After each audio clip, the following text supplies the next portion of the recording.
Wizardry Dao. Author, SpiraSpira. Synopsis. Our protagonist is a hillbilly from West Virginia that finds themselves in the middle of a summoning between some necromancers, heavily based and inspired on D&D 5e, and a great old one. Hijinks ensue. They are genre-savvy about D&D but ignorant about the Xianxia/cultivation world they ends up falling into. You can consider this a somewhat non-traditional Xianxia story, where the MC's special advantage that often exists, golden finger in the tropes of the genre, is being a patient low-level wizard from a D&D campaign. Can our MC cultivate the Dao while trying not to go insane due to contact with Great Old One? Can they combine magic and this newfangled chi business? We'll see. Almost heaven, West Virginia. I stared up at the night sky and sighed. There wasn't another soul in miles, and for a heartbroken man like myself, it was perfect. However, I needed to consider beginning my hike back to civilization, if not by tomorrow, then at least by the next day if I wanted to keep it leisurely. I didn't know if I was over my breakup, but being out here in the forest was exactly what the doctor ordered. At least the breakup wasn't acrimonious. We had just drifted apart, and finally, she sat me down and told me that she was leaving. Personally, I would have been all right to continue things as they were just for the companionship, but it wouldn't have been fair on her, and I appreciated that she cut things off instead of continuing things while trying to get what she needed elsewhere. I had taken several weeks of saved vacation time and traveled to Colorado. I saw the sights and went up Pikes Peak, but mostly, I had spent an entire week just hiking through the Grand Mesa National Forest. I didn't hike in the approved trails or campgrounds either. I didn't want to be around people, nor the edifices of people, and the campgrounds and hiking trails everyone took were just a bit too civilized. I had just wanted to be alone. Well, and truly alone. It was actually fairly dangerous what I was doing, walking and sleeping out here alone, but I had a satellite phone in my pack. Such things were ruinously expensive to actually use, but as a piece of emergency equipment, they were all right. It wasn't like I was poor either. I was only in my 30s, but was close to being senior operator at the Palo Verde nuclear power station. I had gotten the job as soon as I left the Navy, about a decade ago. Not surprisingly, the people trained and trusted enough to press buttons on a nuclear reactor's control panel were well compensated. And it wasn't like I spent much money on anything. I still drove the same compact Toyota truck I had bought used when I joined the Navy. I initially intended to stay reasonably close to the edges, as I couldn't actually carry enough supplies to last as long as I had stayed out here, but I managed to stretch my food supplies with a little judicious poaching. I hadn't intended to take the animal out of season and with no tag for one, but it had been a perfect opportunity when I had seen the injured elk, and I had taken it. I didn't regret my felony, except that I left most of the kill to waste. Well, actually, I'm sure it would be well appreciated by the animals of the forest. I wasn't used to taking an extra 20 to 30 pounds with me while walking, and if that was something I really liked to do, I would have joined the Marines when I was a kid instead of the Navy. Still, I managed it, and the meat meant I never had to return to civilization for more supplies, even if I only had salt to season it with. Strictly speaking, open fires in this area of the national forest at this time of the year were probably illegal too, but I wasn't a poser. I not only ensured that my campfires were safe, but I left nothing behind when I left, taking all of my trash with me. As I started to get up to create a hang for my supplies between a couple of trees to protect them from hypothetical bears, I started to hear something unusual. The sound was fairly high-pitched, and I immediately rushed to my pack to grab my carbine. There were cougars in these forests, even if not many, and I was definitely more afraid of the large cats than the black bear, which was the only other really dangerous predator in the area. However, I couldn't precisely put a direction on where I was hearing the sound, but it was getting a little louder and more intelligible, as if it was both all around me and getting closer. Finally, I identified it as human speech, which was a surprise because I was almost certain I was the only human within 15 kilometers, at least. It was a woman or girl speaking, or perhaps chanting might be a better description. The language, once the phonemes could be differentiated, was unknown at first, but suddenly, I started hearing very accented English words, "Aye, Shub Nigurath. Aye, Shub Nigurath. The black goat of the woods with 1,000 young. Aye, Shub Nigurath. Aye, Shub Nigurath. I hunger and desire you, all mother." Immediately, I yanked back the charging handle on my rifle, depositing a 6.8mm cartridge into the chamber, and flicked off the safety, saying aloud in barely more than a whisper, "Nope, nope, nope." There would be no summoning of great old ones in these woods if I had something to say about it. I was a proper West Virginian hillbilly, even if I was somewhat more civilized and educated now. The important thing was that we didn't cotton to that sort of thing, of summoning eldritch abominations, round these parts. I crouched low, still turning around, trying to localize the direction of the chanting. I caught movement in my peripheral vision and turned and saw something. Something expansive, large, a cloud of darkness that was darker than the darkest night. It was like a void in the world, and inside was moving and squirming. That was when I exploded. Okay, perhaps I didn't explode, except perhaps in agony. It only felt like I exploded. What does it feel like to have your soul ripped from your body? It turned out that it hurt a lot. As a disembodied spirit, I had no mouth, but I needed to scream. I'm not sure how long this period of almost interminable suffering lasted, but it seemed like a very long time to me. Eventually, though, I learned how to see with no eyes and learned how to think with no brain, including thinking about the huge sum of memories that had been shoved into, well, I would have said brain, since before I exploded, I had been something of an atheist. Shoved into my soul, then, I was floating, disembodied, in an obvious sacrificial ritual circle straight out of a horror movie or fantasy video game. A young woman with braided blonde hair, wearing a black robe, had a wicked-looking dagger shoved into the heart of some poor fool in the middle of the circle, with two adults on either side, presumably assisting her. She resembled the older woman assisting her so much that she was obviously her daughter. A little family-based ritual sacrifice, eh? I would have certainly put being abducted by aliens at a higher likelihood than being yanked out of my body by what might or might not be a great old one out of a fictional mythos. Thinking about what I had seen, the dark cloud of... I short-circuited, finally shaking my spiritual head. I didn't know how much time I had lost when I recalled that, because everything around me was completely frozen in time. The sacrifice's face was frozen in a rictus of terror and pain, and even a globule of blood that had been splashed was frozen in the air. Not only that, but I knew everyone here.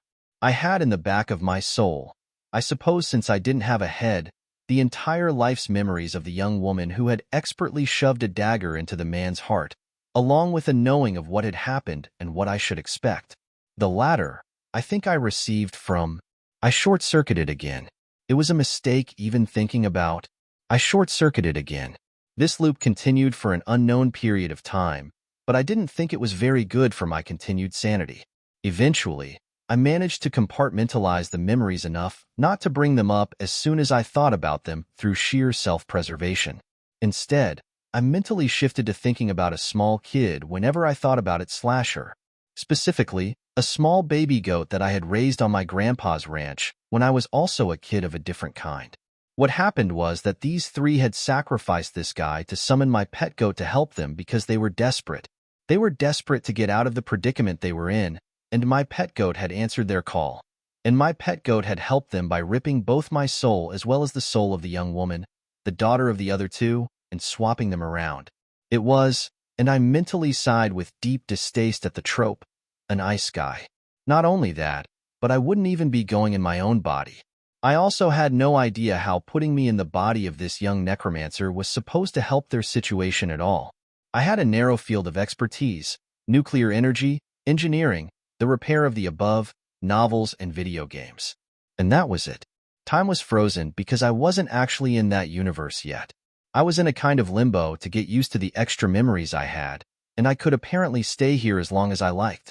I should move myself inside the young woman's body when I was ready, and Bob's your uncle. Time would resume, at least, from my perspective. Instead, I floated disembodied and wanted to cry but couldn't. I had no body yet. I wanted to mourn all I had lost but found myself conflicted. To be honest, there weren't actually many ties of karma keeping me to my old life. I had been raised by my grandparents, and I hadn't spoken to any member of my family since I joined the Navy after both my grandpa and grandma passed. None of them were good people. I went to work. I came home. I read books and played video games. My last tie was with my girlfriend, but she had dumped me. The only thing that I was really upset about was the possibility that the young woman who took my body would turn into a serial killer and, worse, get caught. This hadn't been the first person she had killed. After all, I could feel a connection to her, although I had the feeling that it would dim and fade to nothing over time with the wound in reality that we were both drawn to close like a canker sore. But I felt from her the certainty that magic would work on Earth, so I was a little bit concerned that she would begin practicing the major school of magic that she had been born, bred, and educated in, necromancy. I could just see her doing it and getting caught if she wasn't careful. I could just see it, news reporters interviewing my neighbors, them saying, "He was such a quiet man. You would never have suspected he was the organ thief killer." She was also one of the reasons that this ritual had gone awry. She hadn't intended to screw her parents, but her subconscious was more interested in saving herself, and that colored how my pet goat responded. Really, they were all lucky that my pet goat hadn't spirited them all away into some Cenobite hell dimension, as that would have fulfilled the request of saving them from their present problems, and my pet goat was foreign enough to think such a thing was helpful. I wouldn't say that I was an expert on the entity, but I wouldn't say I wasn't, either. I knew it in a way that I wish I didn't, and while it did want to be helpful, I suspected it would think an eternity of torment would have been helpful. They'd have tons of new problems, but they'd be safe from the people rushing to murder them, plus they'd live forever. Win-win. I didn't yet see how I could help their problems either, so I thought this was pointless. Well, they would also be my problems soon enough, too, unless I wanted to spend eternity frozen in time with only my own thoughts for company. While I liked very much to be alone sometimes, that was a bit much. I floated around, careful not to get too close to the center of the ritual. I didn't want to touch her body with my spirit self until I was good and ready. I needed time to really dive into her memories. I didn't know anything much more than the basics, as I was mentally holding the mass of memories away from me at spiritual arm's length by force of will. I floated too close to the man at the edge of the ritual circle and accidentally floated inside his body, which gave me an up-close and personal view of his large intestine. I didn't know how I could smell anything at all, both because I didn't have a body and because scent required airflow and, therefore, time to function, but I could. I backed hastily away and shook my spirit body in disgust. There was a tether, visible to me in whatever senses I was utilizing, tying me to the center of the ritual, but I suddenly decided I wanted to see how far away from it I could get in this limbo. We were underground, but I didn't presently need light to see. It would be weird if I did, as, like scent, it required time to pass so active photons could bounce off my retinas. Still, I floated as fast as I could in one direction, floating down the corridor until I got lost in what appeared to be a fairly complex underground cave complex. It wasn't the largest cave system, but it did have a number of odd turns and chambers in it. Some of them were naturally formed, while most near the ritual were either carved completely out of the ground or helped along. Finally, I glanced up and, gritting my proverbial teeth, just floated up through the dirt. I learned to turn off my sense of taste and smell about halfway through the ascent, and eventually, I came out to a nondescript desert biome. It wasn't a desert like the Sahara, but more like New Mexico or Australia. Brush, rocks, and what might be considered cactuses. And 2 moons above in the night sky, one of which was almost 3 times as large as what I remembered Luna ever being back on Earth. Fascinated, I flew up into the air. I didn't float much faster than I could have jogged in my past life, although I was slowly getting faster, but if there was one virtue that I had, it was that I was patient. This moon looked a lot closer in orbit than I remembered, but was I patient enough to float for hundreds of days, if it meant I could step my spiritual foot on the surface of a fucking moon? Hell, yes, I was. I always wanted to be an astronaut. Besides, I would need a lot of time to go through these memories. I finally stopped holding them at arm's length and allowed them to make contact with my spiritual body. I was Merildwen, the sole daughter of my mother, the elf Serenra, and my father, her human husband Delgaroth. Privately, I felt that wasn't likely my father's real name, but if he had another, he never told me, so I just called him Dad. My parents were acolytes of a somewhat famous coven of necromancers and dark wizards that had been eradicated in the last war before I was born. They had managed to escape, being assigned a mission at the time, and felt fortunate to keep their lives. Necromancy wasn't entirely forbidden, but it wasn't really tolerated either, especially the types that both my parents and later myself were trained in. From when I could remember, we traveled from place to place, living on the periphery of society and fleeing whenever things got too serious. Fires and pitchforks were real dangers in the small villages, and the larger cities were scarcely any better. That said, there was always work for my parents. While necromancy was their focus, they were fully trained wizards, and my mother was an alchemist too. Ultimately, there were innumerable people and organizations that had little care for the fact that both my parents were wanted for execution simply by being living members of the Cavern of Lost Souls. I'd probably be hung, too, just on general principles. These people and groups provided the money we needed to live and thrive. A ward on someone's home here, a potion brewed there, a skeleton or two raised from the dead somewhere else. Work was easy to come by, to the point where I was trained in the arcane arts as a child myself, just to help with the family business all the sooner. There were numerous problems in such a life, but our current issues manifested when one of the newer organizations that provided work to us, specifically a guild of assassins, discovered the identity of my mother and father. We had done good work for them, and it was a really good match. It was quite surprising how well an interrogation could be conducted when the interviewee knew that even death wouldn't save their secrets.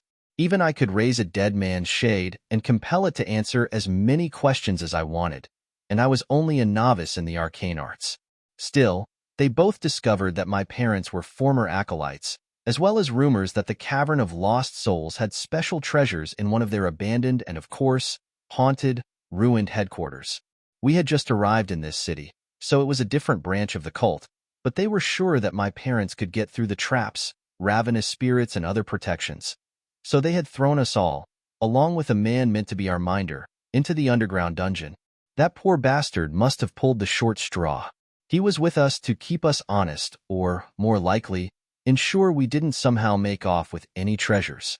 He had a magical device, a way to communicate with his several dozen friends waiting outside, too. Still, localized telepathy was just a cantrip, so all three of us could communicate privately during the exploration of the ruined cave complex. We all agreed that there was just no way that this guild of assassins would leave us alive after we were finished being useful.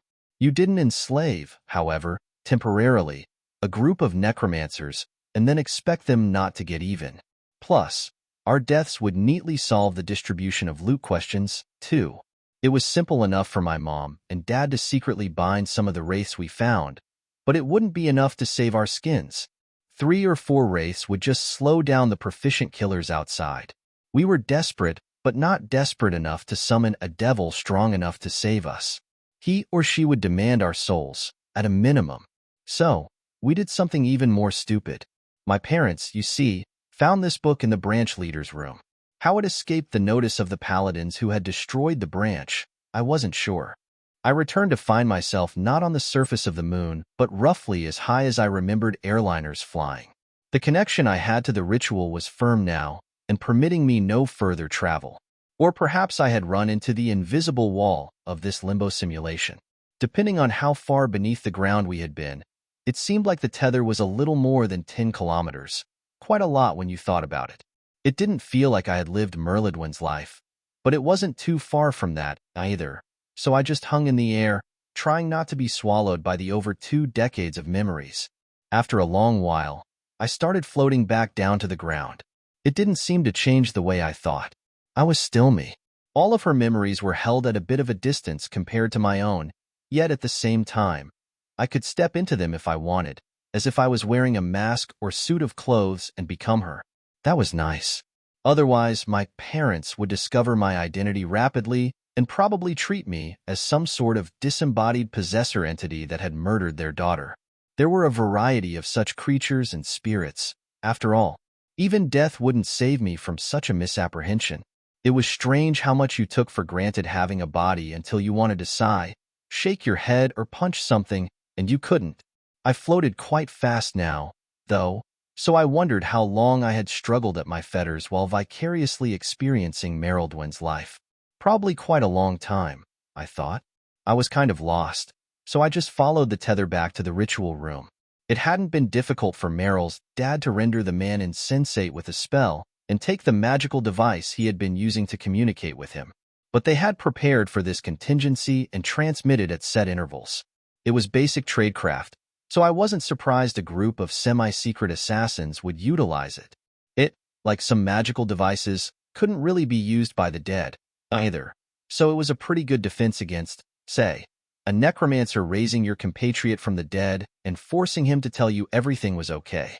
As it had taken a few hours to set up the ritual, even moving at reckless speed, it was likely that his compatriots knew of his capture or death by now. Really, they might have been following behind us the whole way. I decided to find out where they were, first things. This wasn't a band of cops or paladins dealing righteous justice against us three necromancers. It was a cabal of assassins. I didn't feel bad at all saving my skin, even if it meant they lost theirs. I didn't even have skin right now. I was entitled to protect myself. I used Merildwin's memories to retrace our steps through the cave complex, occasionally taking a wrong turn. However, it wasn't a maze or even a proper labyrinth. We wouldn't have been so lucky. I found a group of over 20 men frozen, about 3 caverns from the entrance. They looked mean, cautious, and looked like sudden death from both hands. The weapons they carried looked magical, as did several devices, and they definitely appeared to be making their way through the tunnels. Wizards were feared, but Meryl's memories were telling me that this type of rogue archetype could murder them fairly well, especially if they had magical support in terms of their kit and equipment. Certainly, her parents hadn't thought it wise to fight it out when they had confronted them. Perhaps these men wouldn't have succeeded in attacking Meryl's parents' strong place, as a lot of undead and magic were waiting there. Wizards were all about preparation, after all. A lot of preparation went into those defenses. Preparation that they didn't appear willing to give us a second time. I returned back to the more finished walls of the Coven's headquarters. It had been mostly looted, with most valuables taken or destroyed, and they hadn't found much of interest. But I would check every square centimeter myself. Then, I would check every square centimeter of this entire cave system. There didn't appear to be a back way out of the caves, but that didn't matter. There might be, and, if one existed, I would find it. Even if I spent subjective months or years examining all. Wait, how much volume is in a sphere with about a 10-kilometer radius? I did some quick math. Over 4,000 cube kilometers of volume that my tether allowed me. After all, if I had one virtue, it was that I was patient. Perhaps that was what my pet goat saw in me. I got started. I don't think I'm in Kansas anymore. I don't know if it took years, but it did feel like weeks or even, perhaps, months.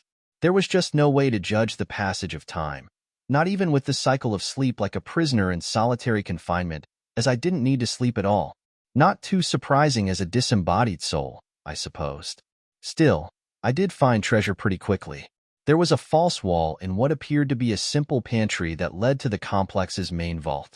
Quite a lot of things were in there, including gold, magic devices, and walls of books. But I didn't see anything that would immediately help us escape or deal with the assassins that were making their way to end what would soon be my life. I did find some other interesting in other parts of the complex. A number of explosive amulets had been overlooked in the armory. When you raised corpses to do your bidding, the use of suicide bombers became an obvious strategy in warfare, and only certain magic devices required a soul or mind to function. That gave me the kernel of an idea, but even that would only be a stalling tactic. I had been hoping that I wouldn't need to go down the thorough path, but in the end, I did. I examined every item in the treasury and eventually discovered that I could even read closed books if I was very precise about shoving myself into them. It took me quite a bit of time to learn to float so precisely and then immediately still myself so I could read a page, to say nothing of floating forward precisely enough to turn the next page.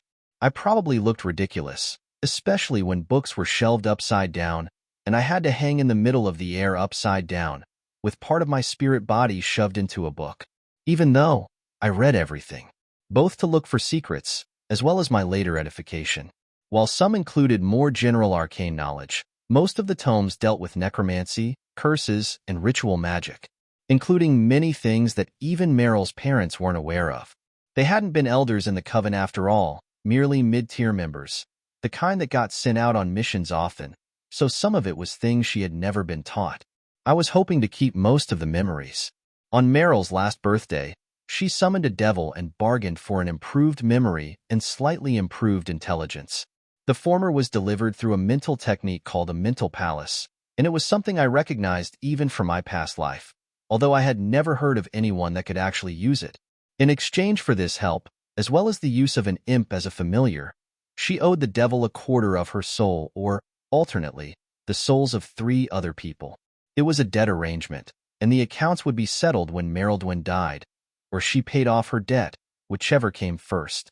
I hoped the devil didn't think I was obligated to pay her debt like some kind of usurious loan shark, too, but I had the feeling I would be on the hook. The devil they dealt with was an Iranese named Oriella, so it could be said that of all devils, they were the least likely to screw one over with a monkey paw deal, but the only way I could object to the debt would be in the hells after I died. It would be simpler to just pay the debt with evildoers if I encountered some. It might be that I was a little insane now, but that idea didn't bother me as much as I thought it would. Bargaining with a devil was something akin to a rite of passage in Meryl's parents' coven, and the entire coven utilized Oriella, so her parents had helped her make as good a bargain as could be expected.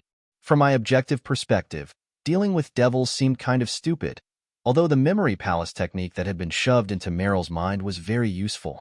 I had already detected a lot of similarities in the world I would soon find myself in and a certain tabletop role-playing game that I used to love to play, to the point where many of the same spells and tropes existed, but it wasn't set on Faerun or Eberron or anywhere else I recognized. None of the deity names were the same, and some mechanics were different enough that it caused a bit of cognitive dissonance when I noticed it. Her deal with the devil was why Meryl was wielding the knife. Even the ritual to summon the attention of my pet goat didn't require a soul, merely a murder. Honestly, I didn't think my pet goat really understood what a soul was. It thought so foreignly that I didn't think it understood the distinction between a living person or a dead one, or a human or a cabbage. Since the ritual wasn't sacrificing a soul, she thought, why not 2 birds for 1 stone? The contract with the devil specifically stated she had to collect the souls herself, so she needed to be the one to shove the knife into his heart. Taken together, it just meant that none of the people around, Meryl or her parents, were good people. Still, even if they were evil necromancers, it was clear that Meryl's parents did love her, and she loved them too. She hadn't intended to request her personal escape when she had performed the summoning ritual. It had just been a subconscious desire. Her parents had wanted to help her pay part of her debt as soon as possible and had made the mistake of giving her the key position in the ritual when she wasn't quite ready for it. A more experienced wizard would have been able to compartmentalize their mind enough that no subconscious should have leaked through. Still, perhaps without that subconscious flavor, my pet goat would have sent everyone to the Cenobite dimension, so there was no telling what would have been better. Not doing the ritual would have been better, probably, as using logic to predict the behavior of that thing was madness. Madness. Madness. Madness. Madness. Madness. I shook myself, or more likely, vibrated my spirit a little. It was best to think about something else, like how I had found a way to escape. I thought I had found everything to discover, but I was still thinking in only 2 dimensions. A few meters below the large ritual chamber I was tethered to was another similar room, except I had recognized the lines on the floor from a few of Meryl's memories. It was a teleportation circle. Every good supervillain lair had to have a secret escape tunnel, and I thought I found ours. The only problem was that it had already been used. A teleportation circle consumed a fair bit of silver, which had to be inlaid into the runic circuitry on the floor. There were several dozens of small ingots of silver in a cabinet in the room, and even a small furnace to facilitate the rapid replacement of silver to bring the system back into function, but there was no way that they'd have time to repair it if we couldn't do anything about the attackers. First, nodding, I shifted my perception to the man with a knife in his heart. Perhaps I could be the one to save everyone after all. While I was patient, I also thought I was decisive when I needed to be. I reached out and grabbed Meryldwyn's hand. The instant I touched it, I felt a vacuuming force and found myself inside. A second dump of memories hit me, although much smaller, and I instantly compartmentalized them. It seemed to be memories of Meryldwyn from her own version of the frozen world. The frozen world of the Grand Mesa National Forest. She hadn't spent anywhere near as long as I had there, though. The transition wasn't detectable, either. One moment, I was in the frozen world, in the next, I was moving again. My hand was still shoving the knife up, past the man's ribs, further into his heart, just as I had been taught. I had already wrapped myself tightly with the clothes of Merildwin's memories, too. I had practiced this many times during my search in the frozen world, and I already knew more or less what to expect. My father blinked and said, "For a second, I thought, did it work?" My mother nodded solemnly and asked, "Meryl, are you okay?" "Yes, but we don't have much time," I said wearily, trying to get used to using a body again, standing up from the still-twitching sacrifice. I turned to my parents and said, "But I have the knowledge of how to save us, I think." Plus. There had been a feeling at the back of my skull as soon as I got in this body, and I frowned.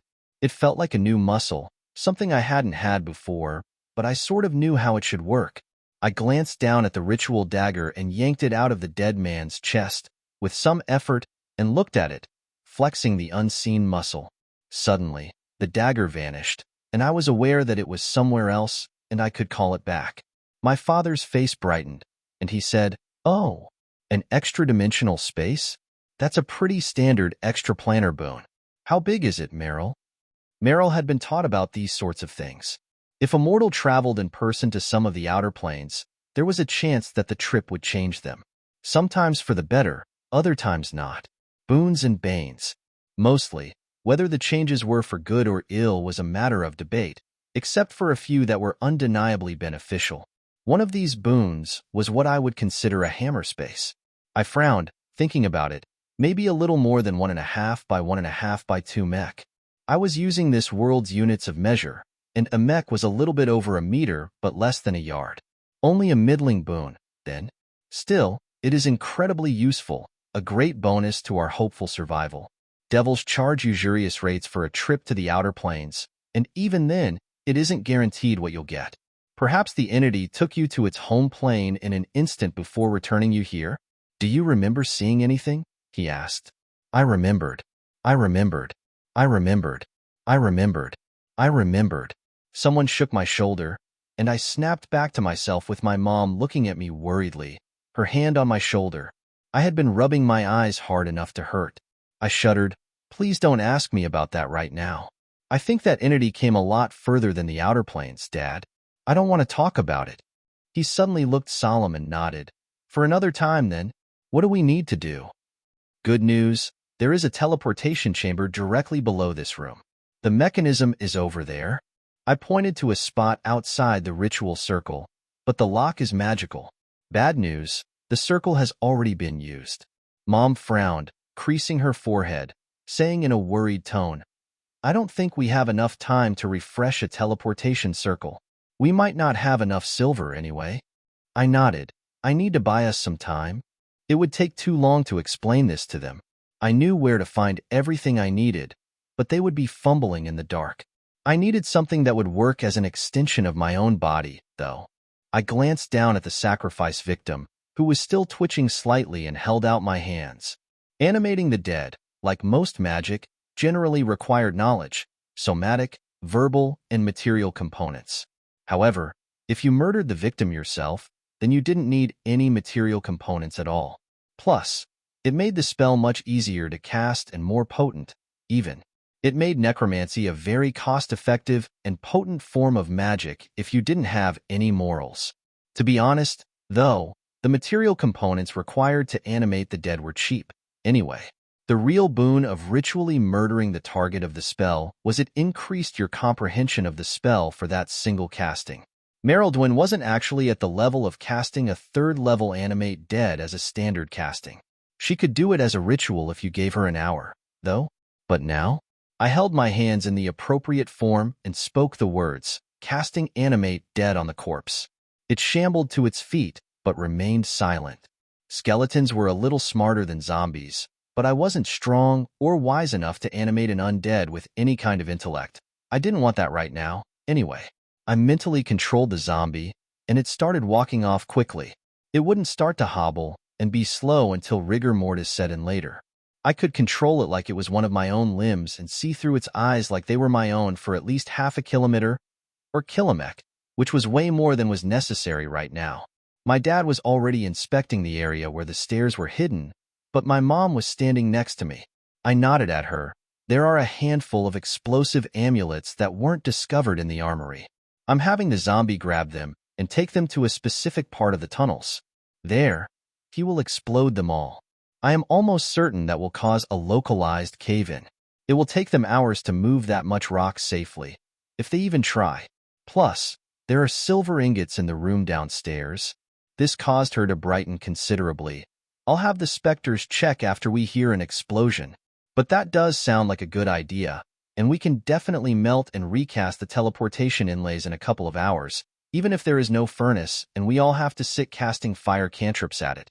She frowned, turned to her husband, and asked sweetly, "Dear, how much oxygen does an elvenoid consume per hour?" "An adult?" He clarified absently, and then paused as if to consider. "About 15 cubic lek per hour, sweetling." She nodded. And consciousness cannot be supported at less than 1.5 part in 10 oxygen. She bit her lip and shook her head. I have potions of water breathing, but nothing for a truly oxygen-deficient atmosphere. I don't know the air bubble spell, either. She sighed and then shook her head. Knowing this doesn't even help unless I knew how large this cave complex is anyway, but it is a bit difficult for me not to be a bit anxious when our plan involves entombing us here. Meryl's mom was a bit claustrophobic, which was kind of amusing since she had lived in secret hideouts like this for at least a decade before Meryl was born. I did know how large the cave complex was. Approximately, at least, but while I wasn't an expert, I thought carbon dioxide buildup would kill us quicker than the lack of oxygen, so I didn't mention anything. Besides, we could survive for days anyway, far longer than we'd be in here. Also, this world didn't have enough knowledge of biology and chemistry to understand that. The literal translation to this language's word for oxygen would be vital air. Many wizards and other scholars knew there was something in the air that most life needed, and even knew the relative percentage available in normal air. But they didn't precisely understand the mechanism and biology of respiration. I couldn't claim to entirely understand it either, but at the same time I thought that every submariner was concerned about what would happen if the air got stale, so I knew enough. But the people here? Since it was the same thing that fires needed, they had mostly considered it some sort of fire animism.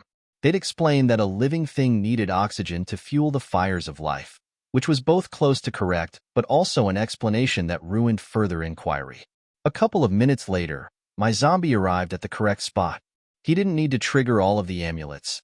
They were explosive if they were damaged, so I just had him hold 2 of them and push the buttons as close as possible simultaneously. We could feel the rumble and hear the explosion from here. "The tunnel is well and truly fucked, princess," Mom said so soon after that she had to have had her specters following the zombie, but she used an elvish word for the expletive instead of the common we were speaking, forget hours. "I think it might take days or a couple of determined dwarves, certainly longer than I'd want to stay here." Then she reached into her pack and pulled out a mirror, speaking the words to a clairvoyant spell. After a moment, she nodded. "They're at the blockage. They're talking. And they're leaving." She turned to her husband and said archly, "They're quite wroth with us, dear. How quickly they abandoned poor Jim." She glanced at the spot in the circle where Meryl had stabbed him. "I don't think they liked him much. They're going to post guards outside the cave and an observer at our rented house. What a bother. There's quite a lot of things we're going to be leaving behind. Better our lives than our things, snookums. Besides, we have most of our valuables on us," my dad remarked brightly before saying, "I think I'll have this open in a jiffy." "I will truly miss Hector the Spectre," my mom said wistfully. That had been a wraith that my mom had been nurturing for years, almost to the point where it was regaining some level of intellect. It was also incredibly dangerous and hated all living things with a passion, including and especially us. It also served as the linchpin of a number of magical defenses they set every time they moved to a new location. The magic of the wards relied upon him, but also fed him, so that he would persist almost indefinitely. I felt very, very bad for the landlord we had rented that house from or anyone he tried to rent it to next. They'd have to call in a wizard or a cleric from some god, and even then, they'd have to first deal with the wards and Hector themselves. I smiled about that. The knowledge I gained was knowledge about everything in this cave system. That includes a secret vault in one of the food pantries. There's quite a lot of loot inside, including a whole bookshelf full of arcane texts and grimoires. Most cover advanced necromancy and ritual magic. The secret area used purely a mechanical mechanism, probably to hide it. Detect magic was almost required when looting a den of necromancers, but purely physical mechanisms combined with anti-divination wards might be missed. And I had spent long enough with my head in the wall, examining every piece of it to know precisely how to trigger it without also triggering the deadly traps. Both adults froze, with my dad turning to stare at me. As what might be described as a mid-level journeyman necromancer, you couldn't just go to the Institute of Higher Necromancy to get lessons because, of course, such places didn't exist, at least not in the country we were in. I had no doubt that many arcane academies secretly studied and kept all manners of tomes on the subject, but that was likely out of the question, too. Necromancy was one of the primary ways wizards had to extend their lives, after all, so I was sure it was studied carefully, if quietly. So, the promise of advanced instruction, even if it was only from books, in the school of magic that they were both focusing on was literally more valuable than the books' weight in gold. And the books were heavy. Meryl's mom started clapping and said, "Yay." Then she did a little dance and flashed me a pair of finger guns. I didn't even know why that hand gesture existed in this world since there were no guns at all, not even handguns that I would have expected in Eberron. Finger crossbows, I suppose it must be called, but Meryl had never really known. It was just a gesture that her mom liked to do like a goof, sometimes. Advanced necromantic knowledge was especially important to Meryl's mother. People studied necromancy for all sorts of reasons, but for Serenra, it was for one purpose alone: extending the life of the man she had fallen in love with. An elf falling in love with a human was the basis of many tragic stories, but Meryl's mom didn't intend for her husband to die. Ever. He was also of a similar mind. As such, she focused most of her time studying necromancy that affected souls, spirits, and how necromantic energies affected the still-living body. There were numerous ways to extend someone's life, but most of the accessible ones involved some necromancy, even ones that didn't involve transformation into some sort of undead creature. The magic of death could be turned in on itself to push death away, if you were wise enough. Of the books I had read detailed too. The first was easier to do, but involved taking over someone else's body, turning yourself into a type of possessor entity. That kind of hit home for me, because that's exactly what I felt like, and made me a bit uncomfortable with the prospect. The latter was much more challenging to do and expensive, but it involved creating a clone that your soul would transfer into in the event that your body died for any reason, including old age. I didn't really understand how to accomplish either, even if I had the texts of both books committed to memory, just like I didn't understand how to build a rocket in my past life despite reading books about it and knowing sort of how it worked. Wait, I want to go with you. Let me get this hatch open first, though, the dad said. I glanced down at my hands, which were covered in blood and made a distasteful noise. My robes, which were stereotypically black as hell, were also covered in and around my breasts, which was also something a bit new to me and more or less unwelcome. Sighing, I wiped my bloody hands all over the pitch-black robes I was wearing, cleaning my hands as much as possible. Then, I cast the cantrip that, in my last life, I would have called prestidigitation. Here, it didn't have that name. It was just called the apprentice's cantrip because it was mostly used by those learning magic to practice control. Still, it cleaned off all of the blood from my robe instantly. My hands, however, I would still have to scrub manually later. We didn't have to wait long. He got the hatch open, and we briefly stepped into the teleportation chamber. Meryl's mom asked affably, "Princess, would you create some light?" While we all had dark vision, Mom and I naturally, while Dad had a magical item, it wasn't great for seeing details. Although I was in the body of their beloved daughter, I was still barely more than an apprentice, and it was normal, both for an apprentice in magic and for a child, to get scut jobs. I nodded and walked along the edge of the wall slowly. As I made a circuit of the octagon-shaped room, I slapped the wall periodically, casting the light cantrip multiple times. This was also different from my expectations, as normally, The DM would say that recasting the light cantrip would cause the first light to extinguish. Here, you could do it as long as your magical stamina lasted. The light would only last a couple of hours at most, but the room was brightly lit for that time. Oh, how interesting. How did you get the light to come out so brightly white? Asked Meryl's dad, glancing at the pure white orbs hugging the side of the wall. I winced internally. Normally, this spell created a warm orange light, like a torch. However, I was thinking that the cantrip might create a brighter light if I didn't focus on a specific wavelength or color, and sure enough, it came out as a pure white light. I doubted that was a particularly innovative creation, as playing with the color of the spell was one of the first things someone would try when they were learning it. It was that I had done so with the idea of what the visual spectrum and light were, so I had a little better success. Even with that, I was sure people had done it before. Instead of thinking of a specific color, I had the idea to think of all colors, and it came out as a white light, I said, tilting my head to the side as if I was curious too. The state-of-the-art knowledge about light in the world and of optics was on the level of Isaac Newton and his experiments with prisms, so it wasn't as though the concept was that shocking. Actually, I was pretty sure that most illusion school masters knew a lot more than that, but that wasn't a school of magic that my dad studied. Merildwin did, though. Was the reply, as he tapped the wall himself, creating a similar white light, if a bit dimmer, before nodding. Then he walked over to the cabinet where the silver ingots and forging supplies were located. Give me a moment to get this furnace going. It's going to take most of this silver, so we'll only have one shot at this. After he got everything going, I led them both to the pantry in question. I conjured a mage hand and had it perform the series of actions that I had carefully identified that would cause the secret door to open. I had spent a long time looking at the mechanism as a spirit, but even then, I was a bit leery to do it with my real hand, as there were a number of traps, mostly involving darts that were obviously poisoned. The vault itself was locked, but it only had a mechanical combination lock, which puzzled Meryl's parents. I quickly dialed in the correct combination with the mage hand, and we stepped in. A lot was missing, but a lot remained. Possibly, more than we'd be able to carry out, even with a teleportation circle to help us. Both adults went straight to the wall of bookshelves in a corner and hummed, peering at titles. After a few minutes, Merildwin's mother asked worriedly, "You said you have all of the information in these books in your head? Are you okay? This tome will cause madness if you're not careful." Her eyes had the bright blue glow of someone performing divination magic.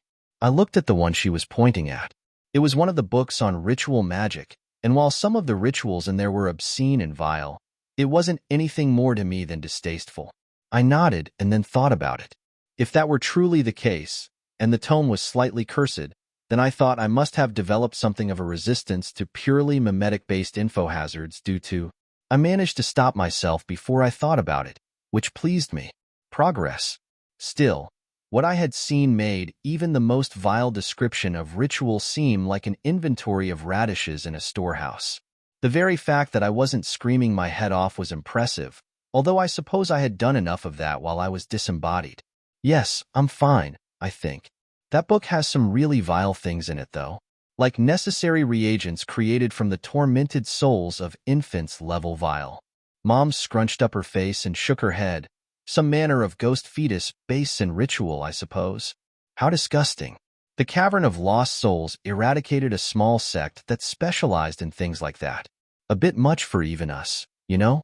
The elders claimed they destroyed all of their research notes, but perhaps not. She shook her head before asking, "Is there anything in it that isn't just beyond the pale?" I thought about it, but finally, I nodded reluctantly, yes, only a few of the rituals in there are really disgusting. They were both very happy with all of the books, and we started looking at the general loot. There was some currency, but most of the valuables were items or weapons that were different or unique enough not to be stored in the main armory. "Oh, a netherjade pearl amulet," Meryl's mom said. I mentally paused. I was just going to stop referring to her in the third person. It wasn't doing me any favors and might get me in trouble if I stayed with them in the future. My mom pulled an amulet from a shelf and held it out, smiling. Then she pulled off a somewhat similar-looking amulet from her own neck and held it out to me. I took it and peered at it. She said, "This is substantially worse than the netherjade pearl, but both amulets increase one's affinity and capacity for controlling and raising spirit-type undead princess. Here, you can have my old amulet. I raised my eyebrows in surprise. Her amulet was one of the most expensive things we owned, and in addition to increasing affinity with ghosts, it also contained a small dimension that could store ghosts in.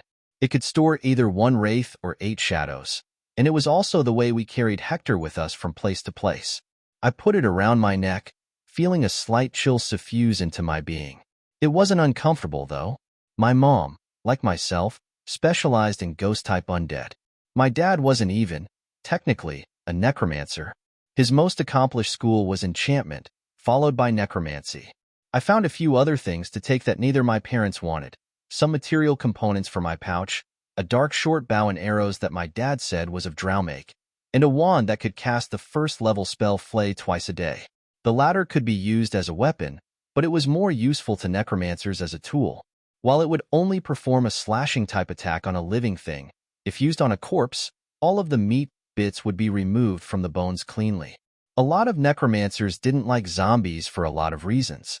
I agreed with them. They smelled. Skeletons were also smarter, so skeletons were generally preferred, and this was likely a tool used to help process corpses. I also got another hand-me-down, this time a ring from my dad that could cast Ray of Enfeeblement once a day. It had already been used today on poor Jim in order to help Merildwin overpower the man during his ritual sacrifice, though my parents carried the money between them, but I grabbed a small sack of coins too and eyed them defiantly, which caused my dad to ruffle my hair.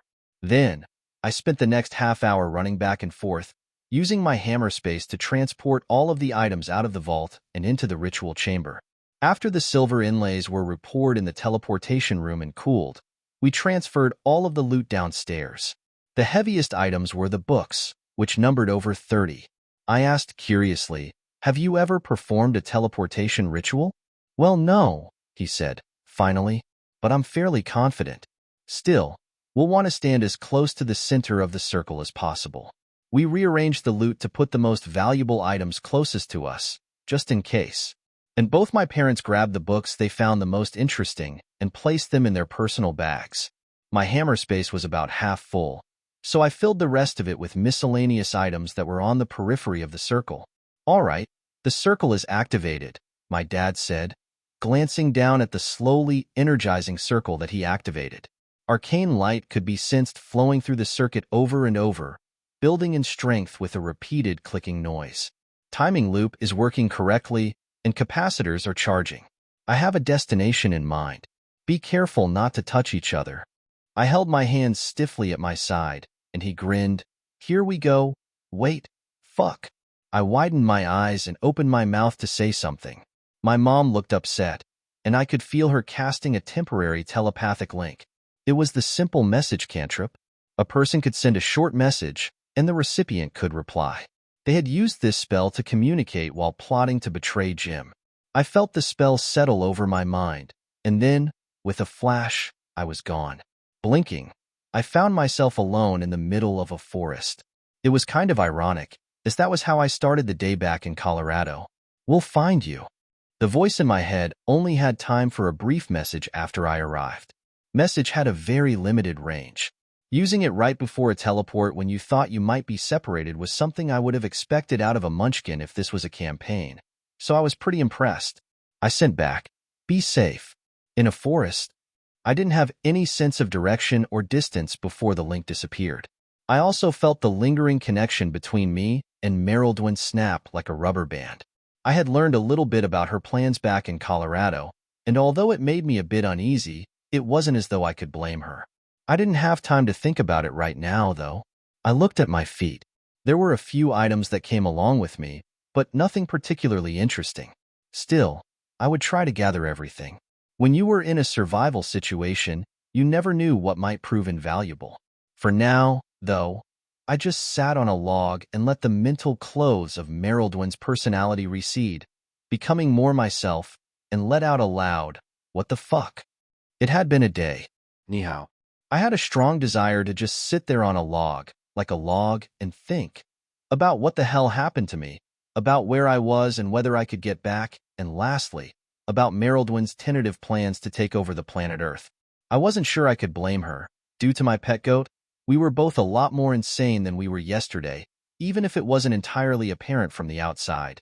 And I probably would be doing the same thing if I suddenly got the same powers as a wizard when nobody else had them. I probably wouldn't have thought that yesterday, though, and my main issue was one of slight discomfort at someone doing such things in my body. Before our connection snapped, I could tell Merildwin had similar concerns, and she was upset, thinking I had gotten the vastly better deal here when you compared a humanoid in their mid-30s to an elvenoid in their mid-20s. Half-elves didn't work like in the tabletop game I was so familiar with either. Merildwin was indistinguishable from a full-blooded elf. The only way that someone could tell she was a half-elf was the fact that she looked almost like a clone of her mother. The genetics of an elf were, apparently, so dominant that they override most of the human genome. Half-elves had the same lifespan as regular elves, and it kind of reminded me of the space babes Asari from Mass Effect. As the connection between me and Merildwin snapped, she was already meditating and using the mental palace technique to commit all of the books I read into memory. That was a good idea since they formed a rather complete necromantic education, at least up to level 7 spells. 8. If you included clone. Perhaps I should do that too? The memories from when we were both disembodied souls seemed incredibly vivid, but I didn't know if they would start to fade after a while. However, just before I closed my eyes to consider it, I noticed something off about the forest I was in. The canopy above seemed thick at first glance, but Merildwin's vision was a lot better than mine. Dark Vision noticed that what I thought, at first, was a thick forest canopy was actually webbing that bridged individual trees. A lot of webbing, like from spiders. Giant spiders. A part of my brain reminded me that giant spiders were only a challenge rating 1 monster, and that I could be considered something close to a level 4 wizard since I could almost cast level 3 spells. But the rest of my brain reminded me that a challenge rating was designed for a full party. Wizards were notoriously squishy and difficult to play solo, and most importantly, this wasn't a fucking game. I quickly stood up and looked around. Holy fuck. I yelled as I saw a spider the size of a calf descending slowly and silently down a strong silk line just behind the log I had been sitting on. Another minute or so sitting navel-gazing, and it would have been at pedipalp level of the back of my head. The fucker was quiet. I thrust out my hand, twisted it into an odd shape, and yelled the verbal component to the firebolt cantrip. Merildwin, and as an extension, me were not good at evocation. It made me incredibly sad because while I was close to casting level 3 spells, the most complicated evocation I could cast was Magic Missile. No fireballs for me anytime soon. And what kind of wizard didn't spam fireballs? That was another way that my reality was different from the tabletop. In the game, you could cast all spells from the entire wizard spell list, so long as you met the level requirement. Here, you had to study each spell individually and more advanced spells in a school built on the lower level spells. To cast Fireball, I would have to put a lot of study into other evocations. That was a total nerf, I thought. Normally, when I played Wizard, I was all about fireballs. Who wasn't? The cantrip was completed, and a relatively small bolt of fire shot from my outstretched hands and accurately struck the descending arachnid. I chose Firebolt because spiders, and especially their webbing, were weak to fire and also because a giant fucking spider was coming to eat my head. Burn it with fire. I was a little surprised that the firebolt seemed to be kind of weak, though. Was this a function of me, or the place I was in? From Meryl's memories, it seemed as though the spell was harder to cast while delivering only 2/3 of the effects. Still, it struck the spider accurately, splashing across its exoskeleton with the creature screeching in pain. The fire spilt over the creature's rear, catching fire to its spinneret and setting the webbing it was descending to on fire, snapping the strong web line and causing the arachnid to fall a good 8 meters to thump hard against the ground below. I had already started backing up after making sure nobody else was behind me to put some additional space between us. When the spider hit the ground, I pulled out a bit of fleece from one of my pockets and cast my second spell, Phantasmal Force, a second-level spell from the Illusion School. Merildwin's primary school of magic was, obviously, necromancy. The school she was next best at was illusion. This seemed like a terrible choice from my perspective, as I generally hated both schools when I played a wizard. Necromancy was both weak and expensive in gold and resources, while illusion was generally always up to the DM as to how well it performed, and DMs hated illusions, typically.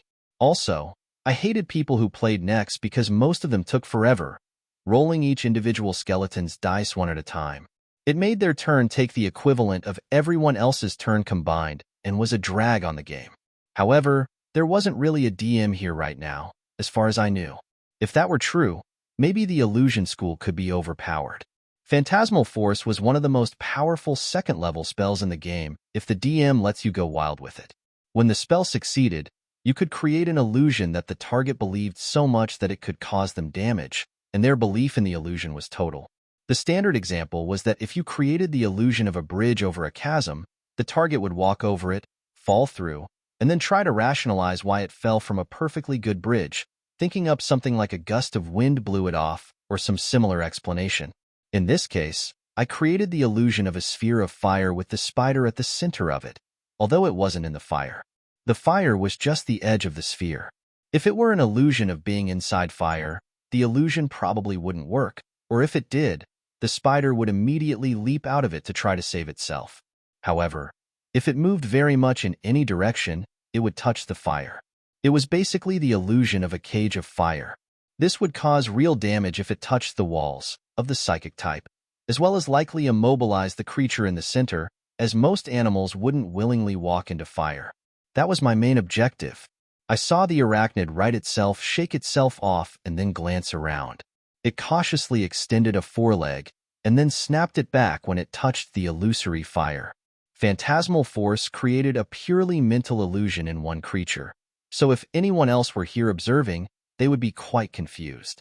Nodding, I shoved the rest of the fleece back into one of the small pockets on my robe and shifted my fingers into a different shape before calling out the verbal component to Eldritch Blast. This was generally considered the best cantrip in the game, even if Merildwyn wasn't a real warlock. While she did have a pact with a devil and got the ability to cast this cantrip along with her imp familiar, it was not on the level of a multiclass. Basically, it was the same as if she had taken the magic initiate. Warlock feat at level 4, I supposed, although I didn't think things worked precisely like that. Realistically, it wasn't a feat that wizards often took because, in the game, it would cause the spellcasting stat to use charisma as on roll still. Wizards needed all of the intelligence they could get, so they generally treated charisma as a dump stat, but I had the feeling that things in reality weren't as cut and dried as they were on the tabletop game. She didn't have any of the warlock invocations that made Eldritch Blast really deadly either, but that didn't stop it from being one of, if not the best, damage cantrip in the game. I just aimed in the center of the illusory sphere, which I was keeping up through concentration. A single beam of force lanced out from my hand and struck the spider dead on its head, causing it to shriek in pain again. Before it could psyche itself up to try to jump through the fire sphere, I shifted and cast Toll the Dead, a necromancy cantrip and another one of the best damage cantrips available. While the fact that you had to learn spells individually and couldn't just cast any spell at your level was a huge nerf, it was somewhat offset by the fact that I didn't have a limit to the number of spells I knew or could cast. If this were a game, I would only be allowed 4 cantrips, but instead, Merildwyn knew basically all of them, including a lot that did not exist in the game at all. This wasn't unusual either. You had to learn all of the cantrips because you had to practice cantrips in a school before you could learn level 1 spells reliably, and then you had to practice level 1 spells in the school before you could cast level 2 spells, and so on. It made a wizard's spellbook very expansive at lower levels, but more specialized at higher ones. To my surprise, Toll the Dead flew from my fingers as if it wanted to be cast and, with a sorrowful gong, smashed the spider to death. I didn't think it was generally that effective. In Merildwyn's experience, I was expecting to have to cast it again to finish off the spider. I didn't want to wait around to think about the differences in my cantrip's effectiveness, though. I glanced around to make sure there weren't more spiders coming and quickly attempted to summon Merildwyn's familiar, an imp named Tistix. Instead, what appeared was a ghost of a Chinaman floating in the air. I shook my head, as that wasn't the preferred nomenclature, and I didn't want to offend. Rephrasing my thoughts, the ghost of the Chinese person, who happened to be a man, floated there, glancing around. He had an odd outfit, as one would expect from a kung fu period film. I hissed at him, suddenly wary. "Who the fuck are you? And where is Tistix?" He replied in Chinese, or at least what sounded like Chinese. Of course, Merildwin knew Common, Elvish, and even some Drow, and I knew English and bad English. If you took our knowledge combined, I could be considered quite cosmopolitan in the languages I knew, but none of them were fucking Chinese.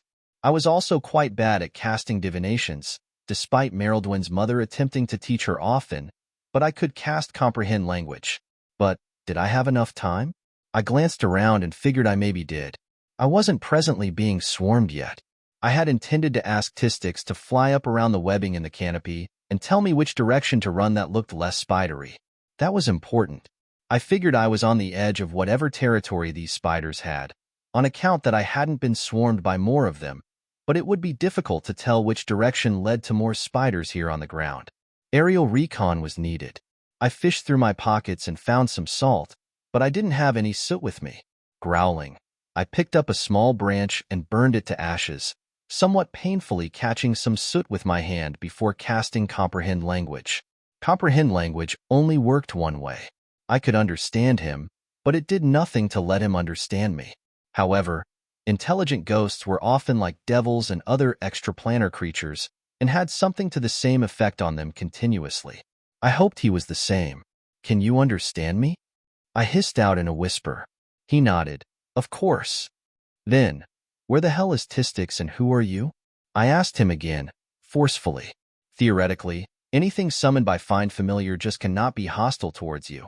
But did this ghost count as a familiar, or did it just take over the extra-dimensional space that Tistix waited in when I didn't have him summoned? I didn't know, but I was quite cautious. Ghosts were dangerous opponents when you were alone, even to necromancers. I didn't want to be possessed with nobody around to drive the spirit out, so I had a fistful of ghost dust ready, as well as the level 2 necromancy spell Chain Spirit, although I wasn't entirely sure how effective it would be, as this ghost looked unusual. Normally, such a low-level spell wouldn't even work on an uninjured ghost, but through the familiar bond, I had the capability to cast spells directly at it, bypassing the ability to resist. This would be considered breaking the familiar contract, so I would only do it if I felt that it was going to attack me first. The ghost seemed somewhat sympathetic to my plight, which was already more than I would have expected from Tistix, before he replied, "I am Chenlu, a lowly third assistant to a page to the assistant junior Yama King, Judge Wu. When you appeared in this plane, He paused and tilted his head up. Irenes Oriella sold your soul debt to Judge Wu. It would be difficult for her to collect here, obviously. The clause in your contract that specified assistance by this, Tistix, can no longer be provided, but I am here due to the substitution subclause. I will provide all assistance that this Tistix could and would have provided for the contract term, subject to some limitations. Sold Merildwin's soul debt? The contract was really specific on when that was permissible. Oriella couldn't sell it to just anyone. She could only sell it to someone she knew would comply with the provisions. Practically, this only meant other devils, perhaps angels or other highly lawful entities, but it wasn't like angels were in the business of buying souls in the first place.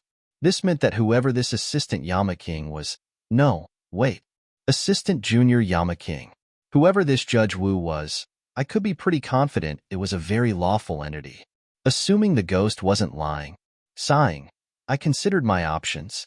I had the choice to dismiss the familiar or even sever the familiar bond if I didn't trust this ghost, but I kind of really did need the intelligence it could provide. It was a lot more intelligent than Tistix, but I didn't know if I could use that intelligence or not. It might just be explaining things now, and would refuse to use a lot of its intelligence beyond what Tistix could have done.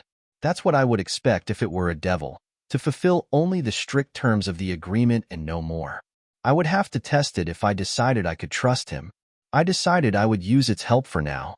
I said, okay, let's table that for now. I need you to go up above the trees and find a direction to travel that looks the safest. Practically, that means not further into the nest of spiders in this forest. Use telepathy to tell me which direction to go. I made sure to specify those last two items, as that was important information that Tistix would have needed to be told. Otherwise, it would have been possible that Tistix would lead me, with loud shouts and shrieks, directly into the spiders. Imps were just not incredibly bright. And while an imp familiar couldn't harm you directly, sometimes they could indirectly if you were stupid about it. The ghost man paused and then nodded, floating directly up into the air. As he floated away, I grabbed the material component for one of my most useful spells and cast invisibility. This wasn't as godly in a forest as one would think, as a lot of animals and monsters just as often used hearing and scent instead of vision, and this wouldn't stop me from crunching a twig underfoot or anything. Still, it was one of the best spells I had for this situation. I glanced around, seeing a number of things on the ground where I had appeared in the forest. There were a number of things that might be useful, but nothing spectacular.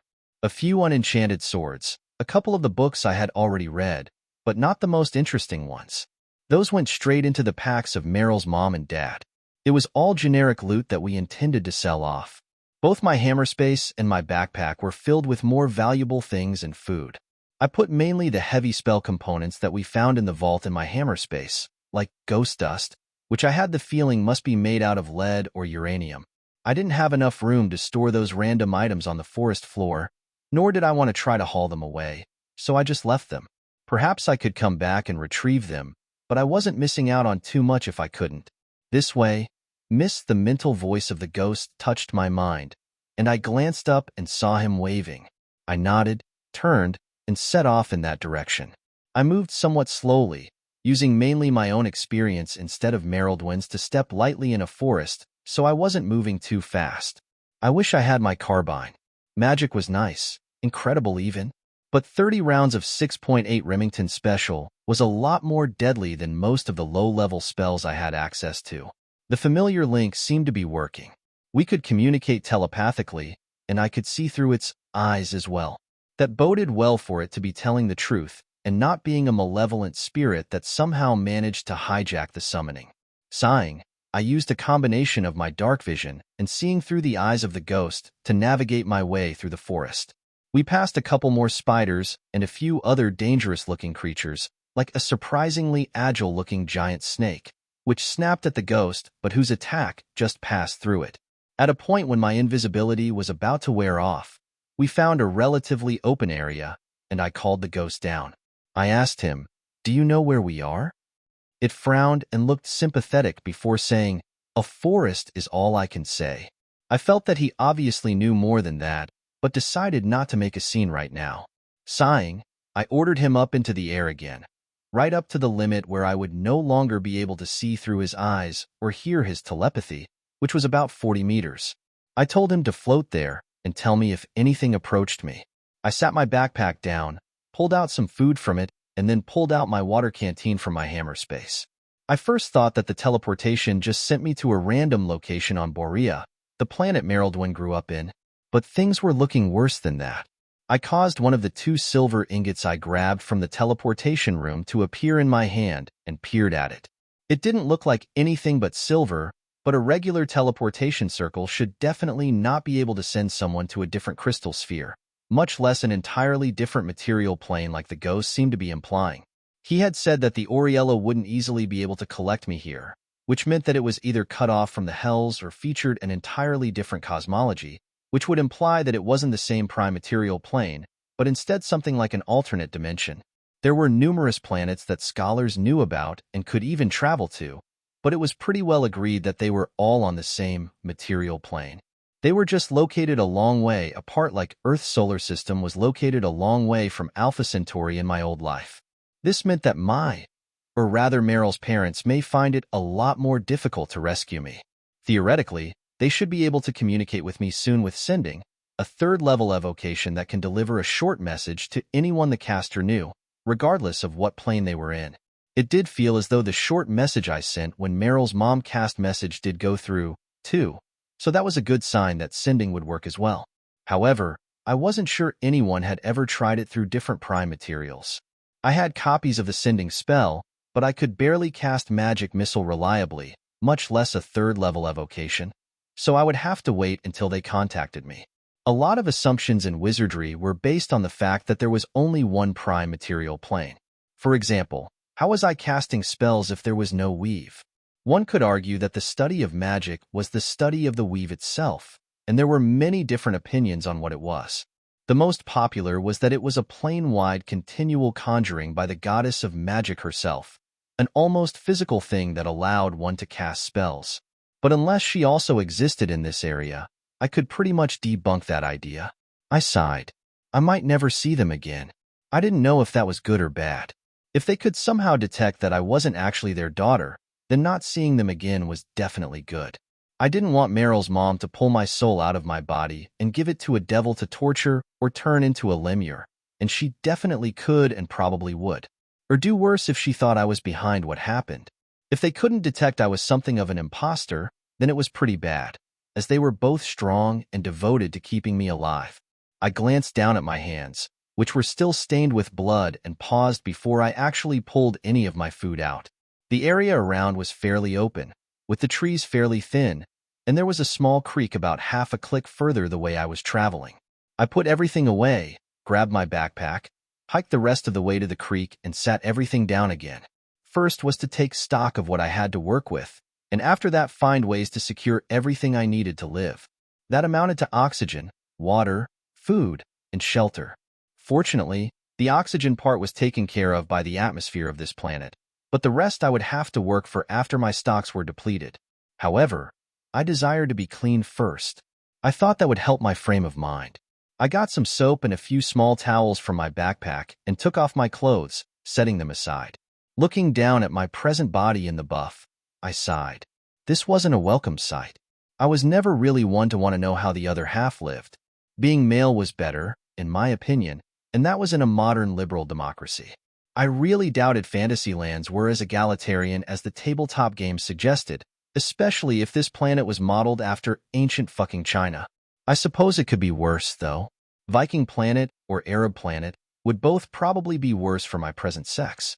Also, although Merildwyn was in her mid-20s, elves aged slow enough that it felt vaguely creepy to be looking at myself from the mental perspective of a man in his mid-30s, too. Theoretically, Merildwyn was right. I got the better end of the bargain since she could be expected to live up to 500 more years while my body back in Colorado probably only had a good 40 years left. Maybe less, since Alzheimer's ran in my family. That said, I found it difficult to care too much about hundreds of years when I might not live to next week, depending on where I was and what threats were around. Shaking my head, I used the soap and water to clean off my hands and chest. The blood had soaked through my robes before I used prestidigitation to clean them. After all, there was a surprising amount of blood spatter when you ritually sacrifice someone.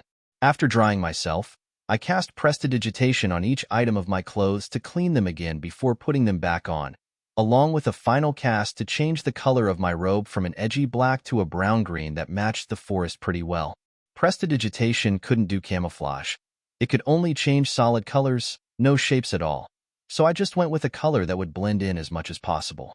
I also slid in the amulet underneath my robe. It was a bit gaudy. It was also, with the possible exception of the ritual dagger, the most expensive thing I had managed to take with me. The ritual dagger was expensive because it incorporated a large soul jar in the form of a large red ruby in the pommel. That was where the soul of Jim was currently resting, and it could store maybe another 20 average people as well. It kind of depended, as the size of someone's soul varied on a number of factors. A good rule of thumb was that the more powerful someone was in life, the larger their soul, though. I was pleased to discover inside the amulet was one shadow, though. Shadows were one of the most deadly monsters for their challenge rating, and as such, the game never let Necromancer players control them at all. It wasn't that they were strong, but shadows had a strength drain attack that would temporarily drain the strength of an enemy, instead of dealing them physical damage. However, if someone's strength was drained to 0, they died. Not only that, but 4 hours later, a new shadow popped up. Merildwyn had studied how the process of turning a sentient creature into a shadow worked, and like with many undead, it didn't actually have much to do with the soul, merely the spirit. If a soul was a peach pit, the spirit was the peach. When you died, the spirit often remained behind for one reason or another, and that could form non-sapient undead like shadows and wraiths. Shadows were also ridiculously lethal to someone like me who had low strength to begin with. They could two-shot many low-level wizards, which I counted as. I'd like to bring the shadow out because it could provide some protection, but I wasn't 100% confident on my chain spirit spell. I'd like to cast it as a ritual instead, as that increased its effectiveness by at least half again. It was probably just me being paranoid, but since the shadow could and would rapidly kill me if the casting failed, I felt it important to do it as a ritual the first time, where I could have a contingency if the casting failed. That would give me 24 hours of control over it, and I could recast it as I pleased so long as the shadow was still under my command. So long as I had one shadow, I could fill up my amulet with 7 more of them so long as I found 7 people I didn't like and fed them to the shadow. I didn't think a few days ago I would have considered feeding people to an intangible undead as something I would do under any circumstances, but today, I would throw 10 gems to them as a matter of course, so long as if they tried to kill me first, or even if they were deeply repellent to me. The rest of the things I had were somewhat to highly valuable, but only situationally. Ghost dust was quite valuable, but only to necromancers and a few types of clerics. The other spell components were similar. I had about a dozen healing potions, though. Those were always valuable, but I would prefer to keep them to myself, just like I would prefer to keep my 2 most valuable items, my amulet and ritual dagger. Those I would not sell for any price despite their value. They both might be irreplaceable, depending on the state of magic in this world. Also, since I had to capture souls in order to settle my debt, losing the dagger might be a real problem. For reasons specific to devils, and which were enumerated in Meryl's contract, I couldn't just offer a soul inside a living mortal body to settle my debts. It had to be completely within my power in something akin to a soul jar, a magic jar, an anima jar, or a similar receptacle. A devil couldn't take the souls out of people's bodies non-willingly, after all. They could buy them like commodities, though. The only exception was Iranes. They could come physically into the material plane since they weren't bound to the hells the same way other devils were. If I were still dealing with Oriella, then I could have theoretically offered her physical bodies, and she could have just thrown them through a portal to the hells. Once a mortal dies in the hells, they stay there and become a lemure, regardless of how they got there, or if they consented to it, after all. But the fact that an Iranes could kidnap people and throw them bodily into the hells was a very good reason to never, ever summon her or create a portal for her, as she could do the same thing to you as well. So Meryl's contract specified that only disembodied, restrained souls were acceptable. Creating a soul jar was a 5th or 6th level necromantic ritual, depending on if it was just the temporary casting like magic jar, or if it was something more permanent. Meryl's mom could do it, and that was how she made the dagger, but it might take me a long time to reach her proficiency. I had to keep the knife, basically, was what I was saying. So, in physical currency or the equivalent, I only had what amounted to a couple of 100 gold pieces, along with 2 ingots of maybe silver that each weighed approximately 5 pounds. 10 pounds of silver sounded like a lot of money, but at least on Earth, the price of silver was so much lower that 200 gold coins, even small ones, would be worth more.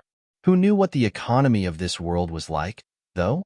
Maybe they didn't use precious metals at all, although ancient China was all about gold and silver, so likely it would be useful if I ever found civilization and didn't die in this forest. Of the spell components that had immediate value were likely a number of gems, including 1 diamond. In total, they probably cost more than I had in gold coins, perhaps the small diamond itself costing more than 200 gold.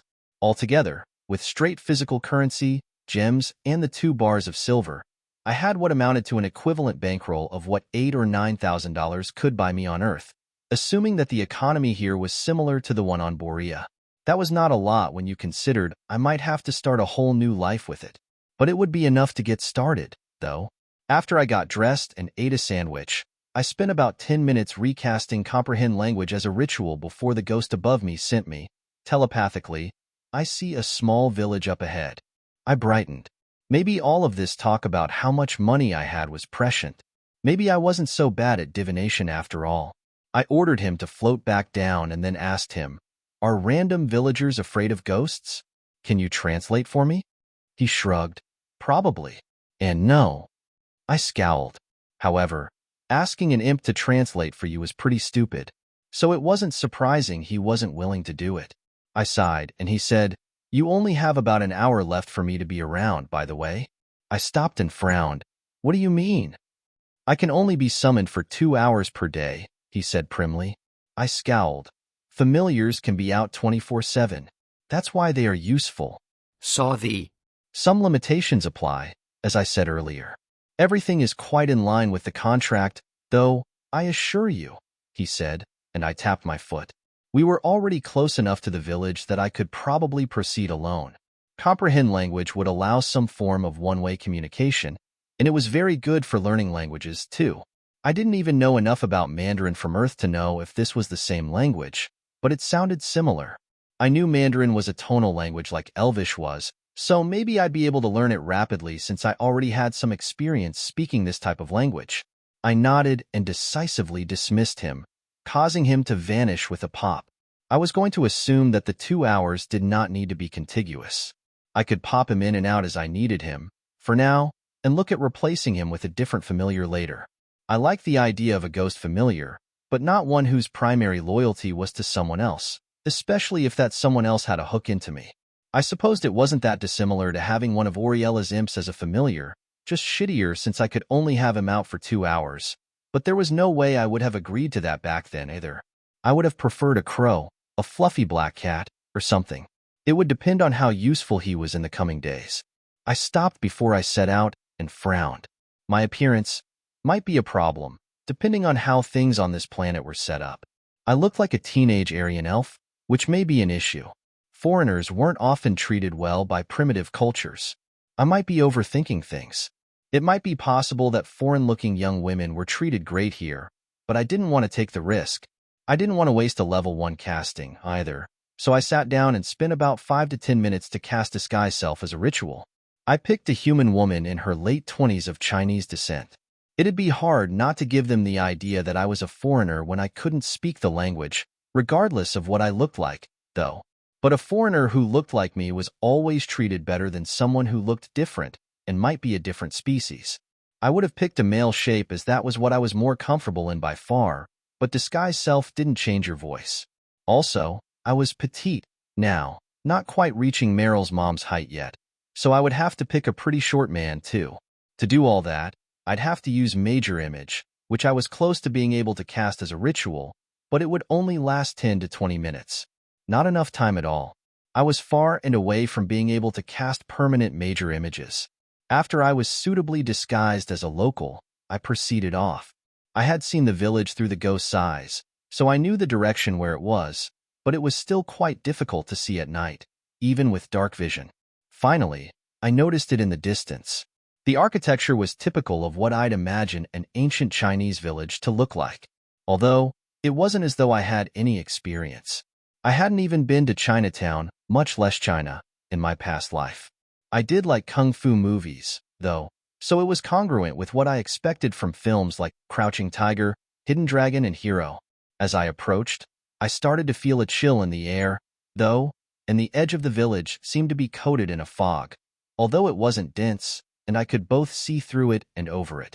As I got even closer, I paused and frowned. Something wasn't quite looking right. The village looked dilapidated and almost abandoned now that I was close to it. I summoned the ghost again. Wait, did surnames go first or last in China? Was he Mr. Chan or Mr. Liu? I frowned. Chen Liu, please take a look at the village up ahead. Something looks wrong. Look for any activity or anything you think is out of place and return to me, I ordered. He nodded and flew towards the village as I resumed walking. I'd stop just before the village in case this was a Silent Hill situation. The fog was a little evocative in my mind. I didn't have to wait too long, as he returned and said, Miss, there doesn't appear to be anyone living in the village. There are bodies around. Sword and spear wounds on them suggest a violent end. Also, the level of ensue in the air is incredibly high in this place. What the fuck was en? What the fuck was qi? Well, the latter I sort of knew about. It was like, the internal energy that kung fu masters had, right? That allowed them to crush rocks with their fists. Merildwin's memories had more information, as there were monk classes in her world that used qi like that, but she didn't really know that much about it aside from that it made one's body strong. And now that I thought about it, I knew about the yin-yang symbol, right? I just didn't know what yin was. Still, this was a lot more than I expected him to tell me. Can you tell me any more? I asked, curious. He shook his head. No, sorry, Mississippi. Sighing, I nodded and said, stay above. Notify me if you see anything that might be a threat approaching me. Tell me before your time elapses, and you have to leave. He nodded and floated up into the air a good 15 meters above me. There was no way I wasn't going to investigate the village. I needed, someplace to rest and base out of. As long as I didn't see Pyramid Head around the village, then I didn't particularly mind if it was a deserted town. So long as there wasn't a gaggle of malevolent spirits here, it would be fine. Malevolent spirits ran the gamut. I didn't think I could take even one regular ghost, like my familiar, because they had ridiculously dangerous abilities like possession and could hide in the ethereal plane. Ghost dust existed on both planes, and it would hurt any spirits, so it might allow me to deal with one ghost. Ghosts were challenge rating 5 monsters, though, actually really dangerous. Lesser incorporeal undead, like maybe a specter or poltergeist, I thought I could handle. As I stepped through the fog and into the village, I felt a slight sense of vertigo and a deep chill, but it passed immediately. The chill wasn't uncomfortable. In fact, I kind of liked it, and it felt refreshing. Brisk, even. Ghosts could sense into the ethereal, as well as see magic as though they had the spell Detect Magic cast continuously, so he should be able to tell me if anything that goes bump in the night, other than him, appears near me. I hoped. I'd try to get my initial investigation done before he had to leave. This place felt strong to necromantic magic, too, which would help me. Wait, magic? Huh? Perhaps that's what he meant by chi? I frowned and opened myself up a little bit to magic in the local area. This wasn't like casting Detect Magic or anything structured like that. It was just an ability wizards got after a while to notice the way the flow of the weave shifted and moved. Nodding. This place was fey, all right? The hint of necromancy was in the air, like static electricity on a cool, dry winter morning. The magic in the air had a feeling of coldness and etherealness. It felt quite good, actually, and I was pretty sure it was the reason I was feeling colder the closer I got to the village for the past hour. That I liked the way it felt didn't mean I wasn't possibly in severe danger, though. I came across one of the first bodies pretty quickly and peered down at it. Dark vision was good for seeing in the dark, but not so great for seeing detail. It was kind of like forward-looking infrared. I could only see in shades of gray. I looked around and grabbed a stick, casting the light cantrip on it and using it as a torch, frowning as I held the light up to the body. I wasn't a crime scene investigator, nor was I an expert in the sword enough to say anything about the killer's swordsmanship technique based on the slash. But I was something of an expert on dead bodies these days thanks to Merildwin, and this one didn't look quite right. The blood was already congealed when they were slashed up, as if someone hadn't slashed a living person but a dead body. I sniffed delicately. To my calibrated nose, the body smelled of the undead, a bit like the natural type that rose on its own rather than rose through directed and controlled magic. How interesting. I quickly moved through the village, finding a little more than 3 dozen similar bodies. They were all undead, as well. An entire village of the undead, risen naturally and then put to the sword? That didn't compute. The ghost floated down to my head level and said, I have to go now, Mississippi. I'll see you next time. I nodded at him, still dissatisfied with his 2-hour limitation. Still, we had looked through most of the village in the hour he had left, so I felt I had gotten some use out of him, at least. Maybe he could accept Jim's soul on behalf of this judge fellow? I tried to remember to ask him next time. I thought my ability to get out of this debt made in my name was a lot less likely in this plane compared to the one where Merildwin was born. There, the Hells kept detailed records and probably had one about the shape and composition of her soul.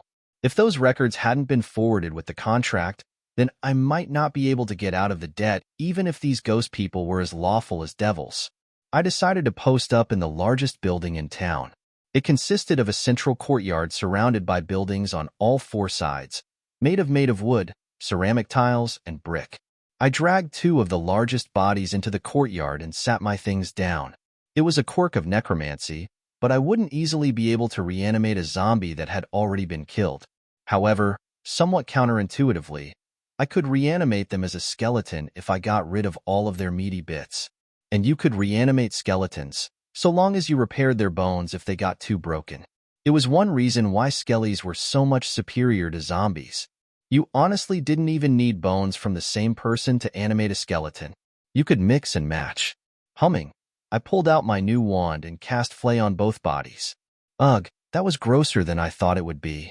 On the floor, I then drew out a simple necromantic circle, usable for both animate dead as well as restraining and chaining spirits. I would need both, so it made sense for the ritual to be as flexible as possible, as I would be able to reuse it. I was just on the border of being able to cast level 3 necromantic spells, so I was limited to casting them as a ritual, and also, it took me over 3 times the normal time to do so. That was fine, though. I wasn't in a hurry right now, and every time I cast, I would get better at it. According to Meryl's mom, it was better to remember that slow is smooth and smooth is fast when dealing with animating the dead to unlife. Kind of like what my pa said about shooting when I was a boy. And second, all undead hate the living and generally hate necromancers more than most. This was especially true with spirit-type undead, like the shadow in my amulet. One should always proceed with prudent caution. 30 minutes later, my first skeleton came to life. Smiling, I mentally ordered it to guard the entrance to the courtyard. There were no weapons on any of the deceased villagers, but one of them had a large sledge-hammer, which I had taken with me, and the skeleton picked it up.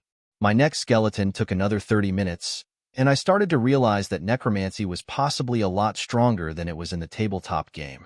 In the game, you couldn't cast Animate Dead as a ritual. You had to use a 3rd-level spell slot to do so. This functioned as a game balance limit, as otherwise, a necromancer player character could, if they had a lot of time, amass a truly staggering amount of undead under their control. There was no reason a necromancer shouldn't be able to do this, and all antagonist necromancer NPCs always did, because they could have hundreds of undead under their control. It was, strictly speaking, a way to limit player characters. Then you also needed to recast Animate Dead every 24 hours per 4 undead in order to keep them from murdering you. That I still had to do, although I could do more than 4 undead at a time. I could do as many undead as would fit in the circle, so at least 6 with this small circle. Instead of using an improvised weapon, I handed the second skeleton the Drowmade bow and arrows that I had taken from the vault. Lastly, I carefully and cautiously cast Chain's Spirit on the shadow in my amulet, only at the last moment evicting it from the amulet when it was already trapped in the magic circle. The spell settled onto the intangible undead, and it finally stopped trying to escape, although now that it was somewhat connected to my mind, I could feel its hatred for everything, and me especially, only increase. Although, I wasn't sure hatred was precisely the correct word. Animus might be better. It was just opposed, completely and utterly, to everything that lived. Hatred implied that it could think, and it really couldn't. This was why Meryl's mom said you should never really feel sympathy for malevolent spirits. They would always attempt to kill you if you gave them a chance, but this predictability also meant that dominating them as I had just done was safe, so long as you didn't let the spell duration elapse. They were more a computer program someone made than an entity. Shadows were even stupider than skeletons. Probably stupider than zombies, too. I could control any of the undead under me directly, as though it were an extra limb. That was how I walked Zombie Jim with the explosive amulets in the cave. However, I could only do this one at a time. Otherwise, they'd need to be directed through words or simple directions. I directed the shadow to hide in my own shadow, and it darted into it, disappearing. Without some way to detect the undead, the only clue there was anything amiss was my shadow appeared extra dark. It was a very good tactic to ambush someone, and Meryl's mom always had a couple of shadows living in her shadow just in case someone got the drop on her. There weren't a lot of wards that I could cast, but I could cast Alarm. So I went around the exterior of the courtyard and one of the buildings casting it, picking the building on the north side of the courtyard on a whim. Before I laid down to rest, I cast 3 instances of Unseen Servant and ordered them to clean the building, starting with the room I had chosen for my bedroom and working outwards. They wouldn't get finished before they vanished, but they'd make good headway, and I could repeat it tomorrow. I didn't lay down to sleep right away, though. Now that I was somewhat guarded, I sat, meditated, and duplicated what Merildwin had been doing in the forest back on Earth. I used the mental palace technique to begin committing every book I read as a spirit into memory. My memory from then was still as sharp as ever, but it might not remain so, and I may never see any of those books again. Unless I reunited with Meryl's parents, they might be my only hope to continue my path as a wizard. They didn't have spells from all schools, but there were quite a few of them up to what I would consider level 7, along with an entire book on clone, which was a level 8. I wouldn't be able to understand either for years, I was sure, but I would seriously regret it if I wasn't able to study them later because I didn't make the effort now. I spent a good 3 hours doing this, and I hadn't completed more than 10% of it, but I finally couldn't continue any longer. I was both getting tired and started to get a splitting headache from the mental exertion. I laid down on the surprisingly comfortable goose-down bed, and my last thought before I fell asleep was that I hoped nothing attempted to murder me in the middle of the night. Knocking on hell's door, I dreamt of tentacles and of the woods that wind with 1,000 young. I snapped awake, drenched with sweat and hoarse from screaming and flailing my arms. Panting, I sat there in bed for a while before shaking my head. To call those dreams a nightmare was like calling World War I a small misunderstanding. Still, there was something different about me now. That should have rendered me a complete wreck, but already I was feeling calm again. It didn't help me at all in the midst of the nightmare, or if I was foolish enough to attempt to remember my pet goat, but I had a new and remarkable resilience to what might make another person gibbering mad. I didn't know what to think about it, nor did I know the origin of it, but I couldn't say it wasn't better to have than not. But had it changed my personality? Perhaps, in fact, I thought it had, but so had ingesting the entire memory of a 20-something elf woman. Shrugging, I stood up and found my clothes. Cleaning them with magic, I went downstairs and pumped out some water from the well in the middle of the courtyard. I had to pump continuously for a good 15 minutes before the water ran clean, but after that, I used it to clean off before getting dressed. The chill was less now that the sun was out, and I didn't mean the temperature. The odd coldness of the magic was lessened during the day, and things were a little less odd around here. The fog was gone, as was the surreal feeling. I sat down and cast Unseen Servant several times again, and ordered them to clean the courtyard while I had a skeleton go out and drag back 2 more bodies. I didn't actually know the spell Flay, so I would continue to use my wand to dim-eat my future skeletons. It was a lot easier and less messy than trying to do so on my own. Perhaps, over time, I would deduce how Flay worked and recreate it, but for now, I wasn't particularly upset about my 2-cast-a-day limit. All other things being equal, more skeletons were better than fewer skeletons, but I really didn't want to butcher and deb 2 dozen zombies. I didn't even think I had a sharp enough implement not to make a mess of it, honestly. This time, one of the skeletons had a broken femur, so I carefully sat all the pieces together and used the mending cantrip several times until it was all better. If that hadn't worked, then I could have used some first-level necromancy spells that could heal the dead. They were mostly only useful for those practicing mortuary science and needed a way to make someone presentable for an open-casket funeral. They were mend bone and seal wounds. They weren't very practical otherwise, because they only worked on the dead and not the undead. If I wanted a zombie that looked more or less like a living person, I could use them, though. Combined with the cantrip Death Aura to halt the decay process, you could almost get a zombie that didn't stink too much. You'd have to recast Death Aura quite often, though. Death Aura was a popular cantrip that even non-magical people liked learning for its utility. Not only could it work on food, causing rations to last a lot longer as it killed all the bacteria, but it was strong enough to kill small flying insects like mosquitoes. You could keep it cast as long as you concentrated, and small flying insects would immediately die if they got close to you. Merildwin's memories suggested that it was almost a required cantrip for adventurers in some swampy areas. From my perspective, if this skeleton's femur had been crushed to splinters, I could have used the first-level spell Mend Bone to fix it. However, since the fractures were just small, I could use the normal mending cantrip on bones, which was quite nice. Proper maintenance on your skeletons was important, after all. It took an hour and a half to animate the 2 new members of my Skelly gang, as well as to refresh the control spells of my 2 existing skeletons and my shadow. Timing was very important to a necromancer because if I forgot to refresh these spells, all of my minions would immediately try to murder me. So while they lasted a full 24 hours, I decided to recast them twice a day, once in the morning and once in the evening. I was already faster than yesterday, so it was good practice in any event. I spent the rest of the day investigating the village I found myself in. I collected all the bodies and anything of value, including some tools and a lot of clothes, some of which was what the zombies were wearing, but a fair amount was inside the dozen or so houses in the small village.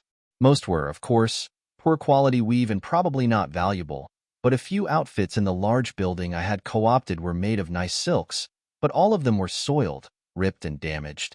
It was kind of a theme about this village. Still, it was nothing a few casts of mending couldn't solve, for the most part. The next day, I continued exploring the village and started walking with my squad of 6 skeletons in the nearby forest. Although Mr. Ghost had some unfortunate limitations, namely his time limit, he had other abilities that made him a lot more useful than a standard familiar. For one, he was a ghost. I didn't know if he followed the monster manual, but if he was close, then he was a challenge rating 5 monster, and that came with a lot of abilities. He refused to possess people for me. Not that there were any people around to possess in the first place, but he could fly remarkably fast. I needed to know more about where I was and what was nearby. I had a few weeks of food, but after that, I would need to either start hunting game in the forest or find civilization. I wasn't really in that much of a hurry to find any civilization. I didn't speak the language and could only even understand it at 1-hour intervals. Today, go as high as you can and go straight north for your full duration. Make sure to pay good attention to everything you see. Tomorrow, you'll tell me anything interesting, and then you'll repeat the process going east. I told the ghost my plan, who seemed a little surprised at my idea. I already had him expand outwards from the village in a spiral pattern, having him tell me everything he saw. I suppose he expected me to continue that, except it would take too long. It was fine enough that I knew what dangers were around the village that I might run into. Now, I needed to know some things to create some longer-term plans. Hunting with a squad of a dozen or so skeletons was a bit difficult. I could move quietly, but they weren't up to it. So we basically could only take game that wasn't afraid of us. Large, poisonous snakes the size of giant anacondas had been the most common animal that I could easily take down and was still tasty enough to eat. I felt good that for once, rather than the experience of studying magic for 25 years, what was more useful was my experience as a tween with a varmint rifle in the hills of West Virginia. Meryl didn't know how to butcher a snake and eat it, but I sure did. Bigger Sneck was still Sneck. There were quite a few giant spiders that wandered out of their territory and a few large cats. The latter were the most dangerous as they seemed to ignore the skellies and pounce at me with some stealth, especially from the high branches. Seeing one leaping at your throat in midair certainly got the juices flowing. Having it maul your arm before being put down was a bit traumatizing, too. I had to use one of my limited supplies of about a dozen healing potions for that wound. The cats and snacks tasted pretty good, especially with prestidigitation to flavor the meat in something close to a nice barbecue rub. However, no amount of castings did anything to make the spider legs palatable. There were limits to magic, apparently, and I had found one. I wasn't out hunting today, though. I was currently doing my best to backtrack to where I originated in this world. I had left a half-dozen useful weapons on the ground because they wouldn't fit in my hammer space, and they were too useful for me right now to ignore. My squad of skellies were armed with the most formidable weapon I had access to, long sticks. One had a hammer, and one had my bow. I was able to continually repair the arrows with mending, being lucky enough that the shafts hadn't utterly splintered to bits yet, but that was it. This was one of the classic limitations to low-level necromancers whenever someone tried to play them, namely equipping all of your skeletons. I had animated all of the village by now, and I had quickened the time it took me to cast the spell quite a lot.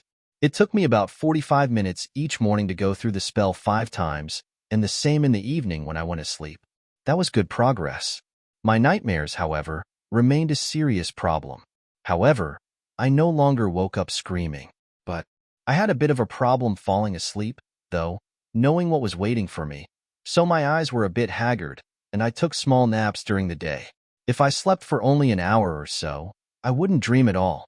It got to the point where I was quite concerned I would get so sleep-deprived that I might sleep through recasting Animate Dead and Chain Spirit and have the Skellies or Shadow murder me in my sleep. The latter, especially, wanted to, and it was very close to me at all times. I suppose I could put it in the amulet at night and lock my door in the bedroom, but staying close to spirits was one way to increase my affinity to necromancy, and it was also a last line of defense if someone snuck into the village, bypassed my alarm wards, and attacked me in my sleep. As such, I took different precautions. I used the second-level illusion spell Magic Mouth to create something akin to an alarm clock. That spell allowed you to record a message, but most importantly, it allowed you to set conditions about when the recording would play. It also lasted forever, until it was dispelled, or until the object it was cast on was destroyed. The conditions could be quite convoluted, to the point where I thought a smarter person might even be able to make an 8-bit computer utilizing thousands and thousands of castings, like using redstone in Minecraft. However, in my case, I just had it tell me loudly to wake up every 12 hours. I cast it on a small wooden disc that I had found, and I would immediately put it away in my hammer space when I woke up. I had already discovered that time didn't seem to pass inside there due to meals staying warm, so it amounted to a 12-hour timer every time I took it out. The nightmares were getting better, though. I wasn't sure if I could consider them less severe each day, or if I was just getting used to it, but each day was a bit easier than the last. Still, it would be really nice to find something to help me with them. I frowned, coming out of my reverie, and immediately leapt and rolled to the side as a pair of giant spiders landed in the location I was previously in. They looked at least twice as big as the usual variety, which caused me to pause. I decided to cast Mirror Image immediately, and 3 illusory versions of myself stepped out of my body. At the same time, the skellies turned and started to attack the spiders. One was restrained right away, while the other leapt at me like a pouncing cat, attempting to bowl me over, and flew through one of my illusory copies, tumbling into the tall trunk of a tree with a loud thud, shaking some branches enough that a few leaves started to slowly float to the ground. The force of that pounce was alarming. It likely would have broken some bones. I held out my hand and cast Ray of Frost, striking it head-on. I had noticed that both my necromantic spells and, surprisingly, my ice evocations were extra effective in this world. I could cast Ray of Frost for half the effort, and it was twice as effective, while the opposite was true with Firebolt. Other evocation cantrips like Shocking Grasp seemed to be slightly less effective than I would expect them to be, but nothing as bad as Firebolt. I didn't know why this happened, but I was pleased with it. It made casting all of my necromantic spells quicker and more effective, and that was my main strength. Ray of Frost was becoming my favorite cantrip since it seemed excessively powerful when I cast it. It lashed out with a hissing noise, striking the spider directly on its carapace, freezing it to the tree. Granted, not for long.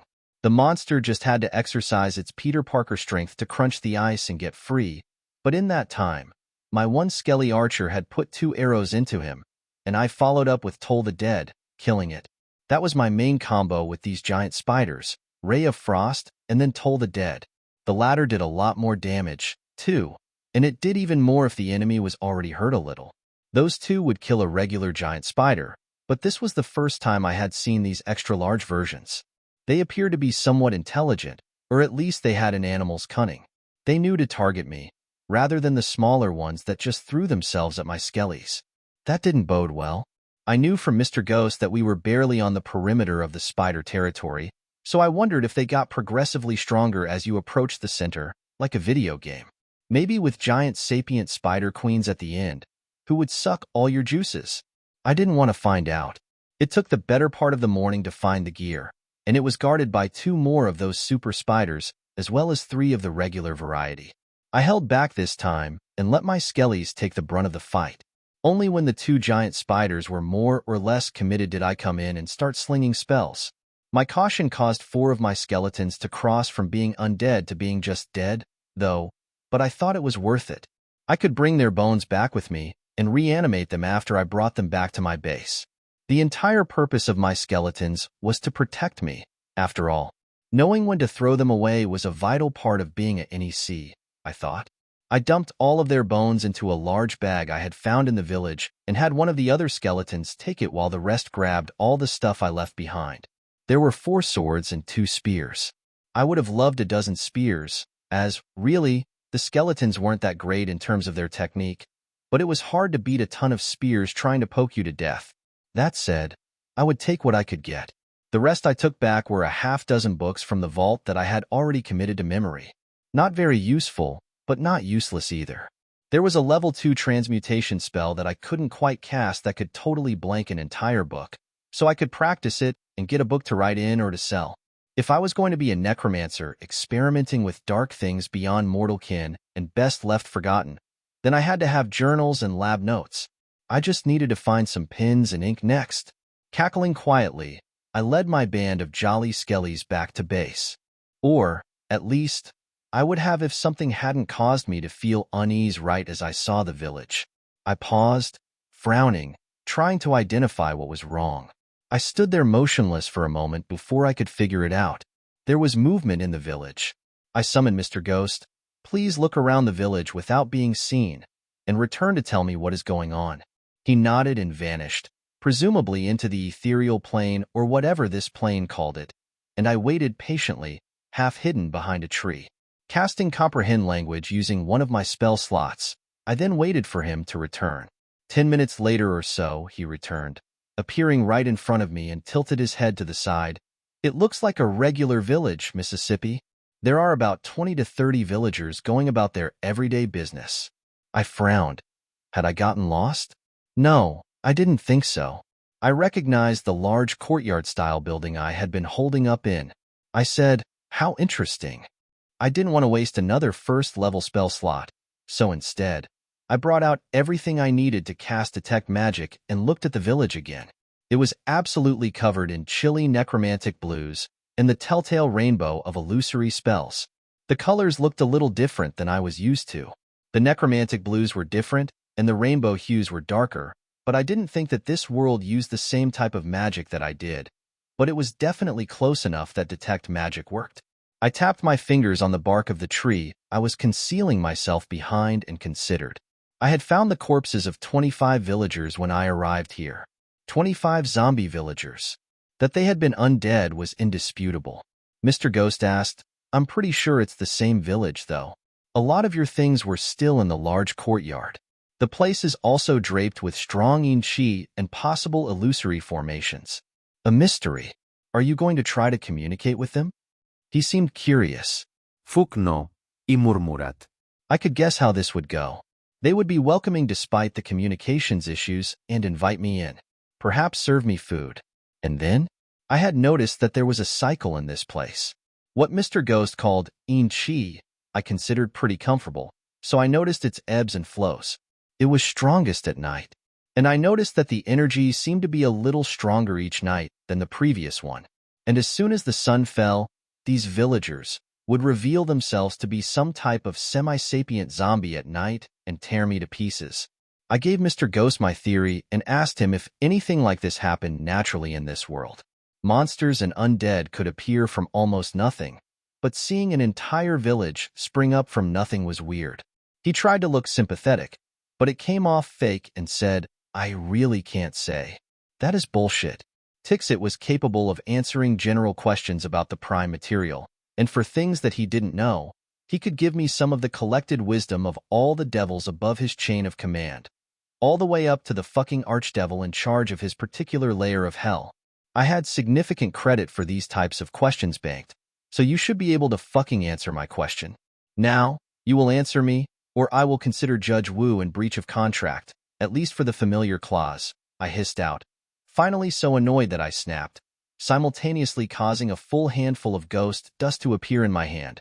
Secretly, honestly, I didn't know how to bring up legal action against a theoretic ghost in the netherworld, but I would fucking figure it out if this motherfucker didn't get with the program. He had been irritating me for days with his simpering refusal to provide much assistance at all.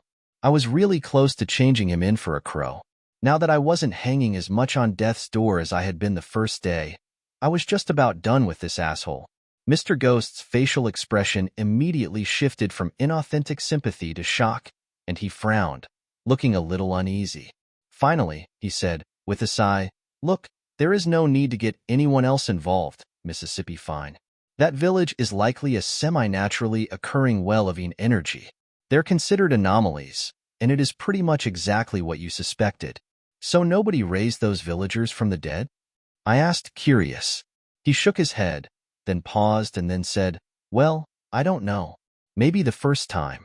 But it's also as likely that they turned that way due to exposure to the Yin energy. That you survived even several hours in there is shocking, much less a week.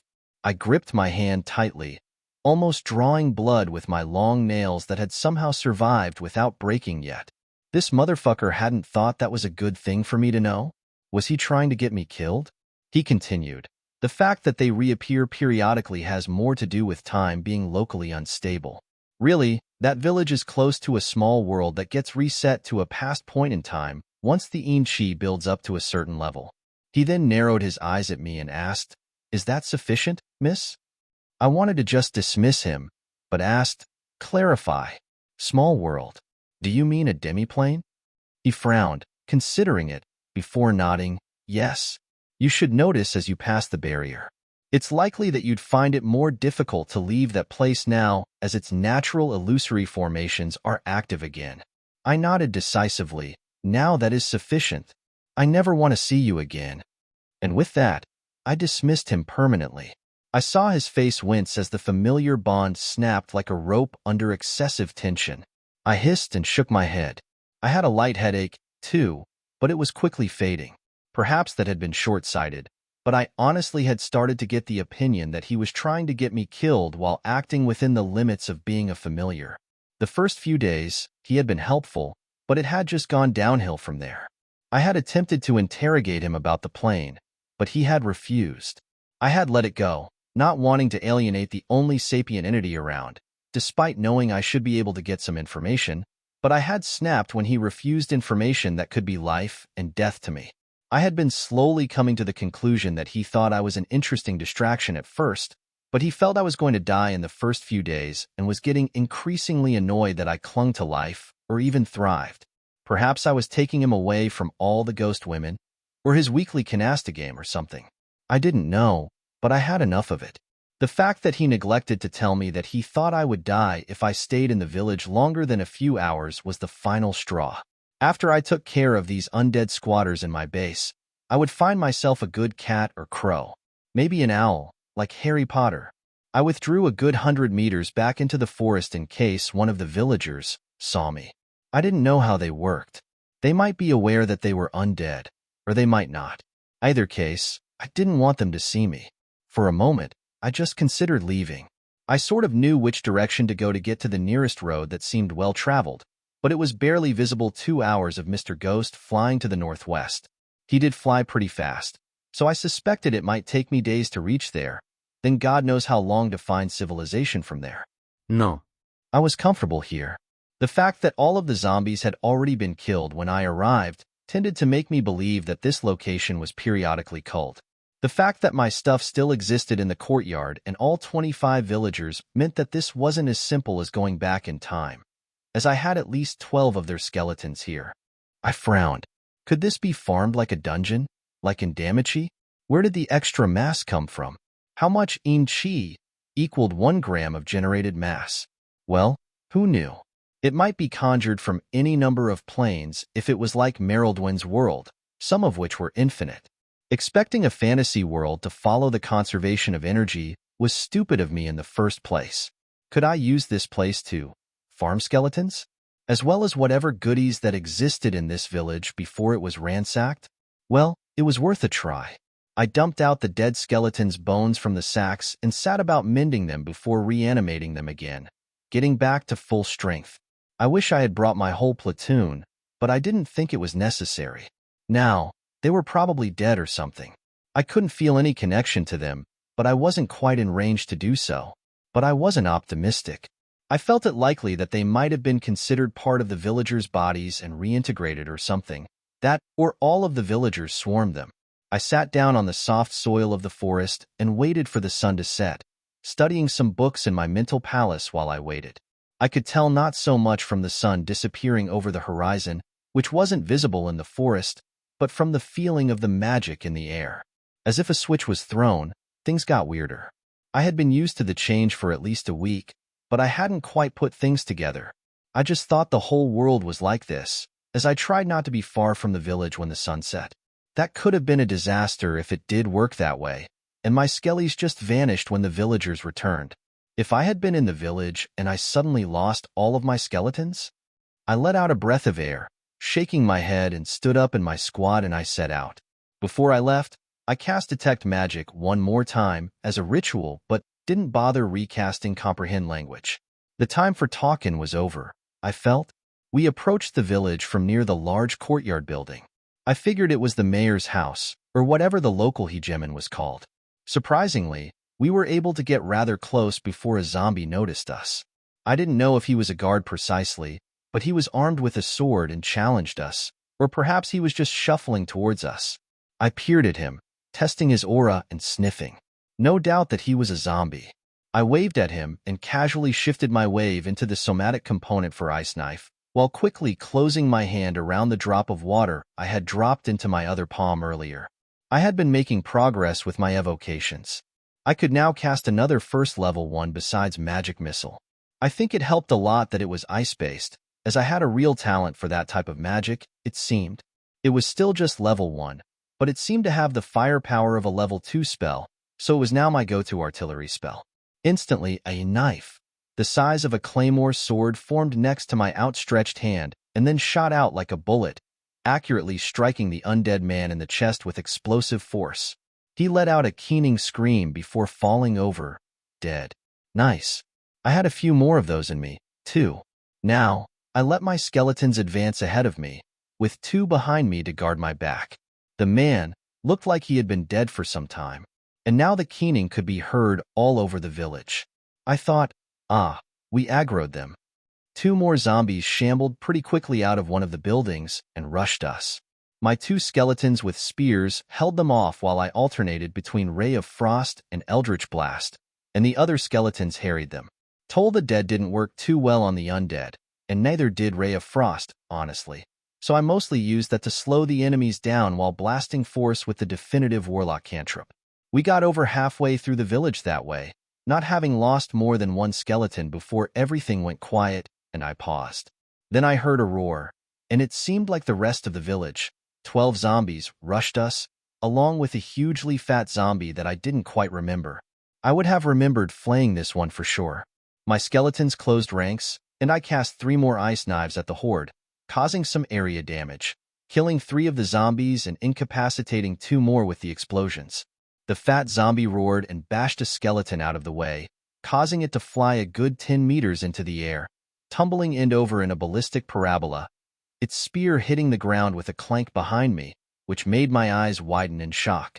What the fuck? I backed up, casting a quick ray of frost at its legs to slow it down. This zom was way stronger than the others, at least from physical strength alone. I ordered my men to swarm him while I backed up. Fortunately for me, he seemed to aggro on my skeletons, but 2 of the other zombies did not.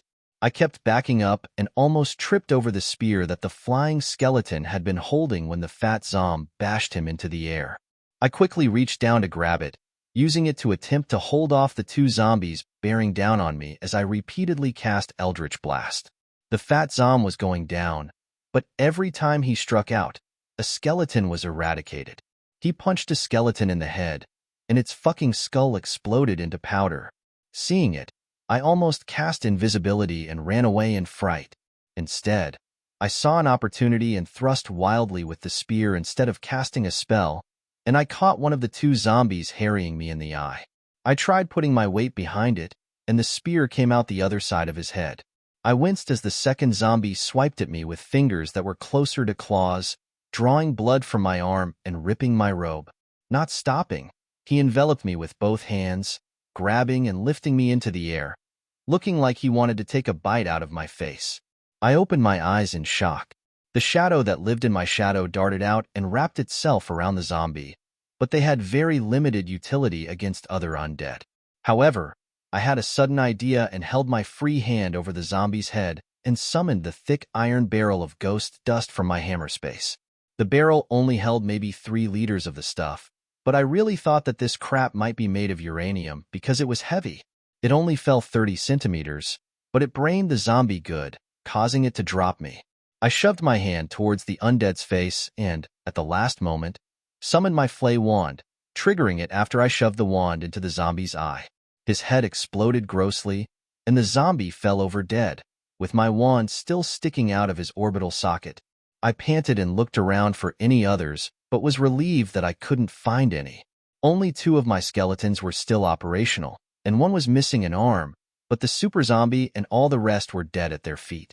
I quickly counted all of the downed zombies and nodded. Theoretically, that should be all of them, but I needed to get my skeletons swiftly repaired just in case I was wrong. Okay, that was a lot more perilous than I thought, I said to myself as I held my injured arm. It wasn't bleeding a lot, and I'd rather not waste one of my precious and possibly irreplaceable healing potions on a small injury, but glancing at the wound, I winced. I triggered Death Aura, kept it running and hoped that it would kill all of whatever zombie germs on the wound before I caught a disease. I didn't have any potions or scrolls of remove disease at all, so that would be a real problem. Come back, Chad, I mumbled, and Chad the Shadow slinked around me and disappeared into my shadow again. I then walked over and peered at the super zombie, frowning. I hadn't expected some kind of boss fight. And how the fuck was that guy so strong? That one zombie took down half of the skeletons by itself. Sighing, I walked around and moved dead zombies and piles of bones out of the way. I would need an open space for a new animate dead ritual circle. I was totally tapped as far as spells were concerned, with only 1 second-level spell left, which I kept for an emergency casting of invisibility in case I was about to be killed. I only had cantrips left, which proved a lot less effective on the undead than on spiders and snacks. An hour later, I had 6 skeletons repaired, armed to the teeth. Due to the super zom, some skeletons could not be repaired. I couldn't use min bone to fix a skull if the skull was reduced to powder, and that happened 3 times. The rest might be able to come back with some repairs, but I was going with speed right now, putting a skull from a tiny woman on a giant man's body and more. I just needed a few guards. I glanced down at the dead super zom and shook my head, holding out my flay wand. I cast the spell and took 2 steps back as all of his meat just peeled off of his bones like a mandarin orange. I carefully fished his bones out, and they did indeed look different. In fact, they felt a lot stronger than regular bones. I was wondering if this guy would make a better skeleton. When I pulled his ribs out, I found something interesting. It was something like a stone sphere, ice cold to the touch. I didn't even need detect magic to realize it was full of an incredibly cold, necromantic energy. I frowned. Were these in all of the zombies all along? Because this seemed useful, even if I didn't know a use for it right now. Things full of magic were rarely useless, but they could be dangerous, so I decided to isolate it in my hammer space for now. When I raised the super zom's bones into a skeleton, he had a darker look to him and seemed a hair smarter and stronger even. A little better with the sword I gave him, which would be awesome. The durability of his bones was the best thing, though. They were at least 3 times as strong as a normal person's bones. I stared at the new skeleton and said, "Okay, you're Big Chungus." I'd take silence for assent. On that basis, it seemed to love its new name. I popped my knuckles and grinned. Time to search for loot. Already, I knew this place looked a bit different than usual. For one, about half of the zombies had been, well, I wouldn't say armed, but they had weapons, even if they didn't use them. It kind of made me want to approach the village during the day to see if they were, as I suspected, sapient. It was possible to use a spirit as a type of artificial intelligence, but they didn't have much creativity and would generally not pass an in-depth Turing test. If things were different here, it would be a very interesting thing to study. I picked night because I didn't think they'd let me approach with a dozen skeletons, and the night around here felt better for me. It might be the same with the zombies. I wouldn't be surprised if they were stronger at night, either, but I thought it was still the correct choice. I could have done a better job at kiting the large mass of zombies during the last battle, though. Come, BC, I said, and we set off to thoroughly explore the village. Surprisingly, there was a lot of loot. A lot of the weapons were broken, dull or both, but they were mostly clean breaks that I could use mending to fix, and I knew at least enough how to sharpen a blade. One of the houses had been a blacksmith, or perhaps just the village handyman, and the house still had some of its tools this time. I was assuming Big Chungus was the mayor, given that he was both fat and wearing silks in his house, which I had been squatting in, had a number of interesting things as well. 5 books, which I was really glad to see. I used comprehend language immediately and looked through them. 3 of them were erotica, which was a bit disappointing. 1 was a history, which would be useful. The last was a thick tome that had been written by a scribe and was titled 5 Phases Method. I had to read the first few pages a few times because it was a little confusing even with my ability to understand any language, but it billed itself as a magic technique to allow a person to grasp qi, the energy of heaven and earth, allowing them to strengthen their body, mind, and even soul. My first thought was to throw it away. It sounded like how one would multi-class into a monk, and the idea of a wizard/monk was ridiculous. However, I paused. I kept having to remind myself that this wasn't a game. There were no stat point limits. Just because I worked out to make myself stronger didn't mean I would make myself stupider, like the way a regular character sheet would work.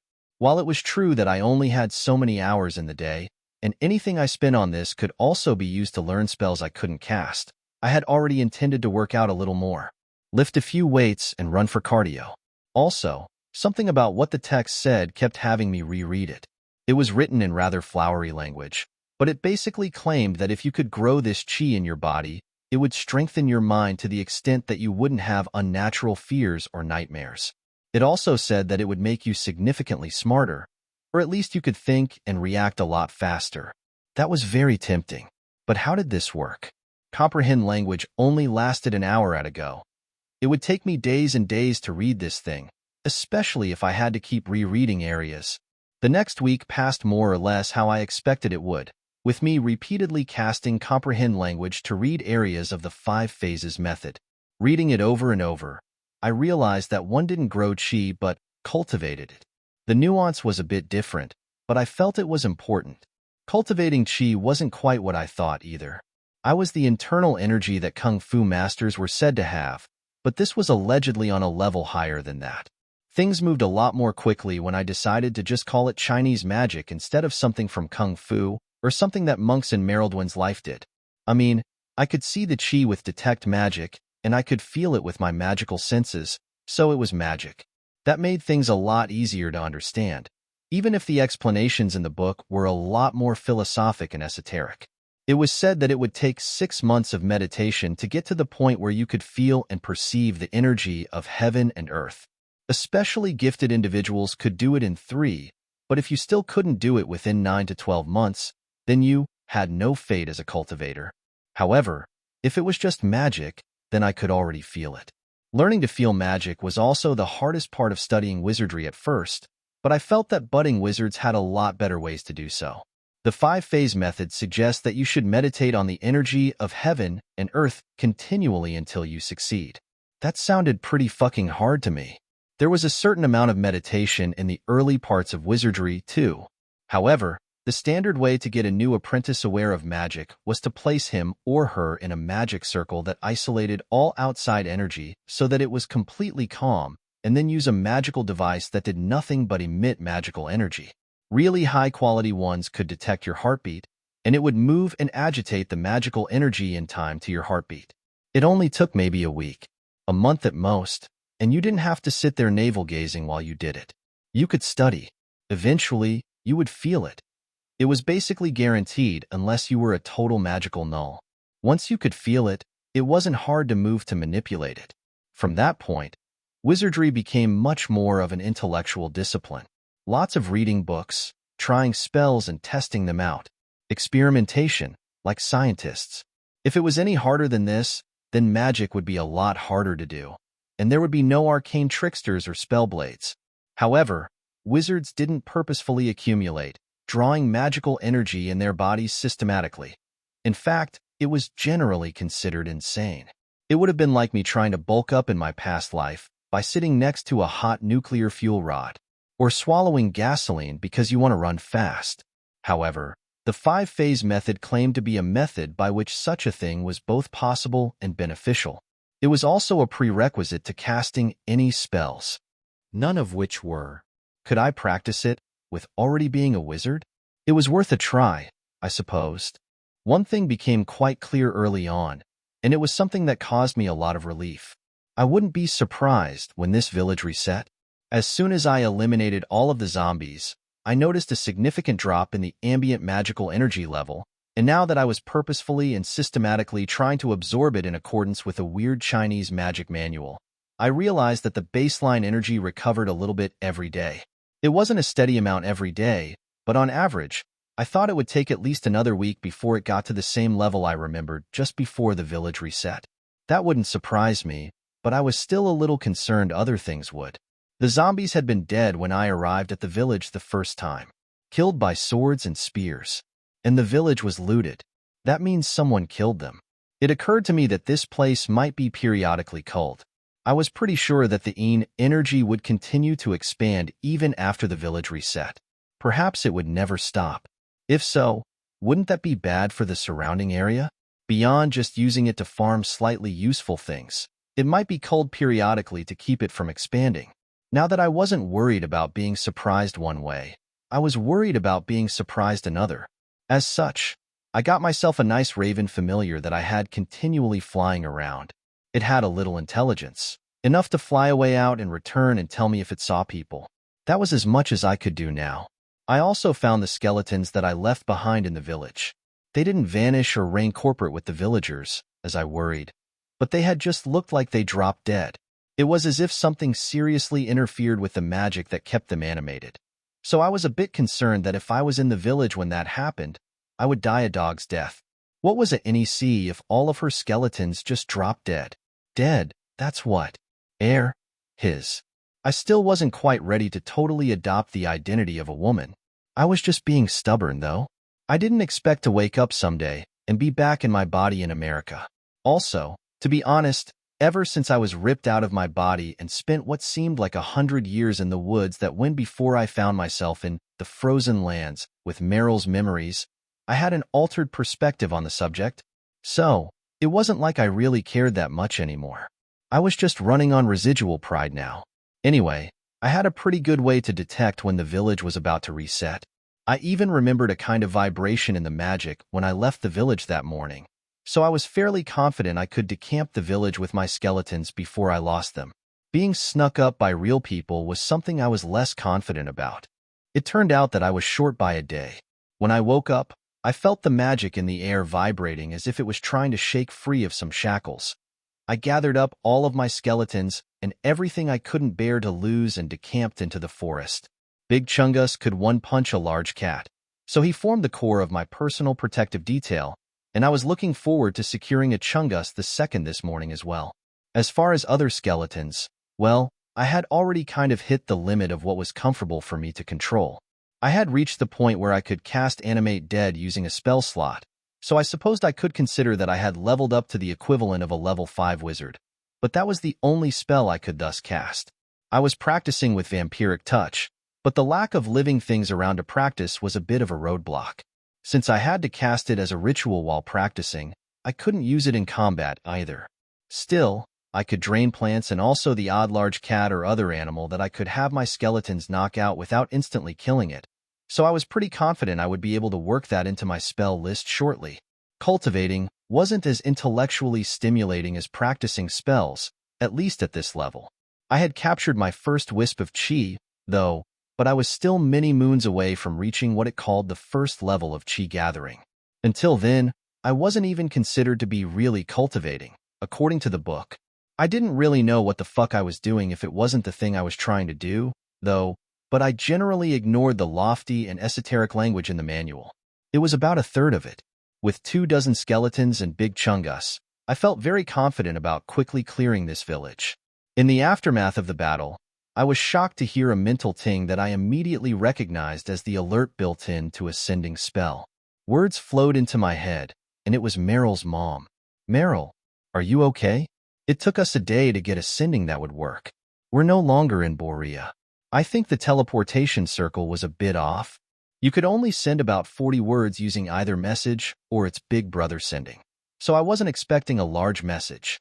Honestly, I wasn't expecting anything. It had been over 3 weeks. I had concluded that they had passed away or that communication was a lot more difficult than I originally thought. However, their message implied it had only been a day from their perspective. I didn't have much time to reply, so I just sent what came to my head. Mom, it has been over 3 weeks here. Not same plane. Not same prime material. Oriella sold contract. My plane running faster temporally? I'll work on evocations. Try to master sending. Surprisingly, about an hour later I got another message from her. Fuck. Pay off that debt as soon as possible. Oriella known quantity. New one not. We have no idea how to travel to different primes. We don't know how to come to you. Or go back to Borea. I replied, don't worry. I had been intending to go off on my own. This is just a bit ahead of schedule. At least we can stay in touch. Focus on your safety. I'll get my debt paid. I sat down in one of the mayor's comfortable chairs and frowned, not sure how to feel. I had done a number of experiments to examine my soul in the past days, and I was pretty sure that Meryl's parents wouldn't be able to tell unless they ripped my soul out of my body. You see, I was still surrounded by Merildwin's spirit. Normally, when you pull out a soul, you pull it out along with the spirit. But, of course, great old ones had to be special. It was like it had cored me and Meryl like an apple. It was no wonder it was so excruciatingly painful, and also why it was so easy to think as Merildwin when I wanted to. As such, there was a part of me that was trying not to cry. I shook my head and pushed that feeling away. It had been something like 3 months, or the way I was calculating time, 7 chungi. I continued as I had been, but every week or so I would share a quick message with Meryl's parents, and I was surprised at how much I looked forward to each message. Enough that I was systematically practicing my evocations, even the difficult fire ones. I often didn't even loot much anymore when the village reset, except for a few things. The books I took as I could blank them, and use them for notebooks. A couple of the swords were a cut above the rest, so I took them. There was also an unusual flower in the mayor's courtyard. It was a completely white lotus that gave off a chilly energy. It was a bit different than the necromantic energy around everywhere that I was used to, and from my study of the 5 Phases manual, I decided to call this a natural type of energy, with the energy of undeath being a subset of Een. I wasn't sure if that was right. I was making shit up as I went along, but I still attempted to replant the lotus every reset. I killed it the first 2 times despite significant herbology training that Meryl's mother gave her, but now I had 5 of them that I tended to as potted plants. Big Chungus Ice Stone, I also always took. And that was it, basically. And I found these ice stones to be very useful. At first, I thought it could be an incredible necromantic catalyst, but I hadn't figured out how to use it that way. But I had figured out how to use it to create longer-lasting spells, specifically illusions. I could cast Major Image as a ritual, and if I used an ice stone in a key position in the ritual, then the illusion could last. Well, I didn't think forever. But it had been weeks, and I hadn't noticed the ice stone being substantially depleted yet. I used this to hide what was already a secret entrance to the mayor's basement. In life, it was something like a huge sex dungeon, but I used it to store supplies, most of the skeletons I didn't have actively animated, and as a secret retreat in case people came. The Major Image illusion caused the already concealed entrance to be virtually impossible to find unless you could see through illusions. To be honest, I wasn't sure why I remained here except to accumulate more chungi. I suppose I didn't have anywhere else to be, and I was still making progress in both my studies and my cultivation. I was officially a cultivator now, being in the first level of the chi gathering stage. What that meant was that I was stronger, faster, and I thought a bit faster than I did before. That was expected, but it also seemed to help in my wizardry, so I thought it was a win-win. I had been worried that the accumulation and circulation of magical energy in my body would stump my spells or perhaps make me explode, but if anything, it made each casting a tiny bit easier, a tiny bit smoother. Sitting amongst a slaughtered village, I had the feeling that this wasn't a peaceful world, so I wasn't really that much in a hurry to be thrust into it. However, I just learned from my raven familiar, which I had named Crow, that people were coming. I had quickly ushered most of my chungi into the secret room, except one. I had a suspicion that these people were here to pacify the town, so I was going to give them a town full of monsters and expected loot to pacify. They might be skeletons and not zombies, but who really cared? If I didn't do this, then they'd definitely send someone to investigate, eventually. Probably somebody strong who would find me hidden in the basement. Even though I suspected they were doing this to keep this place safe, I could just bet what I was doing was considered the equivalent of illegal poaching. Governments never changed. Resources, even if they weren't worth that much, could be attained here, so they'd hassle me if I didn't have a permit and pay taxes or whatever the local equivalent was. Sighing, I realized that while I was content to hide myself from the world for now, the world was knocking at my door. We hardly knew ya. I didn't have a long time before they arrived in the village, but from what my loyal raven's eyes could tell, they had paused at the edge of town and were consulting amongst themselves. I had 24 well-armed skellies patrolling the town, and I was pretty sure that they had spotted them and were curious and cautious about this. If this place was regularly cold, then they would know what to expect, and the fights didn't change here at all, at least not in the months I had been here. Seeing new enemies of a different type might cause them some hesitation, I was hoping. 20 or so armed skeletons were a significantly higher threat than the zombie villagers, but only when acting together and with me to direct them. Zombies were slower, but they were significantly tougher. If the skellies were on autopilot in drips and drabs, it should be an equivalent threat, or even much lower. The safest thing to do would be to hide in the basement until they were gone. Still, I didn't want to kill these people, so I wanted to observe their fight so I could cause the skellies to make a mistake in their favor if it looked like they were about to be murdered. As such, I quickly cast magic aura on myself. This was an illusion spell that you normally cast on objects. It could either hide an object's magical nature or create a fake one on a mundane object. In this case, I was hiding my aura. I had noticed that now that I had magic accumulating and circulating inside of me due to cultivation, small amounts tended to leak out a bit as if I were a magical creature like a fairy or unicorn. I would be noticeable, even if I was invisible, if these people had some way to detect that. If they were cultivators, that seemed highly possible. The manual I had didn't really include any way to sense chi except really close to your body, but I assumed that it was possible. It would be incredibly weird if it wasn't. Another casting of comprehend language and detect magic followed by, finally, invisibility when I saw that they were entering the village. Crow followed them and gave me a pretty good image. There were 3 men, 2 of them looked in their 30s and had the muscly thews of a fighter class if I had any guess. They looked rugged and serious and weren't wearing kung fu robes as I expected but outdoorsman-type clothing, including the conical hats I would expect from rice farmers. The last was more of a young man, perhaps 15 years of age. He was dressed more like what I expected and didn't look as rode hard and put away wet as the 2 older men. His eyes were pitch black, as was his hair, and he had a sword at his waist. All of them had swords, actually, but the 2 older men had swords that were much larger and curved, almost like scimitar or falchion. Seeing them with my eyes instead of my familiars, I noticed that the magic or chi looked different in each of their bodies. The young man's magic looked similar to mine these days when I looked at myself with detect magic while cultivating. I took him for a cultivator, too, and the weight of his energy seemed a little bit stronger than mine, which would have made him pretty weak as I understood things. The 2 older men didn't have a continually circulating pattern of energy. Instead, the energy seemed to wax and wane in time with their breathing, dissipating throughout their physical bodies. I didn't know what this was, but I could tell that they had a fair amount of energy accumulated in their muscles, bones, and tendons. I frowned. Would their bones be really strong? I wondered. I shook my head. Bad. I didn't need to know how strong these men's bones were because they were leaving with all of their bones. At first, I thought the 2 men were guards for the young man, but they seemed to be working together. In fact, they were treating the younger man kind of like a junior. They had talked about their options and came to the conclusion that they would watch the skeleton's patrols and try to assault one alone to gauge its strength.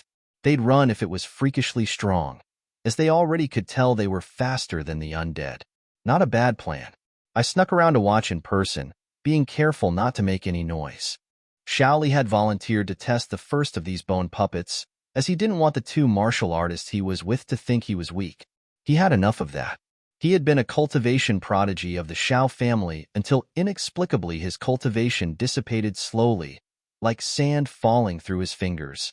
When he dropped from the 7th back down to the 1st level of the chi gathering stage, he was no longer considered a genius.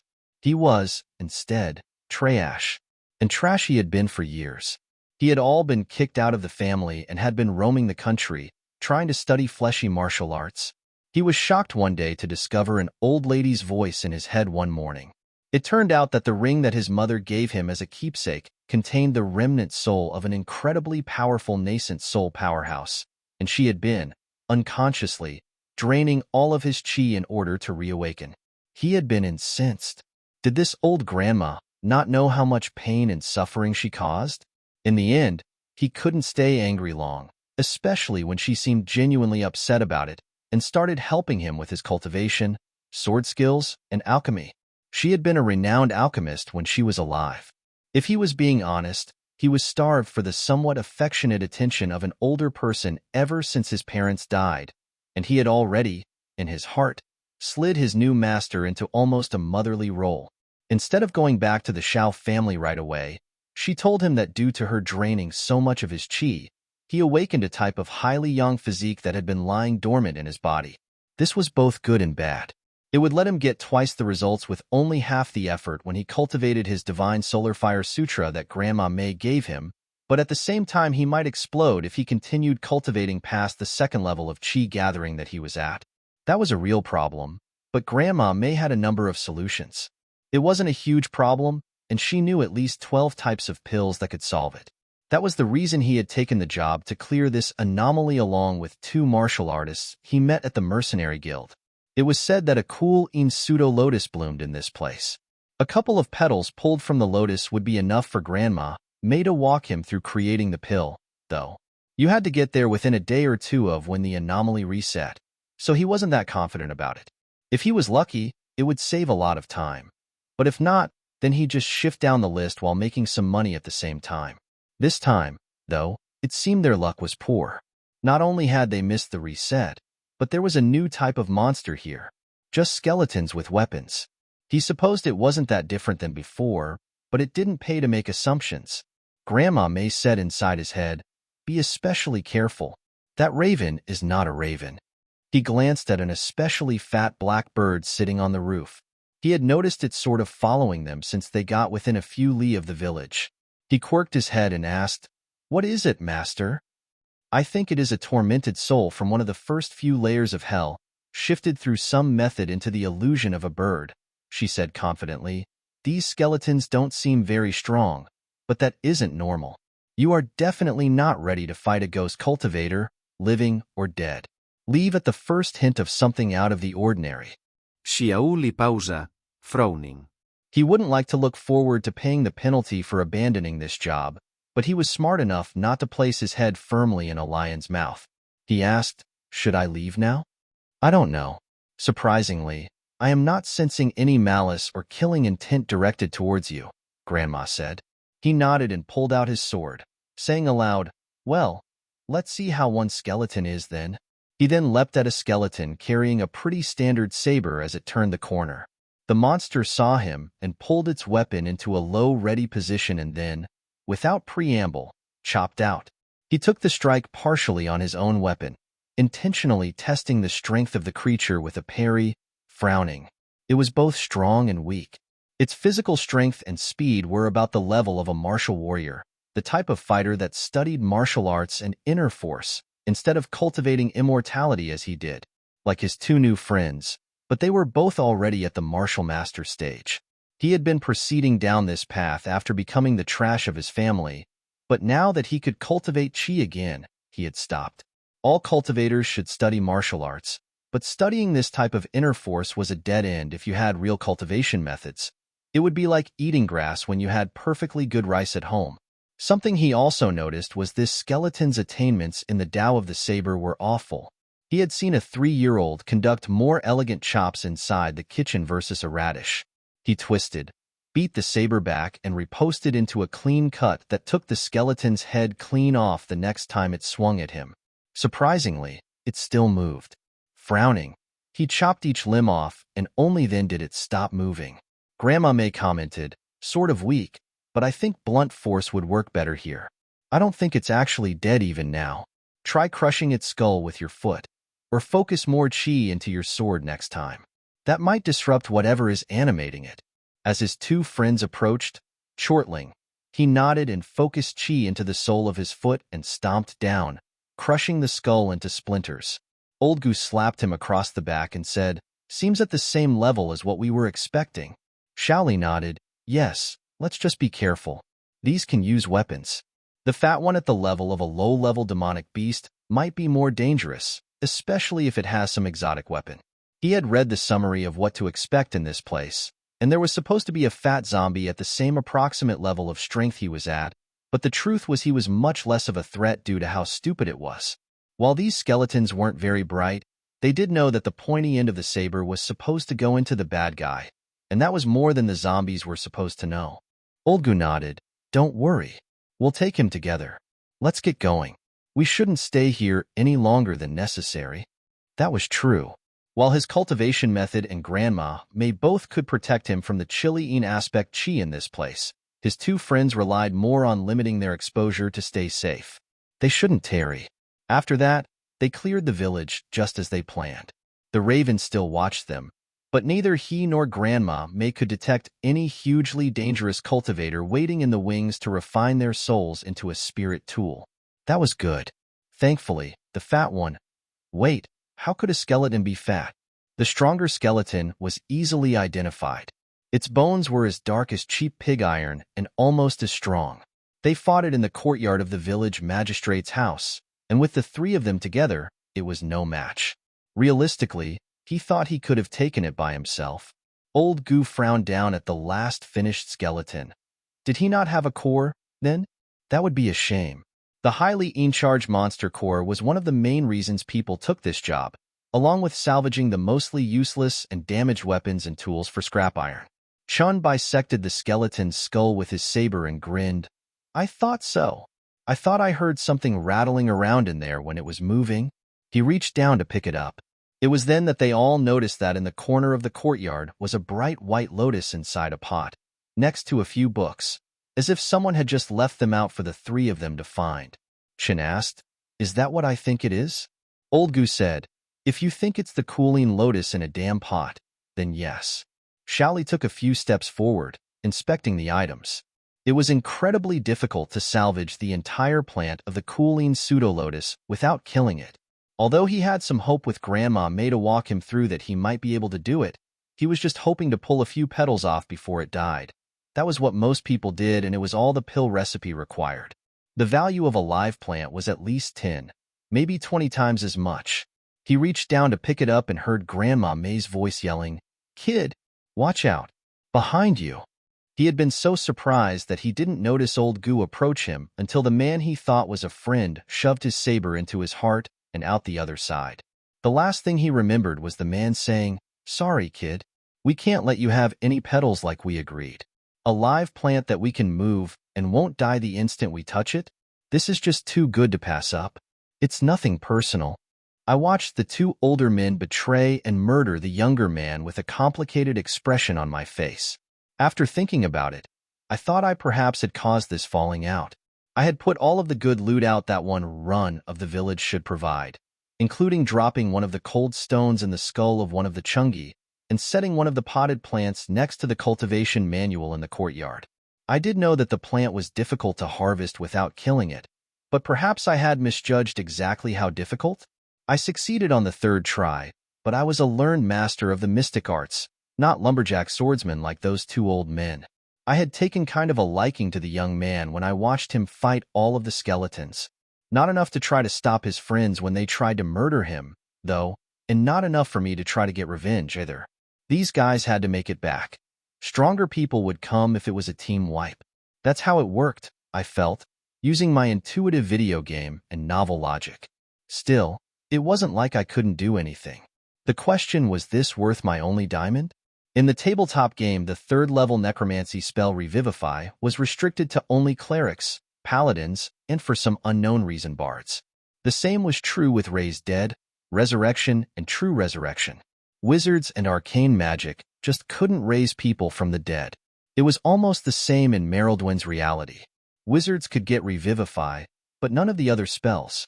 A suitably trained necromancer could bring someone back from the dead only in one situation. Their soul still had to be available. A soul left the body pretty quickly. 10 minutes was average, with the max being around an hour. A necromancer could either cast Revivify in that limit or restrain the soul from leaving through a number of ways, after which they could cast Revivify at their leisure while using the soul and the soul's original body, so long as it hadn't decomposed or wasn't too damaged. It still cost a small diamond, though, and the spell consumed it. After I was sure the 2 scimitar guys were gone, I rushed out to the young man's body and fished out a couple of copper coins, placing them on his eyelids and quickly casting Gentle Repose. That would keep him from decomposing or rising from the dead in the heightened energy. Following that, I pulled out my ritual dagger and ushered the young man's soul into the soul jar, attached to the pommel, along with Jim. Soul jars were generally designed to keep souls in stasis so they wouldn't be aware of anything, much less each other. They had looted him pretty thoroughly, but unusually, they had left a plain-looking ring that the boy wore on a necklace around his neck. Frowning, I reached out to grab it, and as soon as I touched it, I heard something in my mind. Poor Shaoli. We shouldn't have come here. Wait, who are you? I froze. My detect magic spell had already expired, so I hadn't thought to examine the item for magic, but as soon as I touched it, I realized what sort of object it was without even having to identify it. In fact, it was quite similar to the object I had just stored the young man's soul in. It was some type of soul jar, except that it was designed so that the occupant had some manner of freedom and could extend at least some energy outside of it. In that way, it started sounding closer to a phylactery to me, which scared me to death. Instead of answering, I immediately shifted the ring into my hammer space. Time didn't pass there, and as far as I knew, nothing could affect me from there. That lady's voice didn't sound like a lich. She seemed genuinely upset about this young man's passing. Some sort of ghost? Would the possibility of me being possessed never end? I mean, I could just leave it in there forever. That would be the smart thing. Over the next 2 days, I hadn't decided whether or not I was going to waste a limited resource like a diamond on the dead young man. Although I carefully used seal wounds to heal all of the physical damage to his corpse, including the trauma to its heart before it lost too much blood. The spell Revivify itself healed the corpse to the point where it wouldn't immediately die again, but not anywhere near what I would call hale and hearty. As far as the old woman's voice in the ring, I had been studying ritual magic for the next 2 days, and I thought I had figured out a way to speak with her without giving it access to my body or soul. I was combining and modifying elements of speak with the dead and magic mouth to create a ritual that should allow two-way communication with the ring without touching it. It was actually an amazing piece of spellcraft, and would have been enough to see me considered a journeyman wizard in my own right. Modifying and combining spell forms together was the sign of a truly educated person, not merely a dabbler. It was also the cause of most arcane explosions and untimely deaths of young wizards. Beyond the potential for explosions, this was still not exactly smart because I didn't know if the soul inside could rush out and possess me. So, I took a few other precautions there as well, using multiple casts of protection from evil and good target both undead and living souls to give myself protection against possession. If it could just come out and squash me to death with magical power, I was a bit screwed, but I didn't think it would be taking my body. I was really a bit sensitive about that, I realized, looking down at my too feminine chest. My biggest issue, again, was that I still barely spoke the language. Sighing, I held my hand out in front of the center of the ritual circle and caused the ring to plop down and clank on the ground before activating the magic, which had already been primed and buzzing, just awaiting my unleashing it. "Can you hear me?" I asked in broken, maybe Chinese. I heard audibly, "Yes, who are you? And why are you talking like a child?" "It's complicated. I don't know the language too well, but I'm able to use a special technique to understand you despite that," I explained, or at least tried it. It probably came out like, "Me speak bad, but hear you in helmet." Just a moment. I'm very limited at what I can do in here, but I should have a form of soul divination that I can use to understand you in a similar way, the voice said, and I clenched my fist. She could cast magic from inside there. I should put her back in the hammer space. I decided to try speaking in English then. "Can you understand me now?" "Yes," she said, before asking, "Why do you still have little Lee's body? I promise you, if you defile it by raising it as some manner of corpse puppet, I will find a way to make you pay for it." I blinked. Did that mean she couldn't make me pay right now? Was she limited on what magic she could use in there after all? She seemed attached to the young man, at least?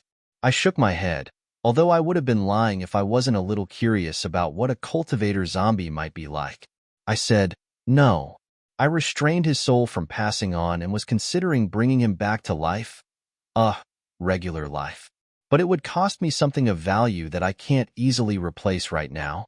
There was a pause before the old lady's voice asked, seemingly hopeful, is that possible? He won't come back as some sort of monster like a Xianxia? I had been waiting to see what her reaction to that offer was. If it turned out that revivify was the equivalent of some sort of earth-shaking, amazing magic that would shatter the heavens or something, then I was going to immediately put that ring back in my hammer space and not ever take it out again, unless I happened to be able to throw it into the sun someday. Sorry, grandma-sounding lady. I'd like to do the right thing, but my survival is, ultimately, more important. She had sounded a little surprised but not shocked by the offer. That was sufficient to allow me to proceed. I nodded, although she couldn't see it. He would be perfectly normal, as far as I know. He'd be weak for about a few weeks to a month at the most. I didn't even know what a Xianxia was. We would both be deeply in your debt, me especially. What would you need to compensate you for saving him? She asked, with some emotion in her voice. What I really needed was a language tutor and a temporary local guide. But I would settle for as much as they would give me. I grinned. Well, let's talk about that. Leaving home behind. The Netherworld Kingdom was supposed to be dimly lit, but it was straight darkness that he found himself in. By reflex, he tried to shift chi into his eyes to improve his vision and was surprised that it worked. That wasn't supposed to happen.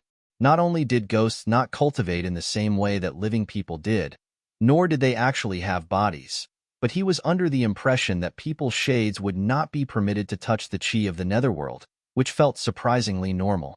Otherwise, the courts of the dead would have sinners running all about trying to avoid being sentenced. He almost shouted in shock when his improving vision caught a glimpse of an ashen young woman looming over him, inspecting him as if looking for a flaw. It was hard to tell in the dark, but she looked about his age, perhaps a year or two older.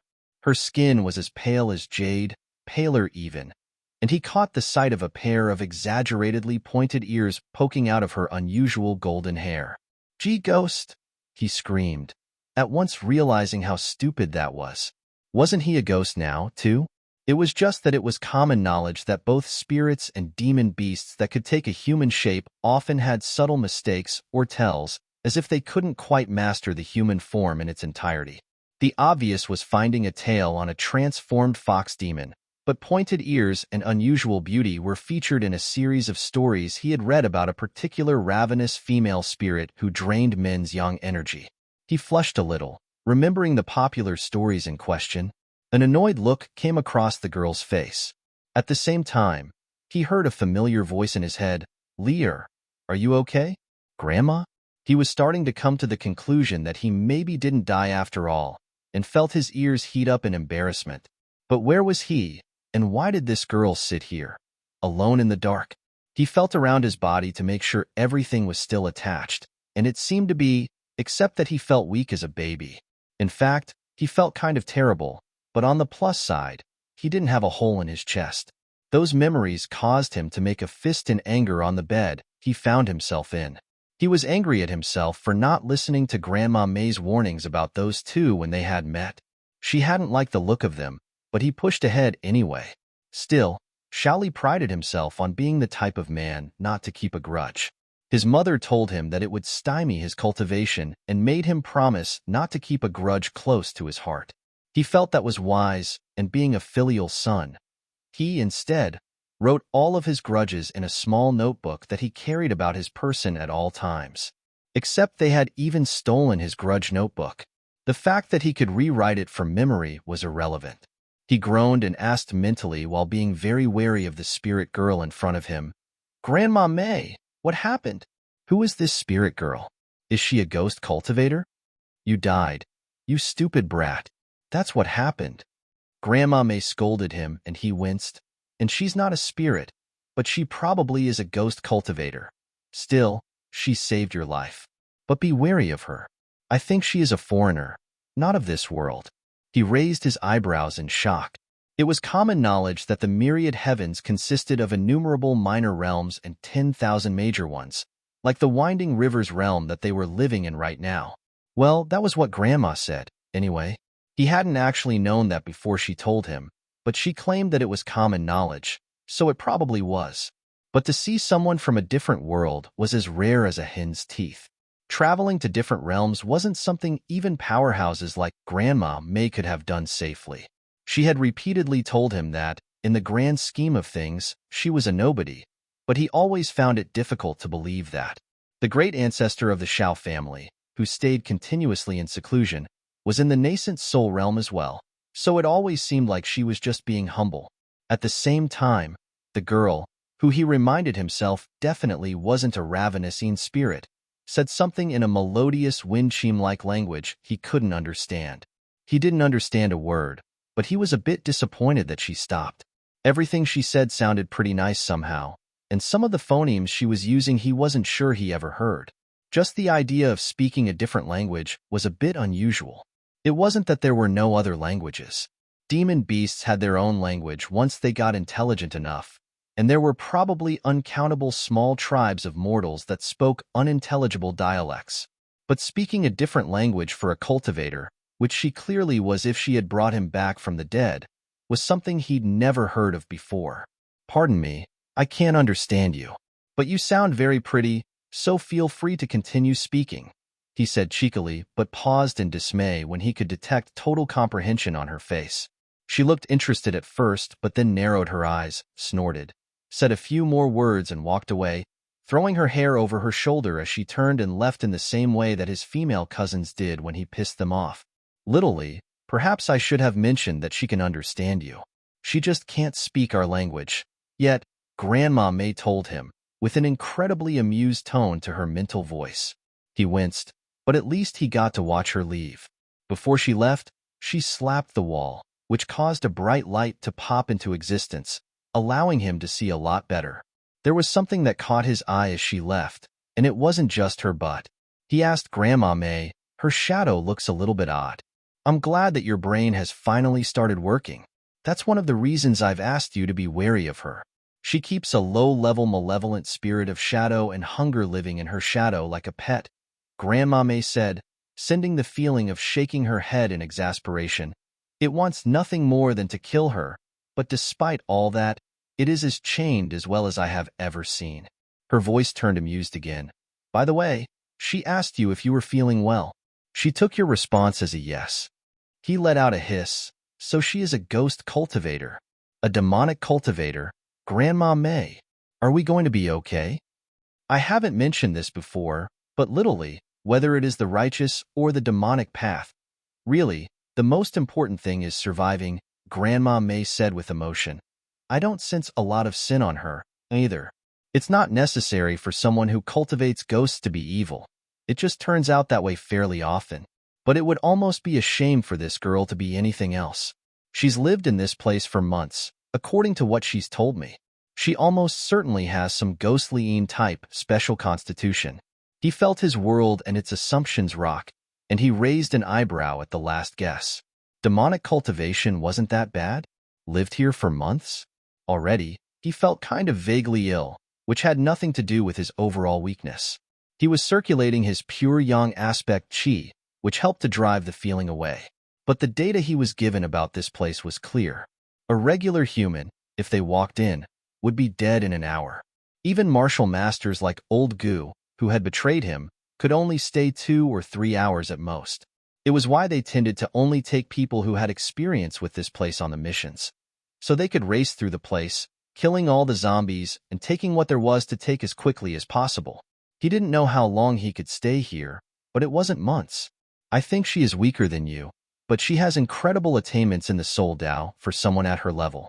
Bringing you back to life in the way she did would have taken a soul cultivator in the Golden Core realm, I think, to capture a soul before it ends up in the Netherworld Kingdom.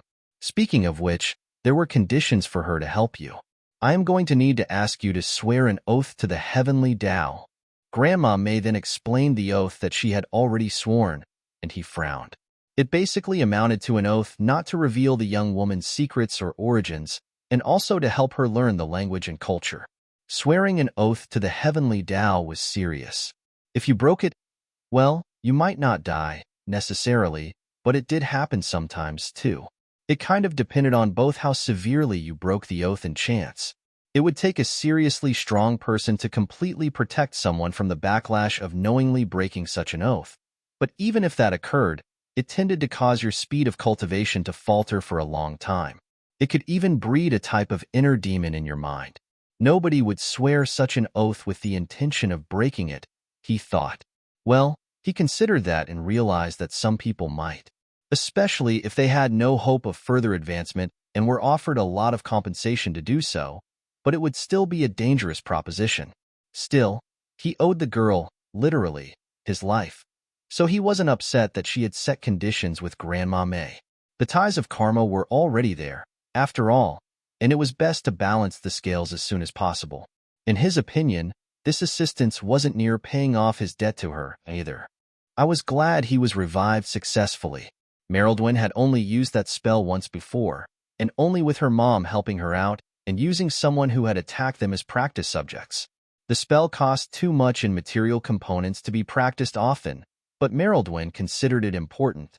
If the worst happened and both her parents died, but she survived, she wanted to be confident enough to have some chance of reviving one of them. Fortunately, everything worked perfectly. He remained unconscious after his vital signs restarted for a few minutes, and I deposited the ring with his grandma in it around his neck.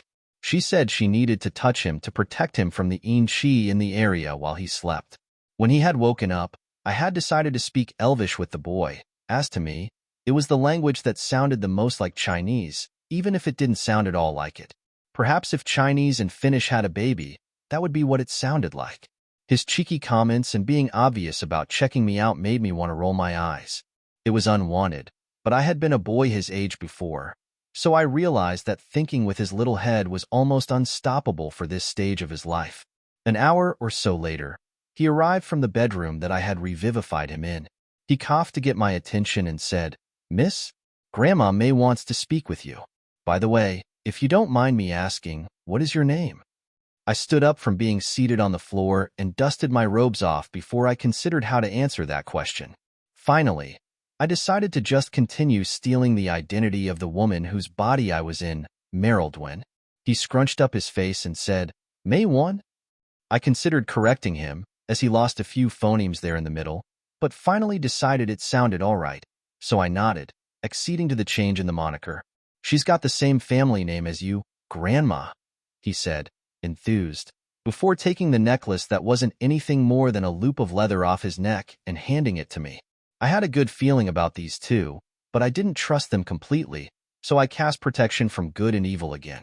This caused the boy to squint at me and ask, "What was that?"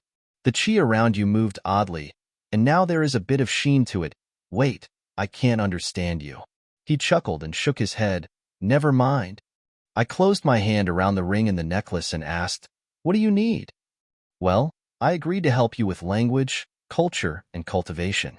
I can mentally send you information, and I propose to send you information on language right now. It won't make you fluent, but you'll have all of the vocabulary, and it will vastly shorten the time it takes for you to learn the language," the old woman said and continued, "I'll do the same for a better cultivation method as well." I frowned. What's wrong with this 5-phase method that I have been using? It's crap. It's one of the most common methods around, and you don't have high compatibility with a 5-element method anyway. You'll spend 5 times the amount of time for half the results. You have a ridiculously high compatibility for energy. It's the reason you can live in this place. You'll want a method that takes advantage of that. I have 2 options, but... She seemed hesitant at the end. Well, she sounded really sure and was the expert. I didn't know how fast or slow this was supposed to take. I was curious at her hesitance and asked, "But what?" "The best one requires that you have maintained your primaline energy all the way to the foundation establishment realm. But it is quite good, and the manual I have goes all the way to the celestial immortal realm, which is incredibly rare. The other one is about as good, but the manual stops at the nascent soul stage," she tried to explain, but she seemed to be using words that comprehend language couldn't quite translate. I asked, flummoxed, "What is primaline energy? What is the baby soul realm?" "Nascent. Nascent. And primaline energy is what every female is born with. I'm asking if you're still a virgin, she said, finally becoming blunt about what she wanted to know. I frowned. I've never had sex with Merildwin's body, obviously, but by any measure, I probably wouldn't qualify. I wasn't a virgin in my past life, nor was Merildwin, so I couldn't say either my soul or body was virginal. Honestly, having the memories of her having a few sexual encounters with men were some of the things I had been trying to compartmentalize or forget, especially considering how much she had enjoyed herself. Talk about body dysmorphia. I didn't really feel at home living in her body yet, but I suspected that even when I had, my sexual preferences wouldn't have changed, so the memories were a bit unwelcome.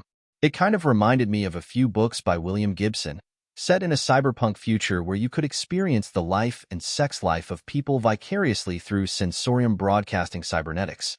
At least, I tried compartmentalizing that way, although it was a bit difficult. Finally, I said, "No, I'm not a virgin." That was the safest answer, and I didn't want to explode because I would like to say otherwise. Then it will be the heavenly dance of moonlight scripture. It's quite good, but I only found half the book by fluke. If and when you get to nascent soul realm, you'll have to either find the rest, switch to another cultivation method, or deduce your own path to immortality from there.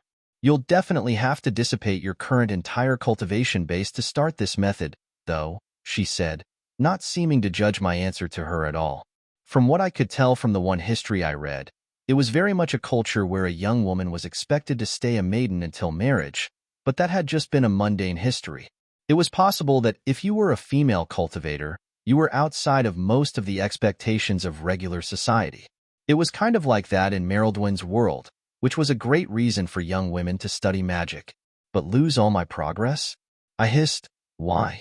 It took a long time to get this much. I hated wasting time. Absolutely. It'd be like building a house on quicksand. If you didn't, you'd suffer chi deviation and die before the year is out. Don't worry, you'll definitely save time overall. You're just barely started, she coaxed. I sighed, but if I manage to get to this baby soul stage, will I need to start over from scratch again? That seems bad. Nascent. And no, you'll be limited to methods which are similar to this, though. So only in cultivation methods, well, perhaps single-element ones, if they are highly yin aspect, like water to ice. And maybe a yin-yang method, or taiji. She paused to consider and said something that made little sense. After all, from 0 comes 1. From the infinite wuji comes the supreme taiji, and then from 1 comes 2. From the supreme taiji comes the duality of yin and yang, and then from 2 comes 4 and so on. Absolutely none of that made any sense, I admitted. I had only been really reading the practical directions in the 5-phase manual. How it directed me to move energy around, basically, and I had been ignoring the philosophy. If I proceeded down this cultivation path long enough, would I be required to actually comprehend what all of this philosophy and metaphysics meant? It would be hard. I was an engineer, and Merildwin was a wizard. Neither of them was really down to accept unverifiable axioms. Still, I had gotten some information from her earlier about what some cultivators at the baby soul stage could do, and it was on the level of turning a mountain to gravel with a punch. That was stronger than some actual divinities in Merildwin's last world. And she said that she was a nobody. On the lower levels where I was at, I figured that wizardry was a lot more flexible, though.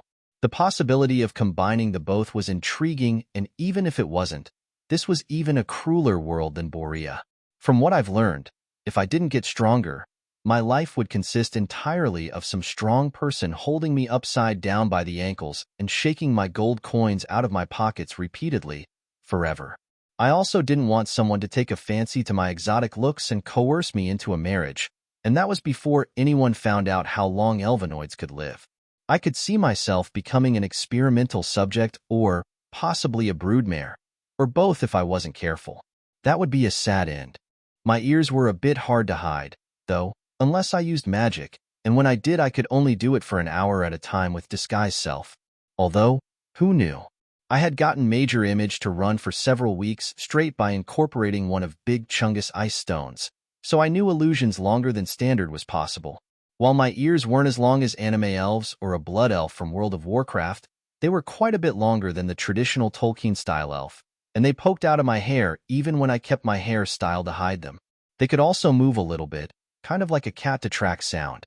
Although Merildwin thought that fact was deeply embarrassing for some reason and hated it when someone noticed she moved them. Personally, I thought it was cool. She sighed, "You'll have options. So, are you willing?" My conclusion was that I didn't really have a choice. I nodded. Fine. You'd think I'd be more accustomed to knowledge being dumped into my head, but really, it never gets any easier.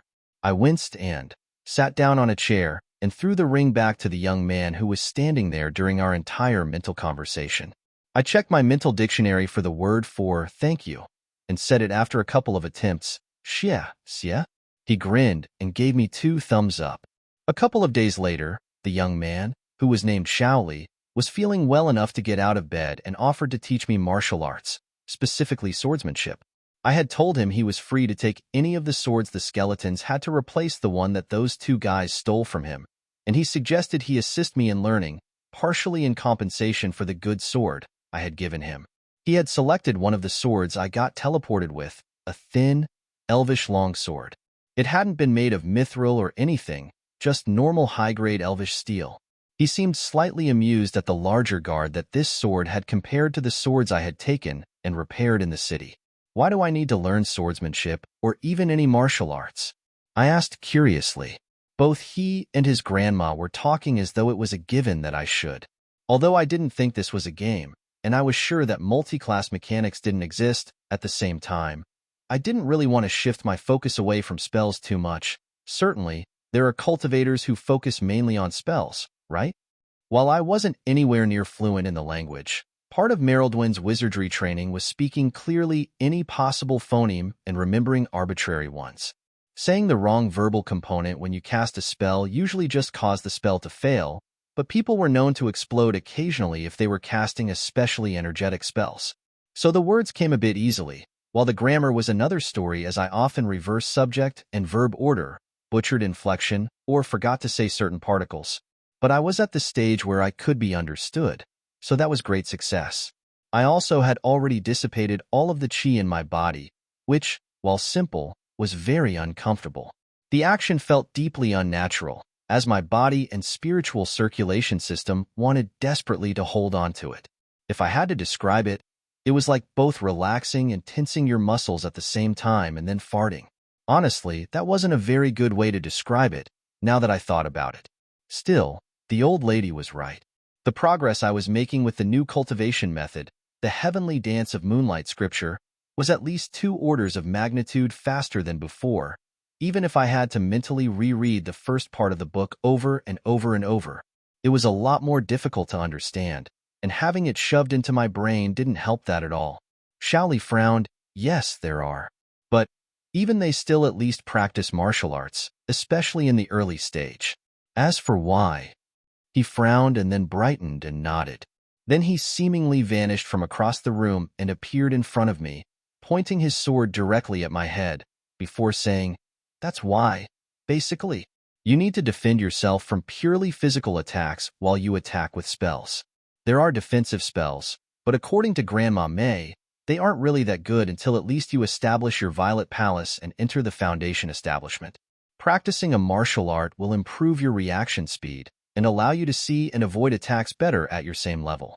He lowered the sword and asked, hypothetically, also, if you can dodge or parry an attack, why bother wasting your precious chi to defend against it? A lot of fights between cultivators devolve into who runs out of energy first. After all, so, defensive techniques didn't scale very well at the entry level of cultivation. Not only that, they used a lot of energy. But I didn't particularly like being reminded that even weakened from being raised from the dead, this kid was significantly stronger to me, to the point where I barely saw him move. Mrs. May had found a way to speak audibly while Shaoli carried her and agreed, "It's really a good idea, even if you have no fate as a sword cultivator like Lear."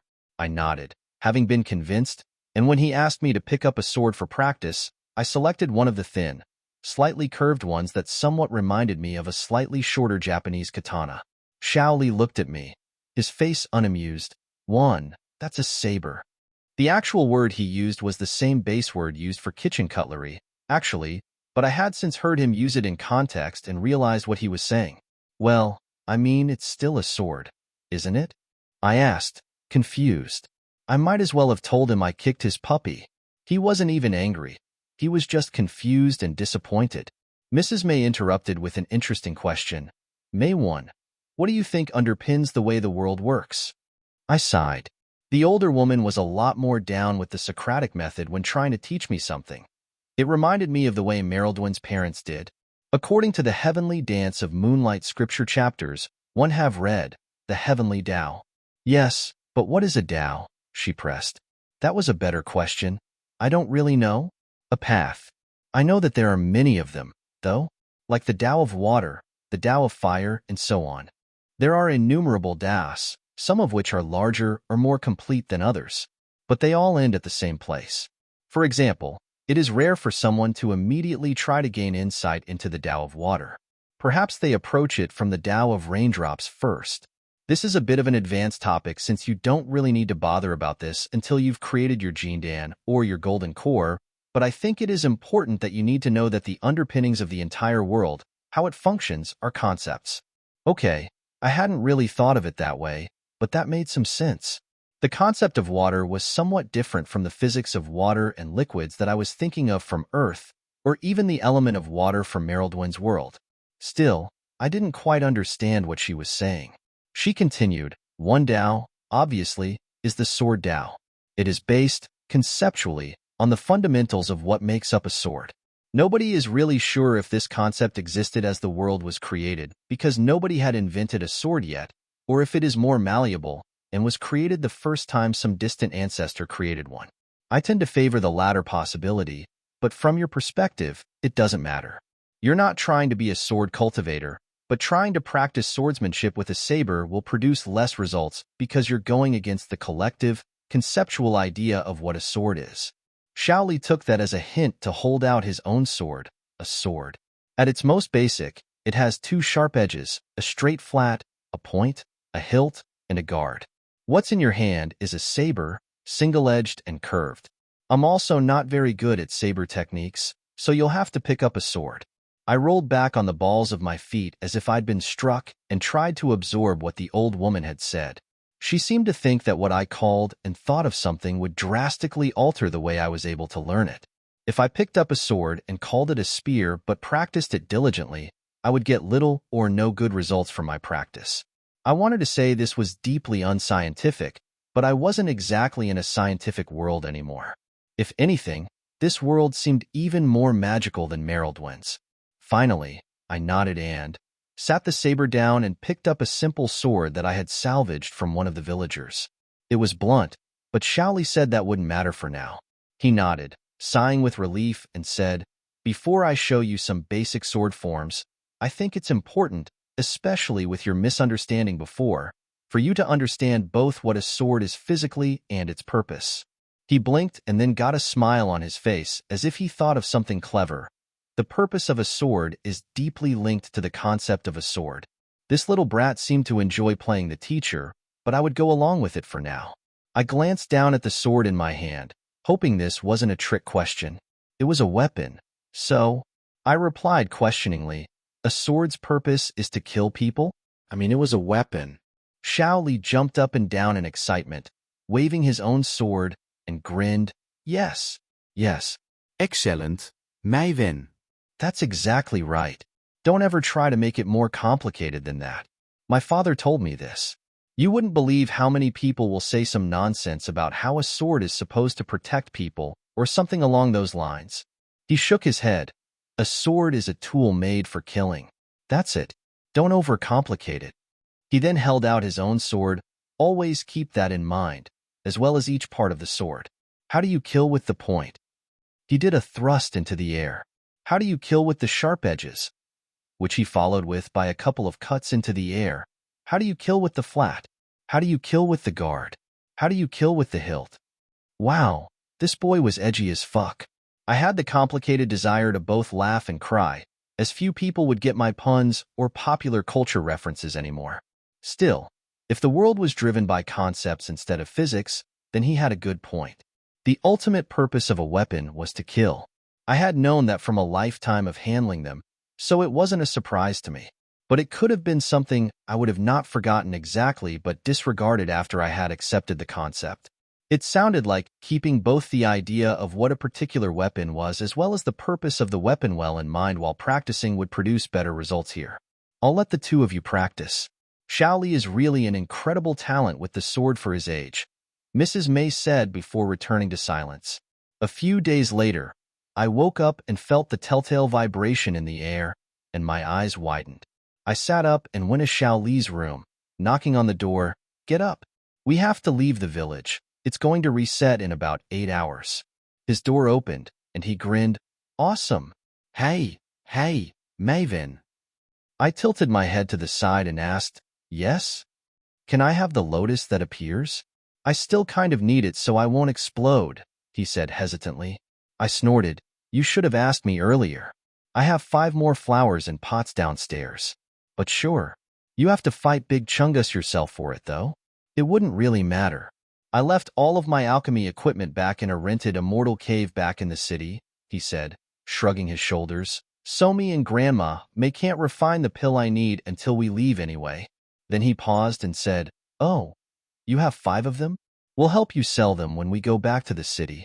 Wait, I frowned. Leave? I was about to say, but this is my home. But even I realized how weird that sounded. This was obviously not my home. Still, I was kind of attached to this place. He stared at me as if I was a very special person. You didn't expect that we'd stay here indefinitely, right? I'd die if I tried that. I'm not sure how I can explain how uncomfortable this place is for me. Besides, you can't learn the culture of this continent while hiding away from everything. I mean, yeah, I suppose. I sighed. I kind of knew this was coming, anyway. The time it took to reset this place was growing a few days longer every reset. This time, it had been base plus 5 days. If I stayed here forever, would I eventually just use up all of the energy here? I didn't know. Also, I need to go and kill old Gu and Chen, he said brightly, causing me to raise an eyebrow. I asked, slightly amused, are you so invested in revenge? He paused and said, clenching his fist and making the mean face of a man who had obviously held a grudge, ahahaha, of course not. I don't hold grudges. MMMHMM. I said. He shrugged. Besides, even if I hadn't, it would be necessary. I can't just come back to life. Such a thing isn't impossible, but it is quite unusual. If we leave old Gu and Chen alive to keep gabbing away, then more people might notice my remarkable recovery. Most people would assume that they're just incompetent, but who knows? Best to nip it in the bud. I paused. Is it really that miraculous? He tilted his head to the side. Yes and no. My soul hadn't reached the Netherworld Kingdom yet, so it wasn't like reviving me was impossible. But soul cultivators are rare, and by the time they become more common, well, at that point, dying and even leaving your soul behind becomes the exception rather than the rule. So it's less miraculous and more unusual.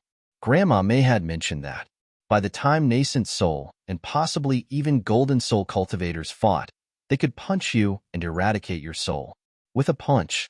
Even one punch man couldn't do that, I didn't think. So it was possible, but it took the equivalent of a lot higher cultivation realm than I had. And by the time it was possible, it wasn't often needed.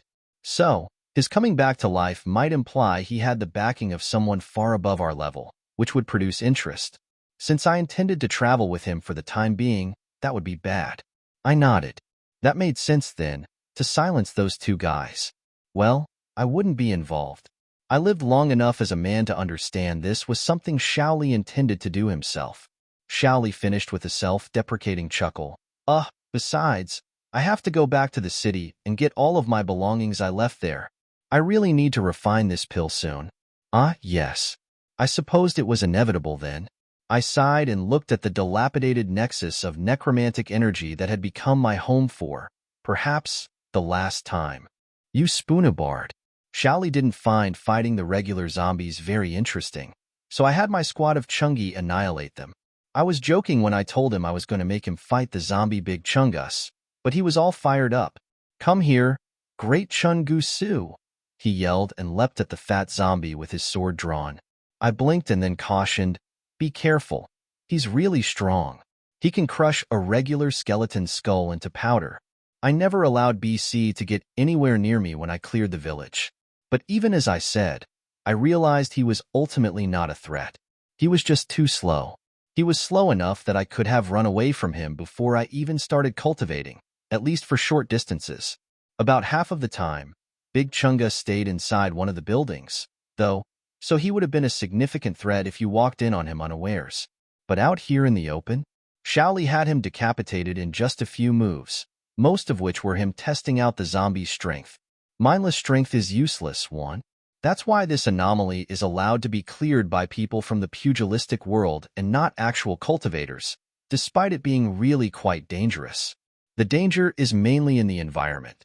Yang-style anomalies are similar, Xiaoli said, sheathing his sword in one motion. I perked up at that and made a note to ask him, but he shuddered, looking down at the corpse. Say, how did you get the bones out? Surely not the hard way. I want the monster core, but almost not enough to go searching for it. I chuckled and caused my wand to appear in my hand, pointed it at the corpse and said, Avada Kedavra. Okay, I was just channeling Harry Potter. Activating the wand didn't require any verbal components. Plus, I liked puns. Xiaoli took a step back as the skin and meat of the corpse, thankfully including the decapitated head, almost liquefied and peeled itself. I carefully pulled each of his bones out of the mess and found the ice stone and tossed it at Xiaoli, who caught it with a grin. As for the bones, instead of immediately animating them, I collected them all and stored them in my hammer space. My space wasn't large enough to store all of my chungi, actually. Even the one I just stored used a lot of space. However, I somewhat doubted I would be able to take my squad into a civilized city, so I'd probably have to leave them outside. There were things similar to handy haversacks and bags of holding in this world, but we were both too poor to own them. Small versions like the haversack could be occasionally found on especially wealthy late-stage chi-gathering cultivators, but the nicer models with a lot more space were strictly the domain of at least Foundation establishment people or perhaps incredibly rich scions. Xiaoli didn't count even when he was considered a genius of his clan, though. Having one set of bones in my storage would allow me to animate a skeleton on short notice. Still, I thought I would have to focus more on incorporeal undead if I was going to be living in and around cities for the foreseeable future. I turned and asked him, there are other anomalies besides just this Yin type? What's so dangerous about Yang type anomalies? Yes, there are kinds for all 5 elements, as well as Yin and Yang, and possibly others as well, he remarked and stuffed the stone into his pocket before walking over to the lotus that the fat man had been guarding. When he wasn't in a building, he often was guarding this flower. He hummed and said, Yin and Yang types can be the most dangerous at low levels. They usually have a danger outside their realm, mostly from the environment rather than monsters. This is an example of a dangerous Yin type environment, even though it ain't really that tough to kill the monsters. He paused before reaching down and then asked, Grandma May wants you to harvest it if you can. She thinks your Yin constitution is one of the reasons you were able to transplant them. I hummed and nodded, pulling a pot out of my storage. Sure. As I knelt down, I got started carefully. I found using tools killed it, so I had to use my hands to dig it out. He finally answered my original question.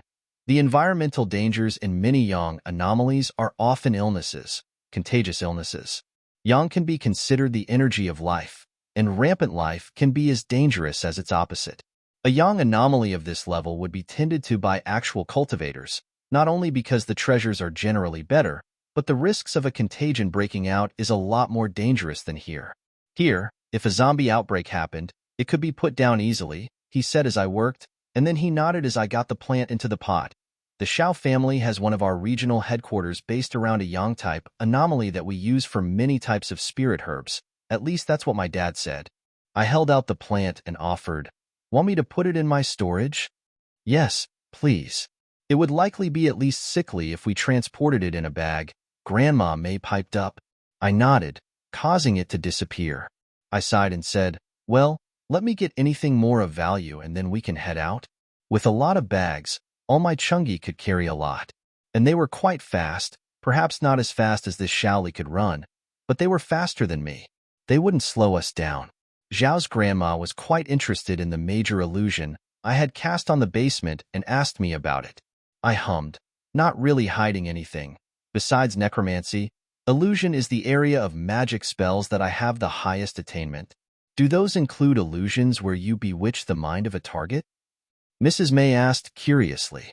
I paused before nodding, yes, although those are much more likely to be included in a different school called enchantment. My dad is an expert in enchantment, but some illusions only affect the mind. Most are kind of like this, though. I cast a minor illusion of a big chungus right in front of Xiaoli, who, rather than jumping in fright as I expected, immediately tried beheading it. He frowned and then put his hand through it before saying, "This is just a visual illusion." Precisely. The one over the secret door was an all-sense illusion, though. You could even have touched it, I said, nodding. Mrs. May had already asked me if I could teach Xiaoli anything, and I replied that it would be a bit difficult. He had the potential to learn, I felt, but wizardry built on a lot of theoretical knowledge. It would be like trying to teach university-level physics and chemistry to someone who had never completed middle school. Maybe when I knew more about qi, I could create similar cultivator spells based on wizardry. Besides, I liked being the only one to know this type of magic. But I might be willing to consider teaching him an abbreviated course of what he would need to know to cast a few cantrips and 1 or 2 spells in the future. I was actually interested to see how both fire and lightning cantrips would work with him, as both were considered very yang-type energies here. Cantrips were a big advantage for me, although I couldn't actually cast them continuously, forever, like in the game. Even before I started using qi, they could cause magical exhaustion. That was one of the ways Merildwin's world was different from the tabletop. For example, I could cast the light cantrip continuously, creating new lights each time, but eventually, it would cause me to exhaust myself. Now, they used a little bit of true qi, although from what I could tell, it was way less than equivalent low-level Daoist spells. That didn't surprise me because it seemed like wizards were a bit more efficient in utilizing energy. She accepted as much, for now, but asked, "If you don't mind, when we take rests, you should cast the bewitching spells on Little Lee." I blinked, Those types of spells are quite insidious, and it's difficult to really build up a resistance without being repeatedly exposed, she said, which caused Xiaoli to frown before nodding, seeing the logic. I hummed and considered which spells would be appropriate. I had the Friends and Mind Sliver cantrips. Charm Person would work, and it would give him a chance to fight the enchantment. I couldn't just keep casting Mind Sliver at him, though, or his brains would leak out of his ears after the 10th time. It dealt a small amount of psychic damage with each cast. I chuckled when I realized 2 perfect ones, Sleep and Hideous Laughter. The latter would be the most amusing to me, I thought, so I would pick that. I'd save most of my spell slots in case we found danger on our trip, but one first-level spell was worth it to see this. I grinned and asked, "I have one in mind. How about now?" Xiaoli looked a little uneasy now, but Mrs. May sounded enthusiastic. I grinned and cast the spell. While Xiaoli was incapacitated, it occurred to me that my low-level damage-dealing spells weren't that much to brag about, especially once we got a little higher levels of cultivation, but the utility and control spells had the capability to hit far above their weight class. If I was dueling a swordsman, and he ran at me, if I cast Sleep or Hideous Laughter like this, he'd be basically defenseless. The latter generally had a better chance to take effect, I thought. The way Xiaoli squirmed on the ground, laughing uproariously while futilely trying to stop, made me laugh quite a bit as well. Laughter was contagious, after all. I snorted, as I was pretty sure that was how necromancy worked in the Dresden Files. I didn't want to just kill people that I didn't have to, although it was a bit of a shame that I wouldn't be getting any souls to give the Yama King or New Shadows. I hadn't contacted Judge Wu at all. I had decided to wait until I had all 3 souls, just to limit the amount of times I needed to interact with the unknown factor. I still had a contract, and I was pretty sure my new familiar was a tormented soul that Judge Wu temporarily let out of hell to serve in that capacity. Really, it seemed incredibly stoked to be a raven, just enjoying a bird life, and it looked like it might cry raven tears whenever I had to dismiss it for some reason. That made me feel a little bit bad when I had to do so, but Mrs. May told me that I shouldn't feel bad for it even if it went back to hell when unsummoned. She said that only sinners went to hell, and only temporarily at that. It wasn't eternal damnation, like the hell I grew up with, neither. If you had a lot of sin, enough that you were sentenced to hell, you were released to reincarnate once the sin dissipated. Suffering expiated sin here. So long as I wasn't sending an unbaptized baby back to hell, I supposed, it was fine. We stopped a few hours from the city in another wilderness area. There was one thing about this world, and that it was mostly wilderness. That was because the wilderness was usually dangerous enough that it wasn't profitable to tame, but also because many resources couldn't be cultivated by tame land. My skeletons sat down all of the stuff they were hauling. We'd be able to carry it the last stretch, but it would be a pain in the butt. Xiaoli asked, "What are you going to do with these guys? You said they remain animated, but will become murderous when your spell wears off. We can't just leave them to roam." I nodded. I definitely agreed with that. If they roamed, not only would they probably kill people, but I wouldn't be able to find them again. I had hopes that, eventually, I could figure out a way to cast a long-term major image, centered on each skeleton, to make them appear to be some sort of automaton or, alternatively, very quiet servants.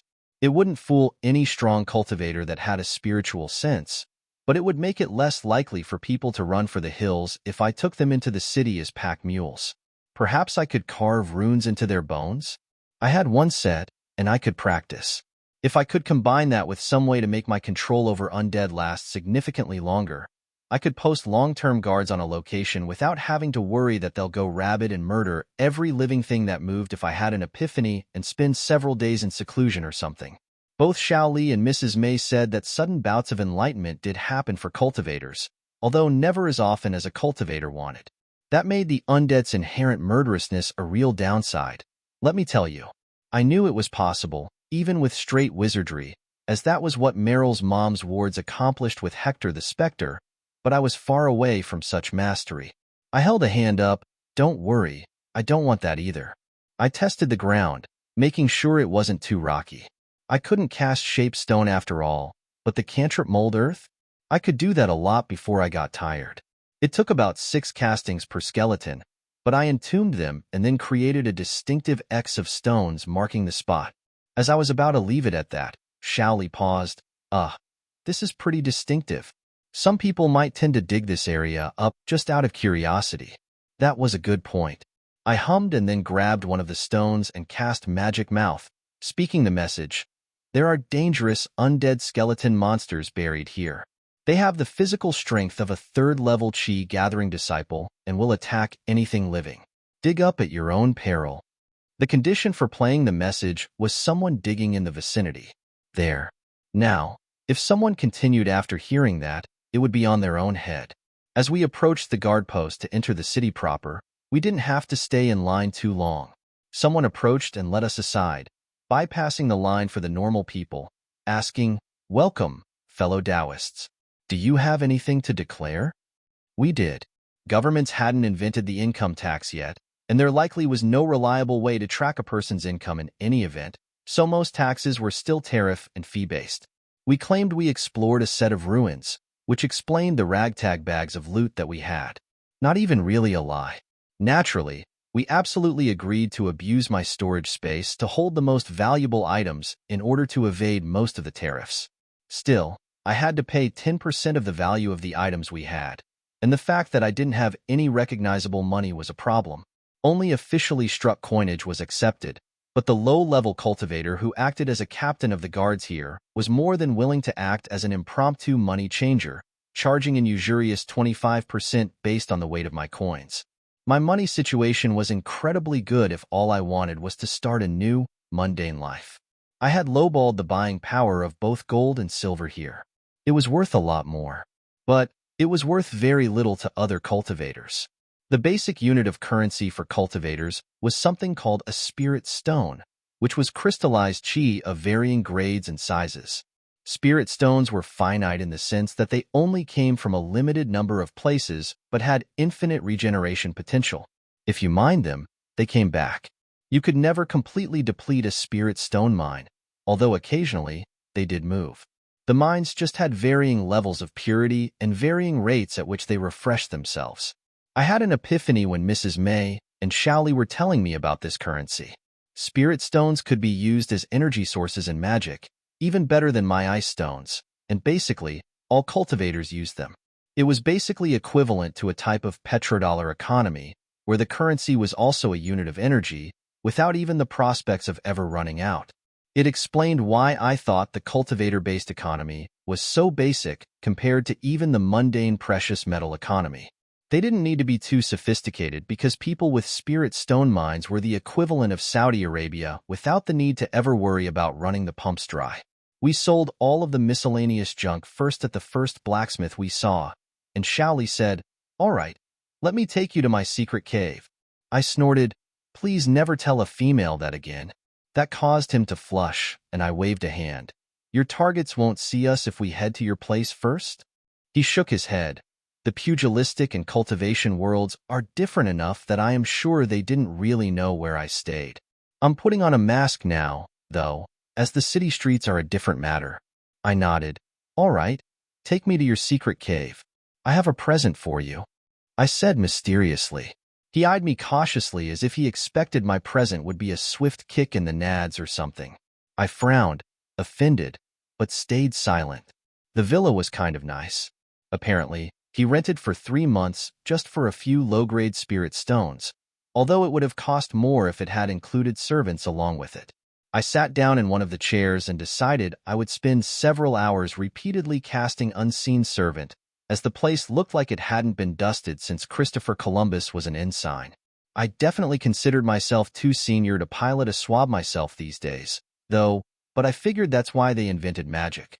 I held out my hands, and 2 rolled scrolls appeared, and I handed them to him.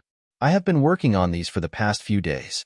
Normally, you actually have to have some attainment in the mystic arts to activate magic scrolls, but I reworked these enough that you should be able to activate both of these by just inserting chi into the scroll. He blinked. "Ah, talismans? What do they do?" "Talismans?" I asked curiously. He said, "Talismans are a single-use spell embedded on and painted onto, usually, paper. They're made by talisman artists, which is a type of professional occupation cultivators can have, similar to alchemists, spiritual doctors, formation masters, and the like." I blinked. Was there a systematic way to accomplish this?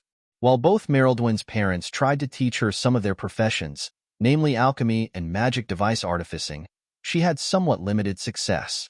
But she had pretty good success as a magical scroll scribe. Speaking of alchemy, I made a mental note to talk Mrs. May and Xiaoli through the basic alchemical recipe for a healing potion. I even had some of, but not all, of the ingredients with me.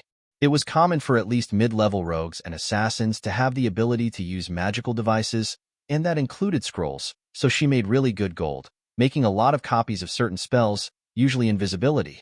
I made a note to find out how to learn talisman artistry and formations. Mrs. May had already talked about formations a little bit, as she had thought that my continuous major image ritual was a formation. It seemed the closest thing to straight wizardry that I had heard about, so I had a definite interest. I decided to answer him. The first one is disguise self. Inject chi into it while mentally imagining a person you want to look like. It can only be 10% taller or shorter than your body, but otherwise, you can go crazy. Even can be different species, so long as they are bipedal. The illusion lasts an hour. He widened his eyes and said, "This will be very useful." I nodded. The other one is invisibility. You've seen me use it. It also lasts an hour. I paused for a moment before asking, "These 2 guys are bad men, yeah?" "Yes," replied Mrs. May, without giving Xiaoli a chance to dispute her. I nodded. "If you can, try to bring them back alive. But only if it is convenient. I owe one of the assistant judges in the Netherworld Kingdom 3 souls, and I figure waste not, want not, right?" Xiaoli coughed. "How did you even meet one of the officials of the Netherworld Kingdom? Much less owe him as much as the souls of 3 mortals. Why would they even want the souls of mortals? Aren't they surrounded by the souls of the dead at all times anyway?" I sighed. "It's a long story. I'd rather not talk about it." He considered that for a moment before he nodded. "Okay. No promises, but I'll see what I can do. If you can't, it's not a big deal. This world is definitely not short of terrible people who I don't care what happens to," I said as I held up my hands. "Don't take risks for it." I only wanted to offer Judge Wu bad guys because I had no idea what he wanted these souls for. In fact, he might not want them at all, and might have been obligated to accept the terms of the agreement between Meryl and Arilla. I just didn't know, but I didn't think there was an eternal blood war here, so they couldn't be new recruits. After he left, I began a chain ritual casting of Unseen Servant and telling them to clean. By the time they started to make some pretty good progress, the door opened with a thunk and an invisible man walked into the room, closing the door.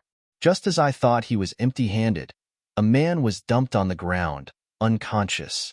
It was the man Xiaoli called Old Gu. Xiaoli suddenly appeared out of nowhere and gave me a thumbs up. Got him. Apparently, Old Gu didn't want to share with Chen either, so he's dead already. I snorted and asked curiously, that was quick. Well, is there anything else you want to say to him? Did we have to wait until he woke up? Nah. Let it be a surprise, he said with a smirk. I shrugged, and my shadow seemed to dart a tendril out, elongating almost the entire room like my surname was Nara. When it touched the unconscious man, the entire shadow appeared to drain out of mine like a liquid, wrapping around Old Gu and squeezing the man's body as if it were an intangible anaconda. I had the urge to say, shadow binding jutsu success, but I kept my mouth shut. Holy fuck, Xiaoli said and took a step back. I made my dagger appear in my hand and said, the shadow eats the person's spirit. That's basically the outside coating of your soul if you didn't know. It can't digest a soul, so it spits it out, and the soul usually comes out of the body with some velocity. I hope I can catch it. I waited, but I didn't have to wait for long. I snaked my hand out in an arcane gesture, capturing the fleeing soul in the soul jar of my dagger, humming in satisfaction. Well, one is better than none. I glanced down at the body and asked, so, what should we do with him? How deep can you go with that spell you used with the skeletons? The dirt in the courtyard is pretty soft, he offered, rubbing the back of his neck. Deep enough, I suspect, I said with a nod. We'd have to wait a while before my new shadow would pop out, though. I supposed I better start making sure it couldn't flee. Although they almost never did, that I was aware of, I wouldn't want to be surprised. Letting a shadow get free in the middle of a densely packed city full of regular people would probably not do my karmic sin and merit balance any good now that I knew such a thing existed. They could reproduce exponentially in a packed city. After the shadow was subdued and Old Gu was buried, Xiaoli said he had to go into seclusion for up to a week to both refine the pill he was counting on and then take it. You can explore the city if you want, it's mostly pretty safe. If you want to sell the rest of your lotuses, then the best bet is probably the frolics of the Lunar Bunny. It poses as a mortal business, but a pretty old sect is behind them. Grandma May said they were even still in business in her time 1,000 years ago. I blinked, as that name seemed a bit playful and evocative for most businesses, and asked, what kind of business is it? I wasn't an entirely ignorant hillbilly in my last life. If I remembered correctly, the moon rabbit was supposed to be the companion of a Chinese goddess, although I couldn't remember which one. It was also why the dark spot on the moon looked like a rabbit from the angle in Asia. I think they sell alcohol, and you can pay for pretty entertainers to dance and sing for you, he said, blushing furiously. He coughed into his hand and continued, they're the best bet for Ean-type plants. Grandma May said they'll pay at least half and again the amount that you'll get in other places. They're also the least likely to try to take advantage of us low-level chi-gathering cultivators. Grandma May says I should avoid going in for other reasons, but you'd probably be safe. I grinned. That sounded like a brothel. The name made a lot more sense now. Yes, I'd definitely visit, if just to see the pretty ladies.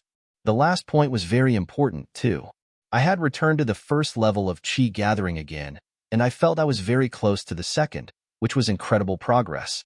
That wasn't that unusual, though. You tended to recultivate pretty fast if you dissipated your cultivation base. Still, although I had the magic to hit above my weight class, I still had the aura of a weakling in this world. The flowers were also valuable, but not earth-shattering. I suppose that an organization that was backed by some power that could last thousands of years wasn't too interested in the small treasures of us paupers. I handed him his potted plant and nodded. I was pretty sure I could survive an unusual city I'd never been to before.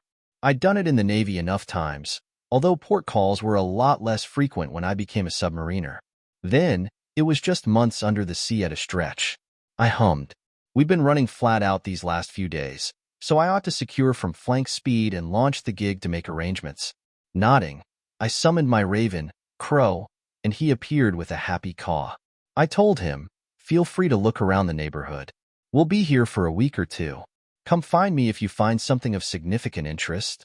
Crow flapped its wings at me before flying out the window. My first stop before seeing some of the cultivator places, like the Moon Rabbit place, was a mundane bank. After they verified the purity of both my coins and silver bars, they handed local coinage back, which were actually square-shaped. This was unusual and interesting, kind of like if you bought bullion back on Earth. As near as I could tell, a tael of silver or gold was close enough to a troy ounce that I couldn't really tell the difference with my calibrated hand, especially not since I had gotten stronger recently. They had given me about 92% of the value back, and I wasn't surprised. Anyone who minted coins was going to make money through seigniorage, especially if their coins had some official mandate as legal tender, which these did. The unusual thing was that the bank wasn't a state enterprise, and it spanned multiple countries. That told me that it also was backed by someone with more power than the nation we were in because no king, potentate, or emperor gave up the monopoly to strike coins easily. I walked the streets towards my next destination. I slowed to admire the sights. It was quite clean and clearly had a functioning sewage system due to the lack of offensive odors that would have been common in primitive cities. The architecture reminded me of photographs of the Forbidden City and other Ming Dynasty-style buildings. From my modern perspective, or even Merildwin's, it was exotic and beautiful. I suppose I had the eyes of a looky-loo lost in her own world, which might have been the reason I was accosted when I meandered into a less busy street.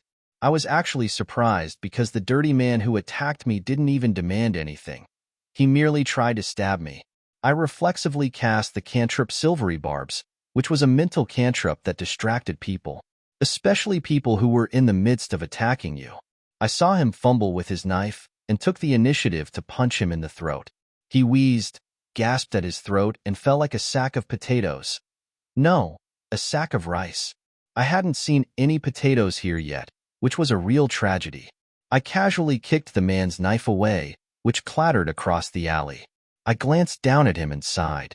I seemed to have punched him a bit too strongly. I hadn't intended to, but he actually surprised me while I was being a stupid tourist. I glanced around, left and right, and casually produced my ritual dagger and held it above his body as he gurgled his last, snatching his soul while it was still somewhat firmly attached to his body with the soul jar's suction force. The expression on the mugger's face was a combination of unwillingness and exasperated anger, as if I had tricked him. I couldn't say I felt bad. A thief who went straight to murder.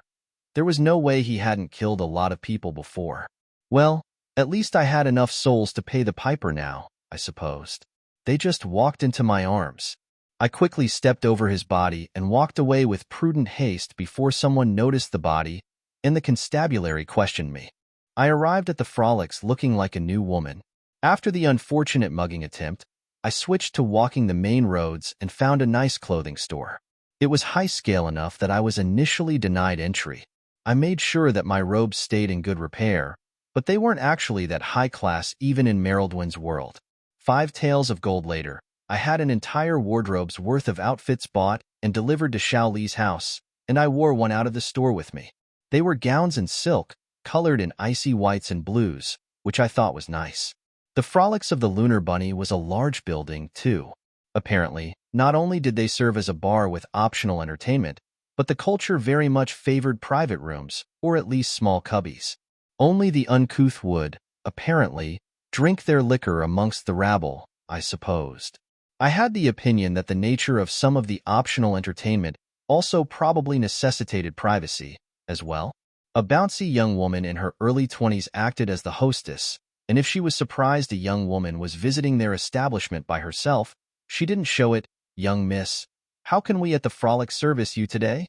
My mouth twitched. Double entendres and innuendo seemed to be a little bit more difficult in this language, but that might also be because I hadn't grown up around it with all the cultural reference I should have. Still, the hostess managed to find a way to make it seem classy. "I've come to sell a few cool pseudo-lotuses I have in my possession. I told her while struggling to keep my eyes on hers. While I didn't really have any plans to partake in their obvious entertainments whilst I was here this time, I did have eyes, okay? The expression on her face shifted from pretty to pretty and surprised. But before she could say anything, another pretty girl arrived, moving like flowing water.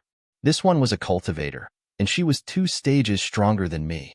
She smiled at the hostess and said, "I'll take care of this client, Schwer. Young miss, finding someone who can assist you may take a while. For now, would you like a private booth? Our Lu Rushue is about to begin playing the zither, and she's famous across 3 nations." I blinked and then inclined my head. She led me to not so much as a private room but a booth overlooking the main stage. It was kind of like an opera house in this part of the building, and I could feel the faint organized chi that might be a formation on the walls of the booth. I sniffed, trying to get a sense of what the magic did, and decided it was probably soundproofing. It was designed to still the air as it approached the exterior of the booth, but it was only in one direction, so you could still hear the performance. Already on the stage, an incredibly beautiful woman was setting up an instrument. She appeared to be in her 30s and had a mature, cougar-like figure that I used to be quite fond of as a young petty officer. Again, my mouth twitched a little bit as I wondered exactly what must go on in these booths, sometimes for soundproofing to be necessary. Well, as long as they thoroughly clean them, I didn't mind. The young woman asked, "Would you like something to eat or drink while you wait?" That did sound kind of nice. I wasn't super hungry, but I was a bit peckish, so I nodded, "Perhaps some fruits, cheeses, or whatever you have available for a small snack." Of course, she said before leaving the booth. The performance below started, and I blinked several times. The very sound carried chi, but after a quick jolt, I came to the conclusion that it wasn't an attack. However, I thought it was designed to both relax and calm and create a low-level happy contented feeling. I thought it was pretty obvious why they offered me a booth now. If you were going to negotiate a price for a saleable good, it'd be useful if your counterparty was relaxed and chill. I suppose it was on the same level of offering free wine, so I wasn't that offended. People probably paid pretty good money to hear this performance. Also, I grinned. I had found my first bard. The basics of multi-level marketing. The Zithermilf's performance was very relaxing. After a few minutes, a different serving girl arrived with a platter of small fruits, 2 different types of cheese and little sausages, as well as a glass of what might be wine, and a carafe of water. I watched the girl go and had the complicated feeling that this was pretty nice. Was this what it was like to get bottle service at some exclusive club? I was feeling complicated because it seemed as though I had wasted most of my money by saving and investing it in my past life.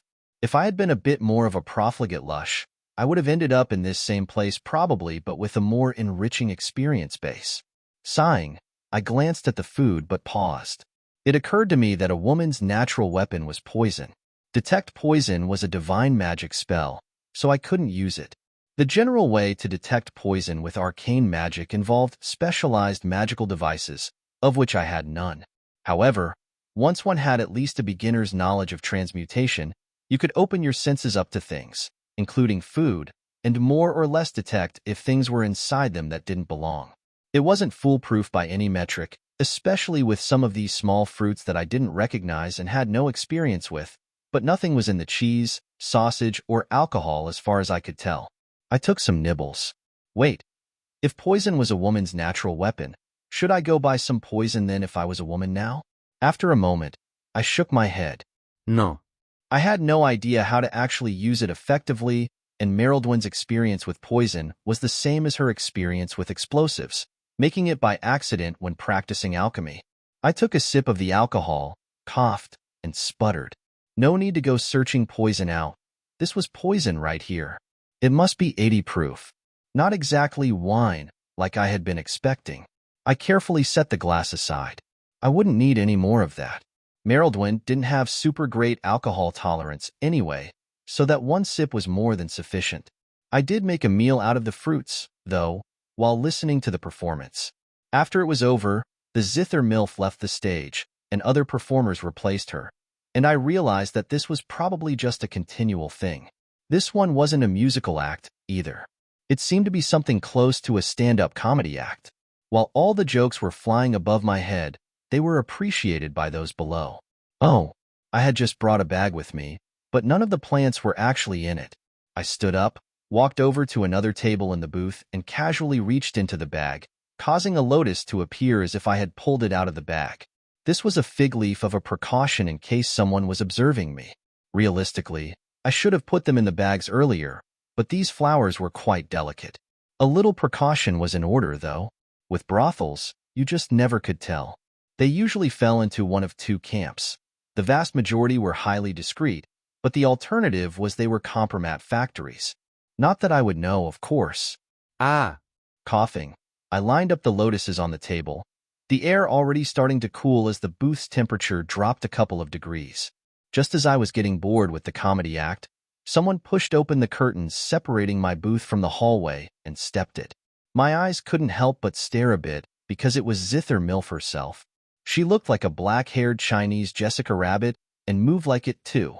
The clothes she was wearing seemed less designed for modesty and more prepared to accentuate and heighten interest in particular areas of her body, to the point where I thought her wearing such clothes might be more erotic than her being naked. She noticed my stare and smirked ever so slightly before saying melodiously, "Greetings, fellow Taoist. I haven't seen you before at the frolics. Is this your first time?" Did they all speak in innuendo? Before I could answer, she continued, "Forgive me. I should introduce myself. I am called Lu Rushue, the humble manager of this establishment." She paused and smiled, "as well as the outer sect elder and deacon for my Hidden Flowers Fairylands here in city. I was told you have some things to sell, and so I see them. Might I have the pleasure of your name?" Why, yeah, of course," I sputtered for some reason, internally frowning. Was she using some technique on me? I had a resistance to madness-inducing effects, on account that I had already been rendered, at least temporarily, barking mad. I had hoped this might extend to mind-altering effects in general, but this didn't seem to be the case as it had already been demonstrated that she could, at least, relax me with her music. Lu Rushue was stronger than me to the point where I couldn't really estimate at what level she was. This, combined with her title of elder, had me assume that she was probably in the Foundation establishment realm, so I likely wouldn't be able to detect it if she had used a technique against me and wanted to be subtle about it. Still, it was clear, like most bards, that most of her points went into charisma. After considering things for a moment, I decided that, no, I just stuttered all on my own when meeting her. I wasn't sure if that was better or worse than being enchanted, though. I finished introducing myself. I'm May 1. Just an itinerant cultivator at the start of her journey. I happened upon these flowers, and it was recommended that I sell them here. I'm also interested in buying some things, and possibly paying for specialized training. Indeed, the Hidden Flowers Fairyland is a special place for precious flowers of all kinds, she murmured, lidded eyes staying on my face, and I had the feeling she wasn't talking about the lotuses. Grandma May had given me a little bit of background information on this group. They were pretty famous because they only accepted female disciples. The only way a man could enter the sect was if they were the Dao companion of a disciple. I was pretty sure that Dao companion meant magic husband, basically, but I wasn't 100% on that. They also ran businesses like this across many cities and interacted with so-called mortals, much more than was common for a group of cultivators. Most so-called sects of their size retreated from secular society into areas of the world with significantly more density of heaven and earth energy. Privately, Mrs. May told me that they were considered, strictly speaking, a demonic path sect, but they were so mild about it that nobody hassled them. They might cause a few deaths here and there, she said, but it was hard to really tell if they were behind them or not. And it wasn't like righteous sects might not cut random people down now and then, either, if they got too uppity. Compared to demon sects that would put entire cities to the sword if they could and refine the souls of everyone inside into a spirit tool, they were hardly villains. I hadn't realized precisely what she had meant until I noticed the auras of the men leaving the building earlier. Ever since practicing the heavenly dance of moonlight scripture, I had become quite a bit more sensitive to both yin and yang type energies, to the point where I could almost see them now if I squinted just right. The happy-looking men leaving the building had a dearth of yang energies compared to what I was used to seeing in random men in the city. to the extent that I was sure that there were more things than the obvious being sucked dry here. I wasn't a doctor, spiritual or otherwise, but I had the intuition based on my budding understanding of energies that such men would likely be fine, so long as they didn't get their young devoured too frequently. But still, I bet now and again someone's heart did go out, or one of the budding disciples was a bit too vigorous and took too much. That was probably what Mrs. May was talking about when she mentioned they didn't cause too many deaths, with the implication that they did cause some. I absently wondered if I could modify vampiric touch to drain either chi or yang energy instead of pure vitality. The nuance between yang energy and vitality was slightly different. After all, simplified, it was the difference between your stamina points and your hit points. Even I, as full of energy as I was, had a smaller core of yang inside me, as did everything that lived. The idea had merit, but I wasn't sure if it would help me at all. It might even introduce impurities into my own chi that I would have to eliminate, too. I made a mental note to research it. Vampiric touch was my only current, reliable way to heal myself without using potions or healing pills that I could source in this world. Lu Rushue glided over and sat on a chair facing perpendicular to me, crossing her legs, smiling.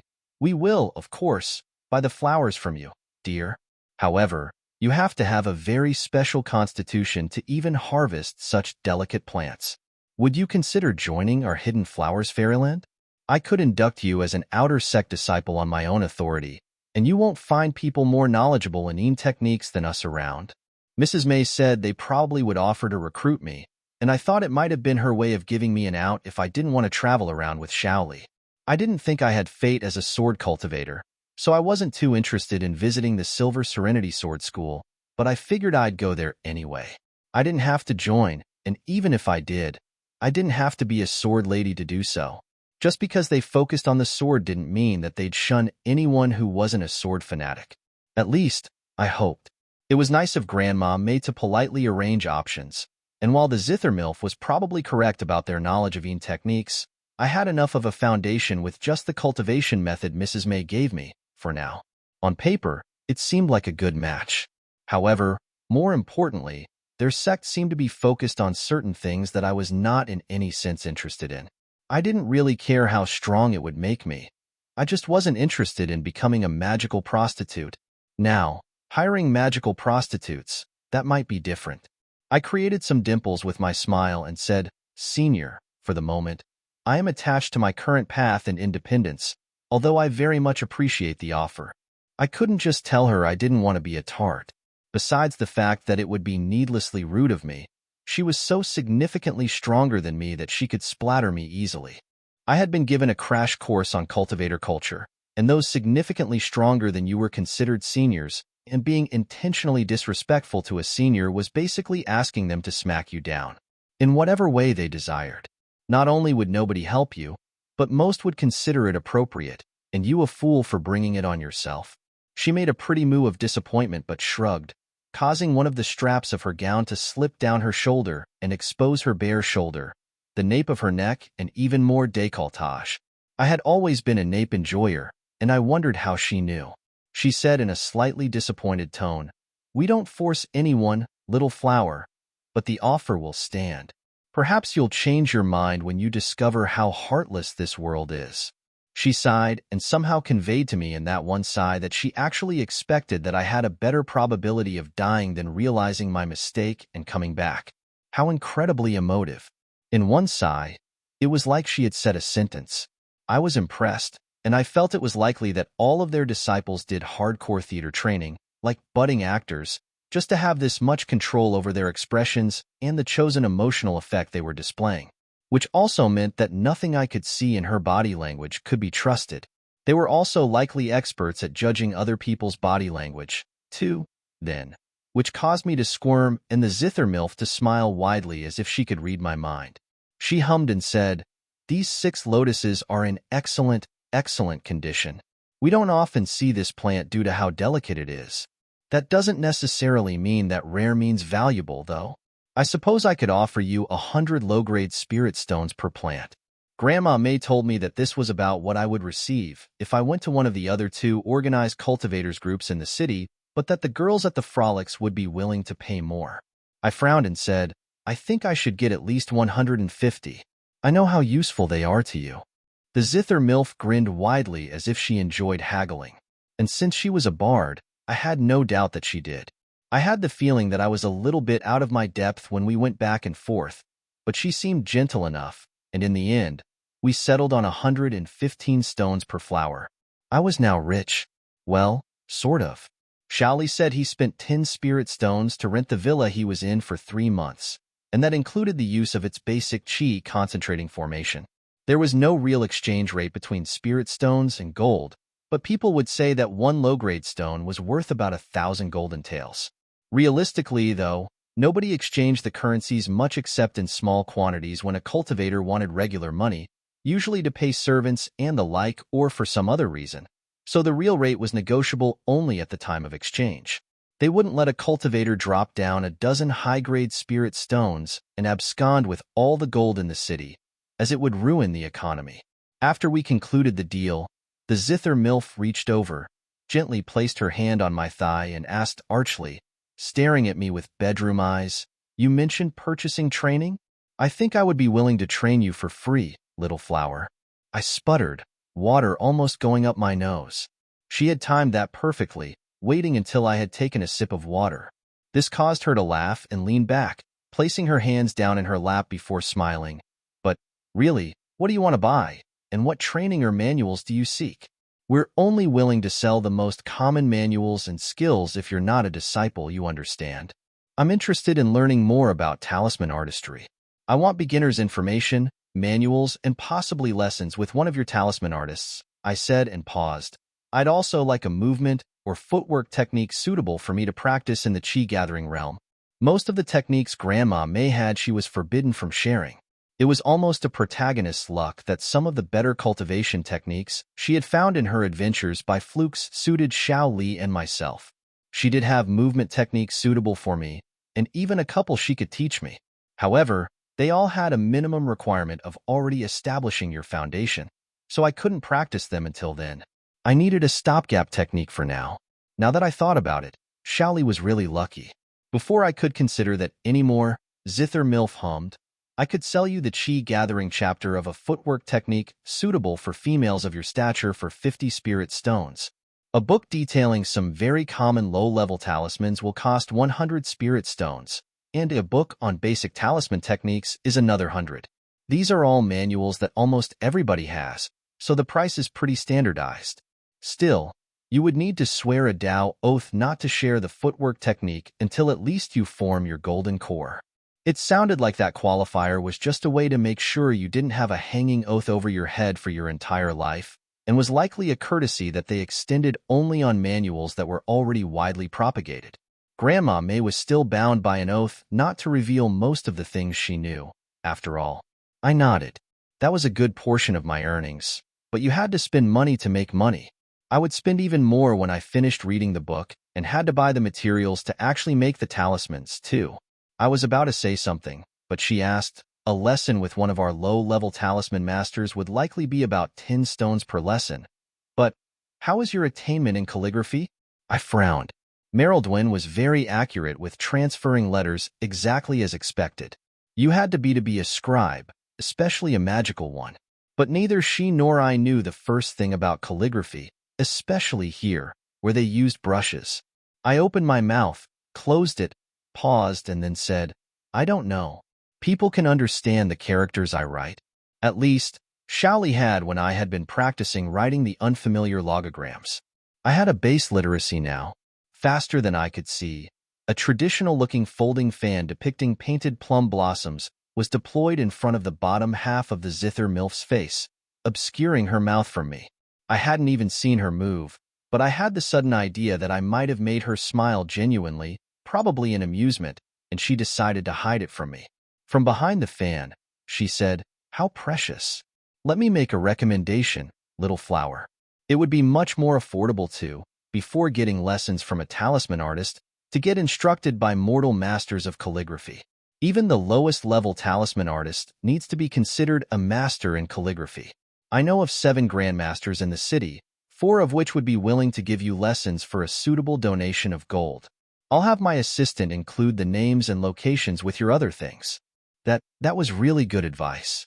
It was so good that I wasn't even offended that she probably thought I was a complete fool for not already having a background in calligraphy before wanting to study talismans. Then, she stood up, and I did so as well. It seemed almost automatic. The fan was already gone. You can pick up your things downstairs. Here, take this. She used one hand to take one of my hands into hers, then used the other to place a small, thin object into it, and then closed my hand around it. It felt surprisingly more intimate than just handing me something. This is a token. If you find yourself in another of our establishments, you can produce it, and they'll know that you have a positive relationship with us, she said with a smile before departing. I opened my hand and hummed curiously. It was a piece of jade in a small circle, almost like a gambling chip. From my time in the Navy, I recognized it as white, mutton-fat jade.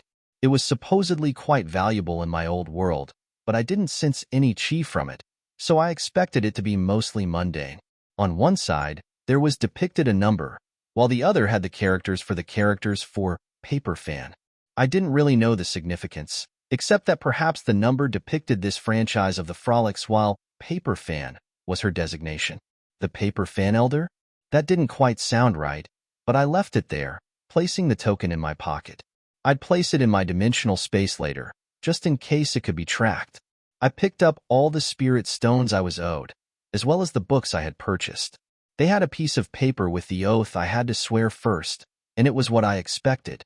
When I left the premises, my last thought while watching a tired but satisfied-looking young master leave was that Mrs. May was right. Shaoli shouldn't come here. The zither MILF would gobble him up and not even have the decency to spit his bones out. I waited a couple of more days before I decided to contact Judge Wu. I had found a regular library full of normal books, and I looked rich enough that they didn't even quibble about giving me a library pass for a nominal fee.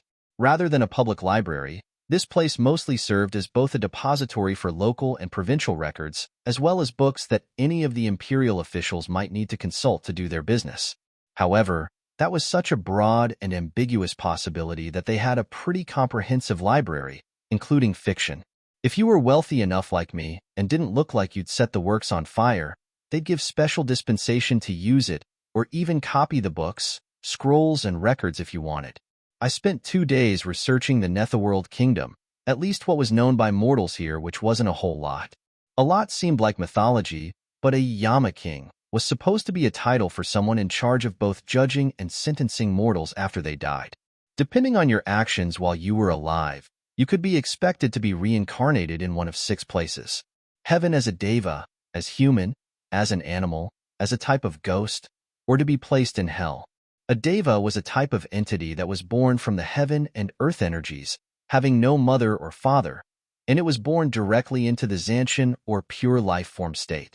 Us regular human slebs could only be said to be Xianxia after we reached the foundation establishment level, or if you were a martial artist, the grandmaster stage.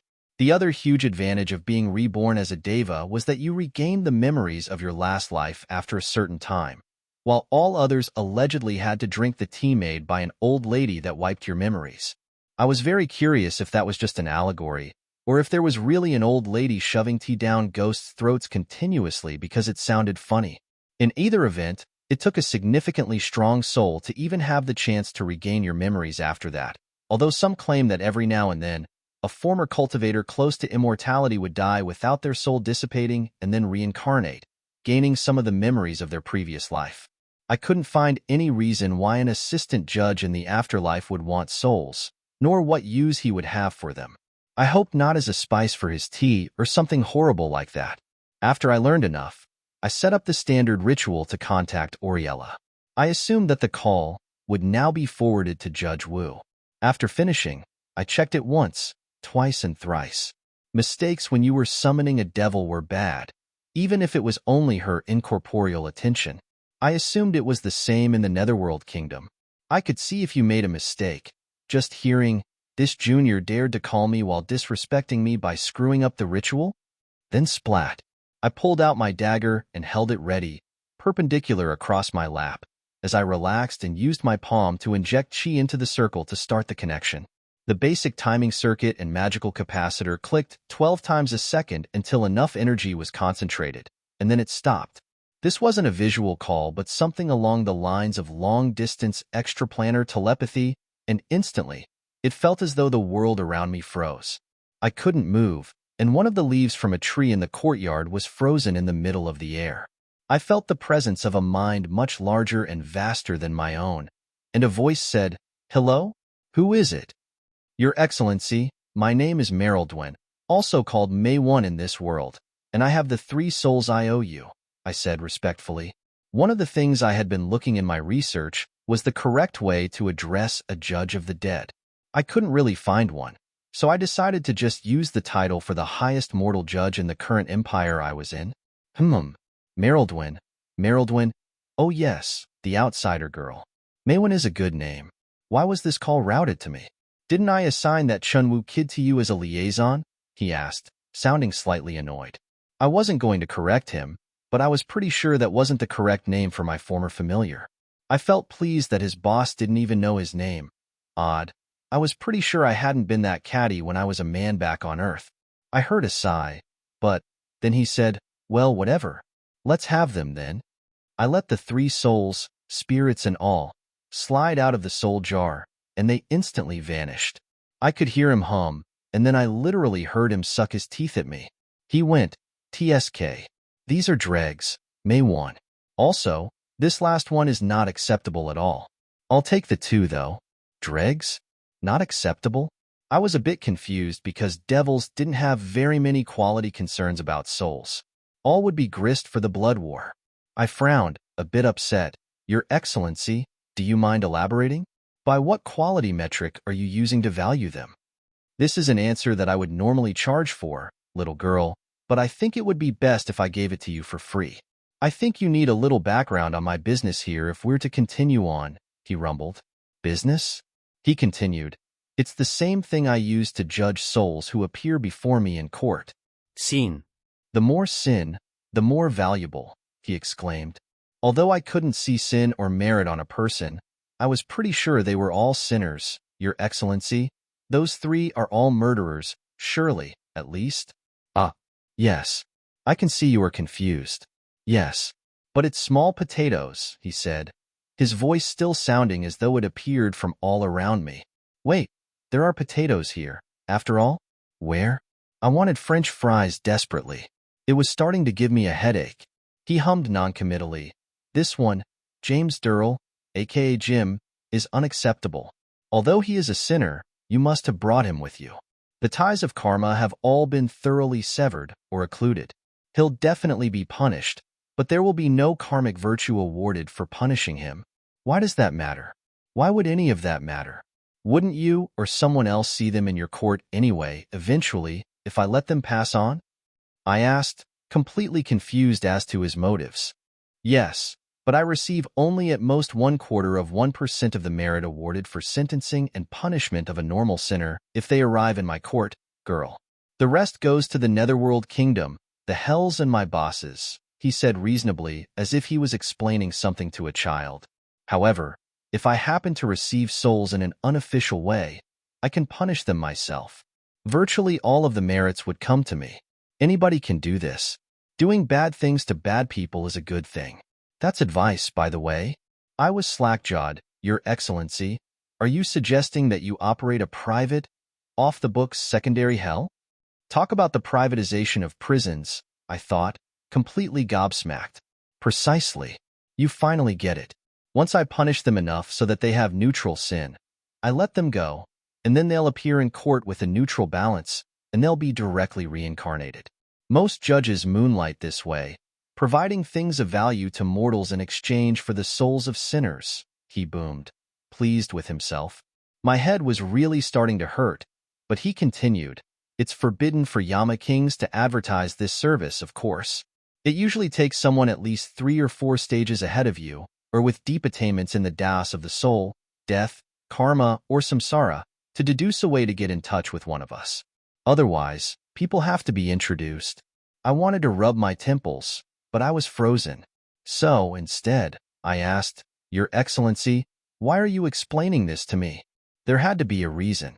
I didn't even know what cultivation realm this guy was at, or if they even had one, but he was telling me a lot for no discernible reason. Well, you already have a way to contact me now.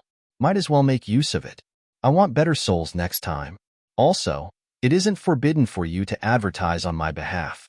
I offer significant benefits for those who contact me directly, which you qualify as. Specifically, you could earn up to 5% of the net virtue generated by your downlines and up to 1% of the virtue that their downlines generate, as well. Each person you sponsor has to buy in with a one-time payment of a soul or souls worth at least 5,000 karmics in units. But after that, they can start earning, he said pleasantly. He then paused and asked, "Do you want this fellow Jim back? I can get rid of him for you." I was struggling to process what he had said just now. Finally, I said, "Surely he is worth something. He's a soul from a different cosmology. Surely, he'd be at least an interesting reagent, if nothing else." Well, that's true. But, no. You're right, but he'd be useful for only a few types of things, and all of them are very bad things to do. Plus, I'd have to call in an expert in the Dao of Qinkuan to certify him as an outsider. Also, the margins for dealing with really evil people are low, too. I have to budget in all the sin I am taking on by helping them, you see? His next voice sounded final. He might sit on my shelf for eons. I'd be taking all the risk here. The most I could offer would be 500 karmics in units, and you'd still owe me another soul. It really isn't acceptable as the contract is written. I'm afraid, he said, and then I could feel a frown. Hurry up. Your brains might start leaking out of your ears soon. Your soul is running on the Netherworld Kingdom's subjective time rate, while your body is not. I don't think I've ever taken a call from someone so weak. The last sounded incredibly amused. That explained why I couldn't move and why that leaf was hung in midair. Maybe it also explained what I was thinking of, a paradox of a limited number of Netherworld employees judging and sentencing so many, many more souls. This world was vastly larger than Earth, and there were trillions of minor realms in this cosmology too. If the Netherworld Kingdom, and presumably Hell, operated at an insanely ridiculous accelerated time factor, then they'd be able to keep up. How boring that must be, though. I thought being a lemure would be bad, but what if my fate was to be some low-level functionary in a vast ghostly bureaucracy? I could spend 1,000,000 years toiling away only to discover only a second or two had passed since my death in the material planes. I wanted to get everything cleared out today, but I said, "Fine, that's fine. Okay, your business is appreciated. Call again," he replied, and the connection terminated. Immediately, I groaned in pain and reached up to feel blood leaking out of my nose. I sat there with a piece of white silk held up to my nose, with my head tilted back. My head was banging, and the only thing I could think was, didn't this sound a lot like Herbalife or one of those MLM schemes? Intensive, full-body training montage. Xiaoli had gone past his expected week of seclusion, so I spent the next week and a half studying calligraphy, reading books on talisman artistry, and practicing my swordsmanship in private. The latter I was warming up to, just a little. I had been thinking about it in multi-class terms, but, realistically, wasn't the most OP wizard subclass the Bladesinger? Besides, studying swordsmanship or some other weapon skill was expected here, and I wanted to fit in a little better. Only maybe 1% of cultivators, or less, were considered sword cultivators, yet at the same time, more than a third of cultivators used a sword. So there was a vast difference between being a sword cultivator and a cultivator that merely used a sword now and then, and I was just aiming for the latter. My tutor in calligraphy had thought me, at first, a lost cause. I had never held a brush designed for writing before, and he exclaimed, furious, that I looked like I was about to put a layer of paint on the fences outside. He was an old man, and one of the little veins in his forehead was clearly visible. I don't think any amount of species could have convinced him to teach me after that point, but when he didn't immediately throw me out, I realized I had something that he might want. His grandson, a newly minted master of calligraphy himself, was also a martial artist, having stepped onto the martial warrior stage and unlocking his internal force. Grandpa knew I was a cultivator. It was the only reason he invited me inside or let me pick up one of his brushes in the first place. He wanted more for his grandson. So he claimed he could fix my deficits in exchange for a cultivation manual for his grandson and setting him at least onto the path. Apparently, he had already been tested and had, allegedly, average aptitude for spiritual matters, and his body favored the wood element. It had to be said that this was a ridiculous request, especially for a regular person to make of a cultivator. Or it would be if I didn't have a few copies of the first chapters of the 5-phase method, wasting space. The value of the 5-phase method wasn't high. It was only the chapters for the chi-gathering realm, first of all, and it was a very middling method. Buying a copy could be as cheap as 5 to 10 spirit stones. This was already a ridiculous amount for a mortal artist to charge someone, but it didn't factor in that just having the method wouldn't be enough. If you could just read a book and be a cultivator, anyone could do it. The only reason that worked for me was that I already had the foundation of a wizard and could sense and manipulate chi, or the energy of heaven and earth, what I called magical energy back then. I asked around, and the old geezer really seemed to be the best in the city, not just in the pure attainments of calligraphy, but in teaching it to disciples too. So I agreed, with the caveat that I would be leaving the city in a couple of months, and that if his grandson hadn't awakened his mind to sense chi in that time, then tough luck. Privately, I also wanted to use the guy as a bit of a guinea pig. Otherwise, I think I would have shifted to the second-best calligrapher in the city, who merely wanted several hundred taels of gold. The prospective new cultivator was, even now, in one of the rooms of the villa, sitting crisscross applesauce in the middle of one of my ritual circles. I wasn't quite good enough with abjurations to create a field or shield that trapped chi outside to create a true low chi zone, but I was trying to cheat by using magic aura to hide the presence of all chi in the room. All the chi in the room was hidden, except for any in a tiny secondary ritual circle which used a low-grade spirit stone to pulsate, slowly ejecting chi every few seconds. He was supposed to focus his senses on this tiny circle, trying to sense the chi being ejected. My experiment was, could you illusion someone into enlightenment? I thought you definitely could. The ultimate attainment in the Tao of illusion, I felt, would be creating reality itself. Haha, that felt profound just thinking about it. My temporary calligraphy teacher had been surprised at how well I had improved in just a few lessons, and I had sniffed delicately and told him that I was just unfamiliar with brushes. That didn't make any sense to him, but he let it go. In my last couple of lessons, he stopped praising me and said that while my mechanical skill was improving and even approaching good, the things I wrote lacked heart. That I was like a scribe, merely attempting to copy everything exactly. That caused me to grind my teeth a bit because I was a scribe. That had been exactly how I was treating it. Still, he said that I might have the mechanical skills of a master of calligraphy in a couple of months before we left the city, but he would never be able to actually certify me as that unless I could make a work that wasn't, in his words, dead. I was all right with that since just skills were mainly what I was looking for, but I decided to try to surprise the old geezer if I could, doubling the time I spent closeted in a room with the 4 treasures of the study, namely brush, ink, paper, and stones used to make traditional calligraphy. I shifted my sleep schedule some, too, in order to cultivate in the middle of the night, either in the courtyard of the villa or even on the villa's roof. I got much better results when I cultivated in actual moonlight. It would be even better if I were naked and dancing like I was Illustory, but I wouldn't be willing to do that unless I had a large illusion formation or ritual hiding myself from prying eyes. And like the Swole brothers in the gym, I had achieved gains, reaching the 2nd level last night. I could now easily lift my own body weight with one hand, which was pretty impressive, even if my body didn't weigh that much. I continued to repeat each move with the sword, moving as fluidly through the set of katas as I could. Shaoli claimed that there were 13 fundamental sword moves, that any of the hundreds of thousands or millions of sword moves in the world could be boiled down to a variant of one of these 13, and that was what I was practicing over and over. I wasn't sure he was right, although he had a very high confidence about him. To me, it seemed like an axiomatic claim.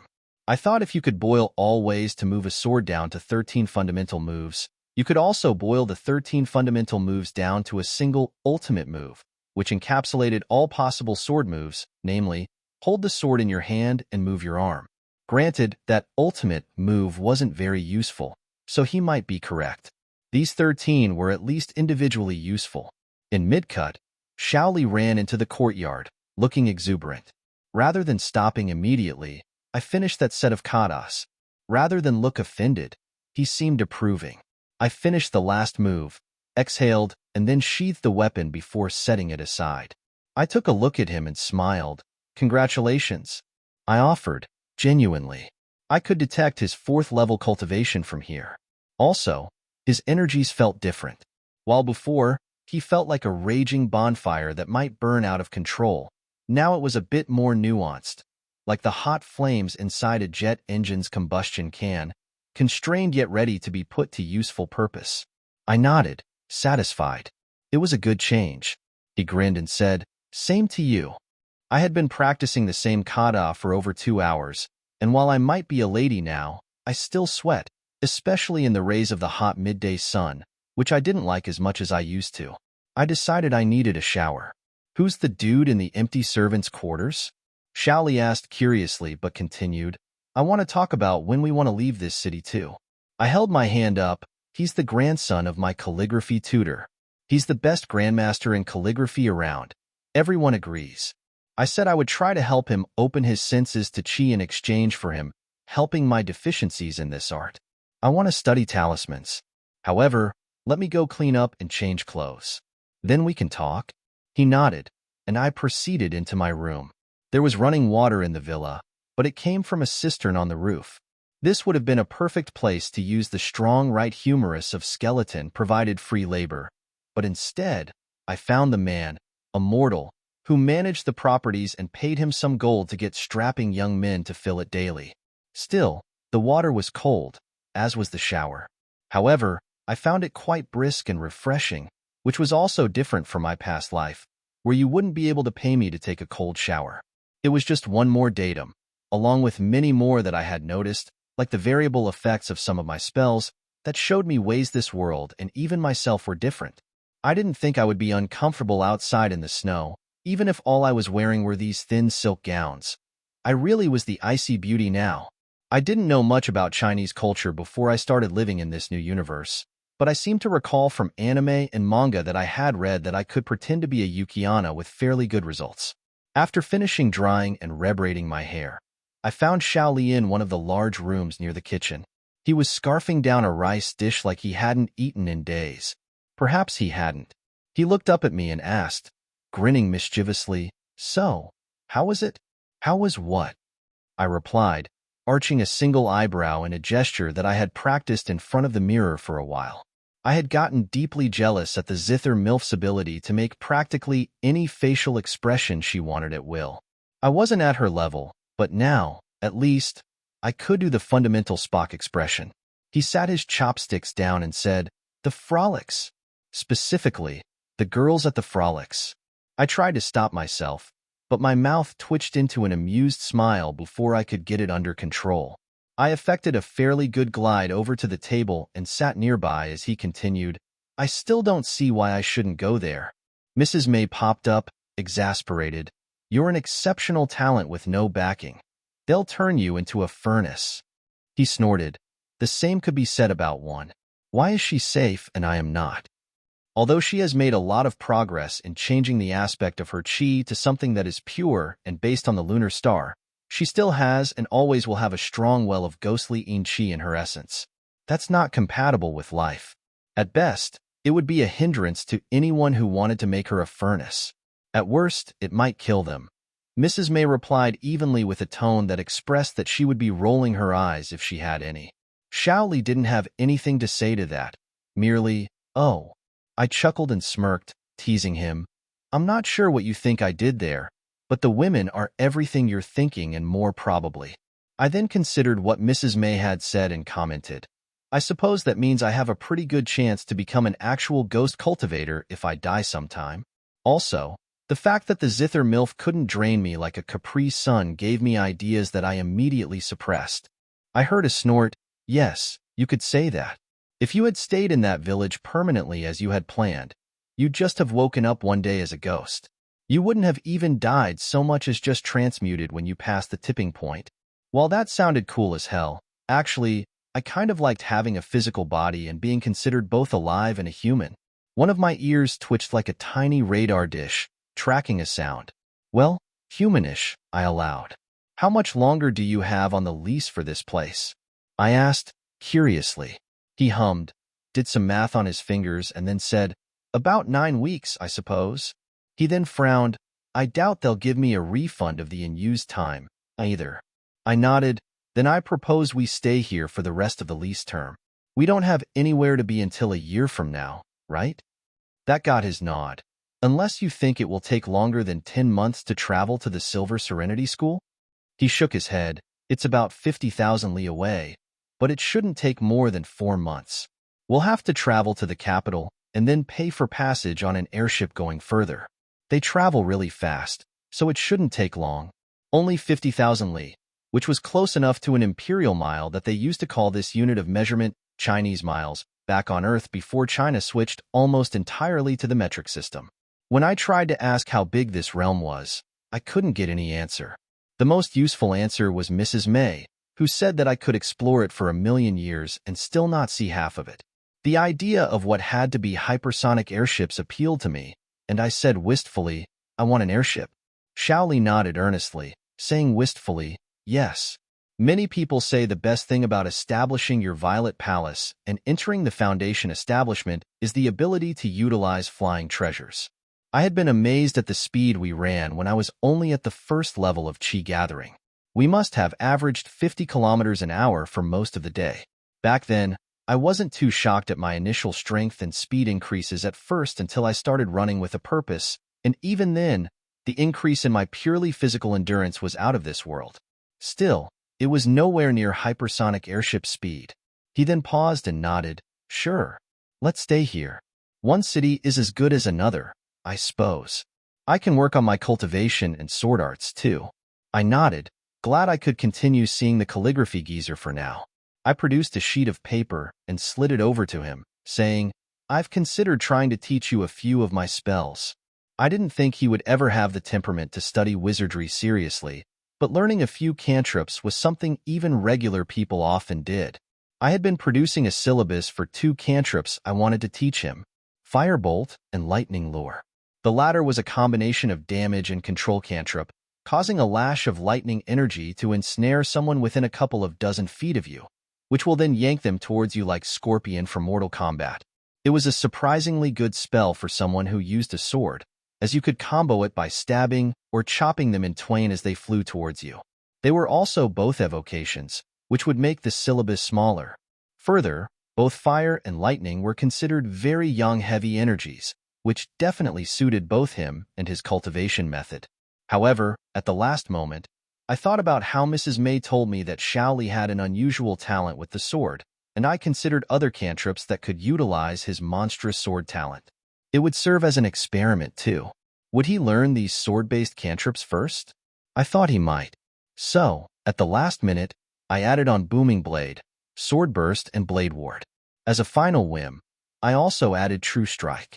On the list I had written Xiaoli, I had changed the name of 2 of the cantrips to Booming Sword and Sword Ward, too, just in case that would affect his comprehension of them. In the actual tabletop game, True Strike was one of, if not the worst, cantrips in the game, and this was mainly because of the turn-based combat system. It allowed you to use your action to indicate a target, and then, on your next turn, you would get advantage to attack them. There was no way that wasting 1 turn only for advantage on the next was useful. Mathematically, just attacking twice, once each turn, let you roll the same number of attack dice and also gave you the chance to hit twice if you succeeded in each roll. However, reality was different. In Merildwin's world, and also I suspected here, True Strike was very useful because if you were good, you could cast it so fast that you could use it as you were attacking. The mechanics of the way it worked were also different. We obviously didn't roll dice here. Unless the Heavenly Dao did it for me, I suppose. When cast, for a short period of time, the spell gave you a 1-second glimpse into the future, but only the future of where your sword will be. A second is not a lot, but when you're in the midst of an attack, a second is a lot. Not only that, but knowing how your blade might be parried in a second is usually enough to twist out of it and score a hit. I had the feeling this cantrip would be OP enough that I had started practicing with it more myself and included it in my sword katas. I'm going to try to teach you these 6 spells. I'm not sure you'll be able to learn all of them, But any that you do should be quite useful, I told him. But there is a fair bit of things you need to learn first. So, we'll set aside some time for lessons. Also, I will combine my calligraphy practice with lectures. It will help me ignore distractions while practicing my art. There was also something that I knew that Merildwin hadn't quite grasped yet, and it was that there were few things that accelerated your learning about a subject, like attempting to teach it to another. This was one of the reasons these cantrips were mostly in schools that I struggled with, mostly evocation and divination for true strike. He read the list and details about each of the cantrips and looked stoked, saying wistfully, "True strike and booming sword sound amazing." I nodded, figuring he'd be most impressed with the ones that directly affected his swordplay. He was less enthused when I showed him the syllabus. He looked like a beat dog. I wasn't sure why. I didn't have any of these books, much less versions in a language he could read. I would have to read them from memory. All he had to do was listen, so this was a lot harder on me. And woe to him if he wasted my time and didn't pay attention.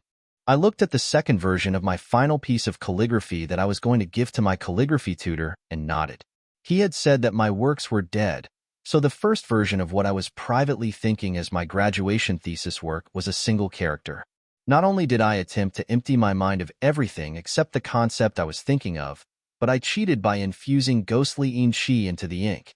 The single character? Death. I intended this to be ironic, since he called my art pieces dead, right?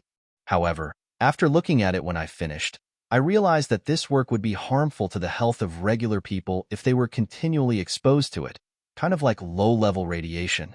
It wasn't intense, but it gave off a cool, deathly aura. I felt that if the old codger approved of it, then he should immediately burn it. He might really die in his sleep if he hung it up in his bedroom. So, instead, I tried to make a different one. I still cheated, but this time, I was very careful to only use the pure ensue that I cultivated, not the chi that welled up inside me naturally, and I thought strongly of snow on the winter equinox. I decided on a simple couplet-style poem. I hadn't heard of this style of poetry before arriving in this universe, but I found it kind of interesting. They could be devilishly hard to come up with. This one said, "In our chill heaven, this young maiden comes hither in wind and snow." It also subtly radiated an energy, but this one was a healthy chill. If anything, it could serve as a useful air conditioning unit in these hot summer days. I asked his grandson about it, who had succeeded in becoming aware of chi and even had grasped 3 wisps of it within himself.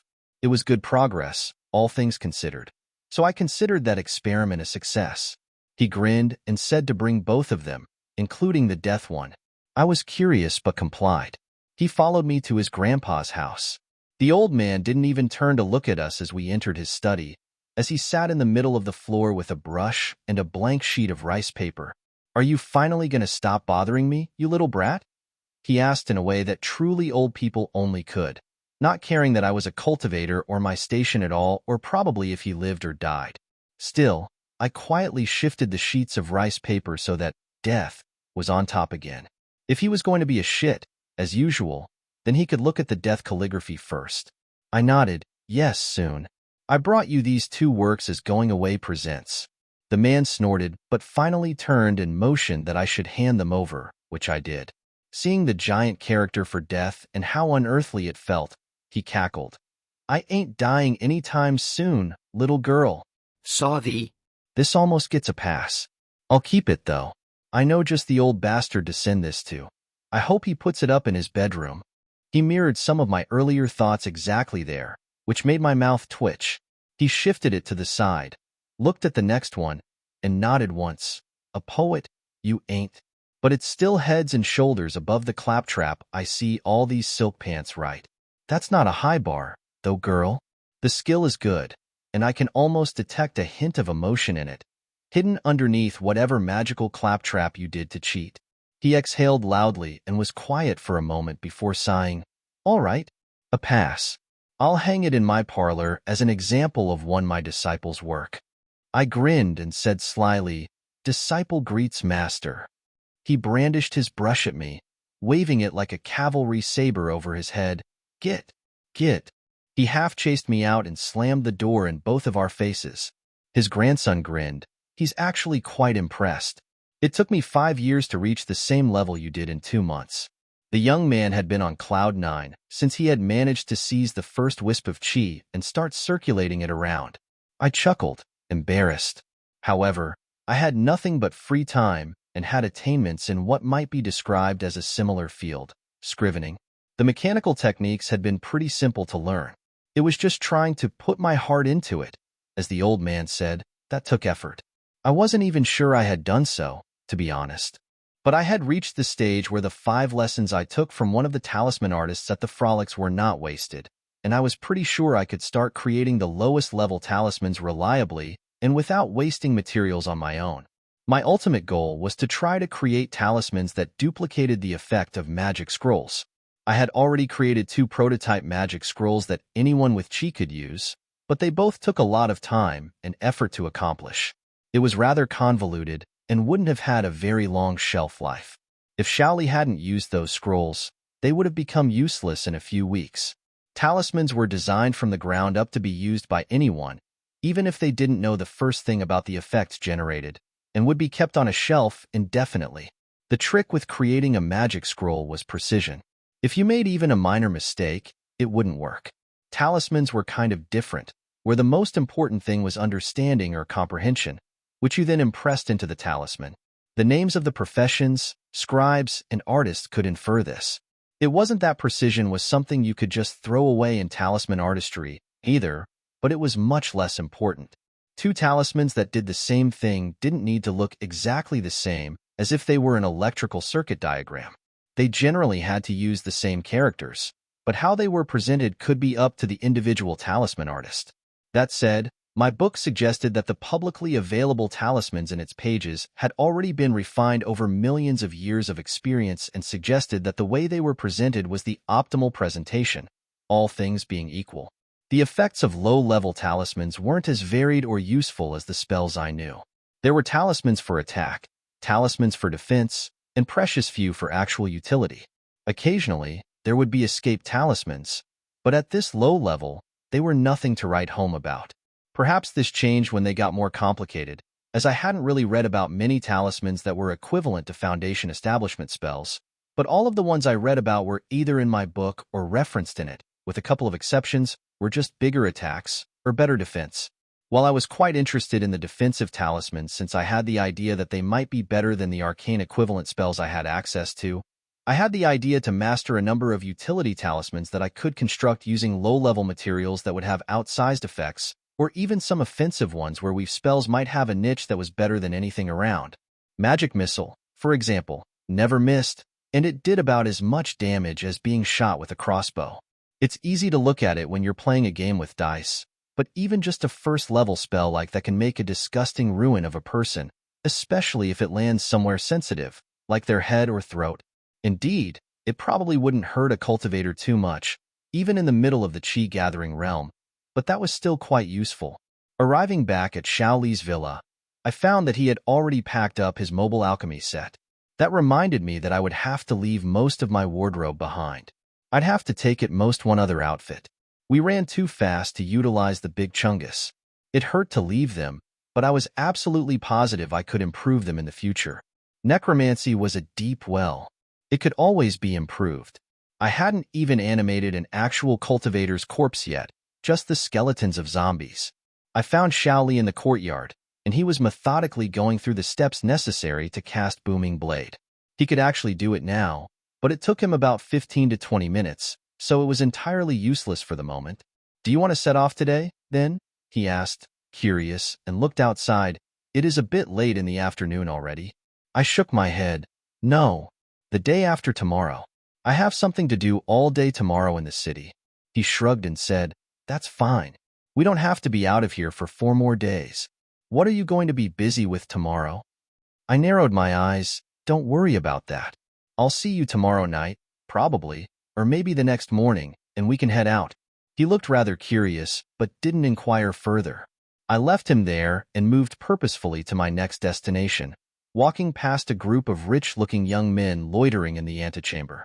The hostess girl recognized me and asked curiously, "Another calligraphy lesson, young miss?" Here, in front of regular people, they wouldn't say talismans, obviously. I shook my head and asked, I was wondering if Lu Rushua had the time to talk with me briefly. The hostess squinted and handed me a small token. I'll inquire if she is available. Here, go up to the same booth you visited the first time. I nodded and retraced my way back upstairs into the Opera House upper deck and found the private booth I had used a couple of months ago. They didn't offer me refreshments this time, so I assumed that the delay would be pretty short. And I was right. Just a few minutes later, the zither MILF glided back into the booth with the same vivievum she had last time. A smile and half-lidded eyes regarded me. Well, hello again, little flower. I hear you're leaving the city pretty soon. I wasn't that surprised that she had really accurate intelligence assets in this city, especially focused on wandering cultivators. In fact, I wouldn't be surprised if the allegedly neutral housing Shaoli bought was actually owned by her or one of the other two cultivation groups in the city. I stopped digressing and fidgeting and nodded, deciding to just shoot my shot. Yes. I was wondering, though, is that offer for free, training, still on the table? The zither MILF's laughter as she took my hand and guided me to her boudoir sounded like wind chimes. I'll show her my perfected gentleman's sword. I discovered that the nuance between training and being trained was completely, utterly, and beautifully different. After an entirely pleasant day and 2 nights of the latter, I finally managed to leave the frolics of the Lunar Bunny for, perhaps, the last time. At least, this local franchise, anyway. I had to decline another offer to stay, this time as the zither MILF's pet, but I was nobody's pet. Well, at least, not on a full-time basis. I had a lot more ambitions these days, and most of them couldn't be achieved if I whiled away my days hugging someone's thigh. That wasn't the way to master the mystic arts. The weekly sending from Meryl's parents had arrived at a very inappropriate time last night, so all I could send back was that I couldn't talk right then. That said, I was happy to hear that they had finally discovered some signs of civilization. They had discovered themselves in an Arctic wilderness after the teleportation mishap, and from their perspective, it had only been 6 days, while it had been closer to 5 months for me. Fortunately, they were well prepared to survive in almost any environment, no matter how harsh it appeared on the surface. Both of my parents could cast level 6 spells, so while they weren't quite capable of casting Magnificent Mansion just yet, to my mom's continual complaints, they were capable of casting the 5th level spell that was quite similar, if a little more subdued, called Humble Home. As for me, I couldn't even cast Tiny Hut yet, although I was hopeful for the future with how I have been practicing my evocations. Casting 3rd level evocations would be a good milestone because I wanted to be able to cast sending back at them. I'm sure they wouldn't appreciate my bothering them 20+ times a day normally, but it would be much easier to tell them the story of my travels rather than having to count on the ability to reply to their sendings. I was really surprised such magic worked in alternate dimensions, or wherever we were. I already knew, or at least suspected, that sending or receiving matter from my current world back to Borea was difficult. From my engineering background, I didn't understand why it would be easy to send information and hard to send matter, as I considered them fundamentally similar actions, but I had never been an expert on physics, aside from the practical applications of nuclear fission. I knew I wasn't really their daughter, not really, but I was a bit attached to them anyway. I got back to Lee's villa, and he was already outside waiting for me. I smiled at him and waved, and he almost flinched and took a step back, frowning at me in deep thought. He asked, "What's wrong?" "Nothing." "Why?" "Let me go get my things, and then we can leave. I'll buy you some breakfast at the shop you like for the trip," I offered him, confused. As I passed him, I heard him mutter, "Never just smiles." What happened? Why is she happy? It took some self-discipline, but I ignored those remarks, proceeding into the villa and getting the backpack I had already packed. I glanced around, frowning, and searched the villa for a couple of minutes before finding my familiar crow. I had shifted his form into a black cat, and ever since then, he spent almost all of the day sleeping in sunspots. A raven didn't fly fast enough to keep up with us even months ago, but I had built a little cat carrier onto the top of my backpack, and I shoved him inside. I could have unsummoned him, but I felt it likely that every time I did that, I likely got a new soul acting as my familiar when I summoned them again.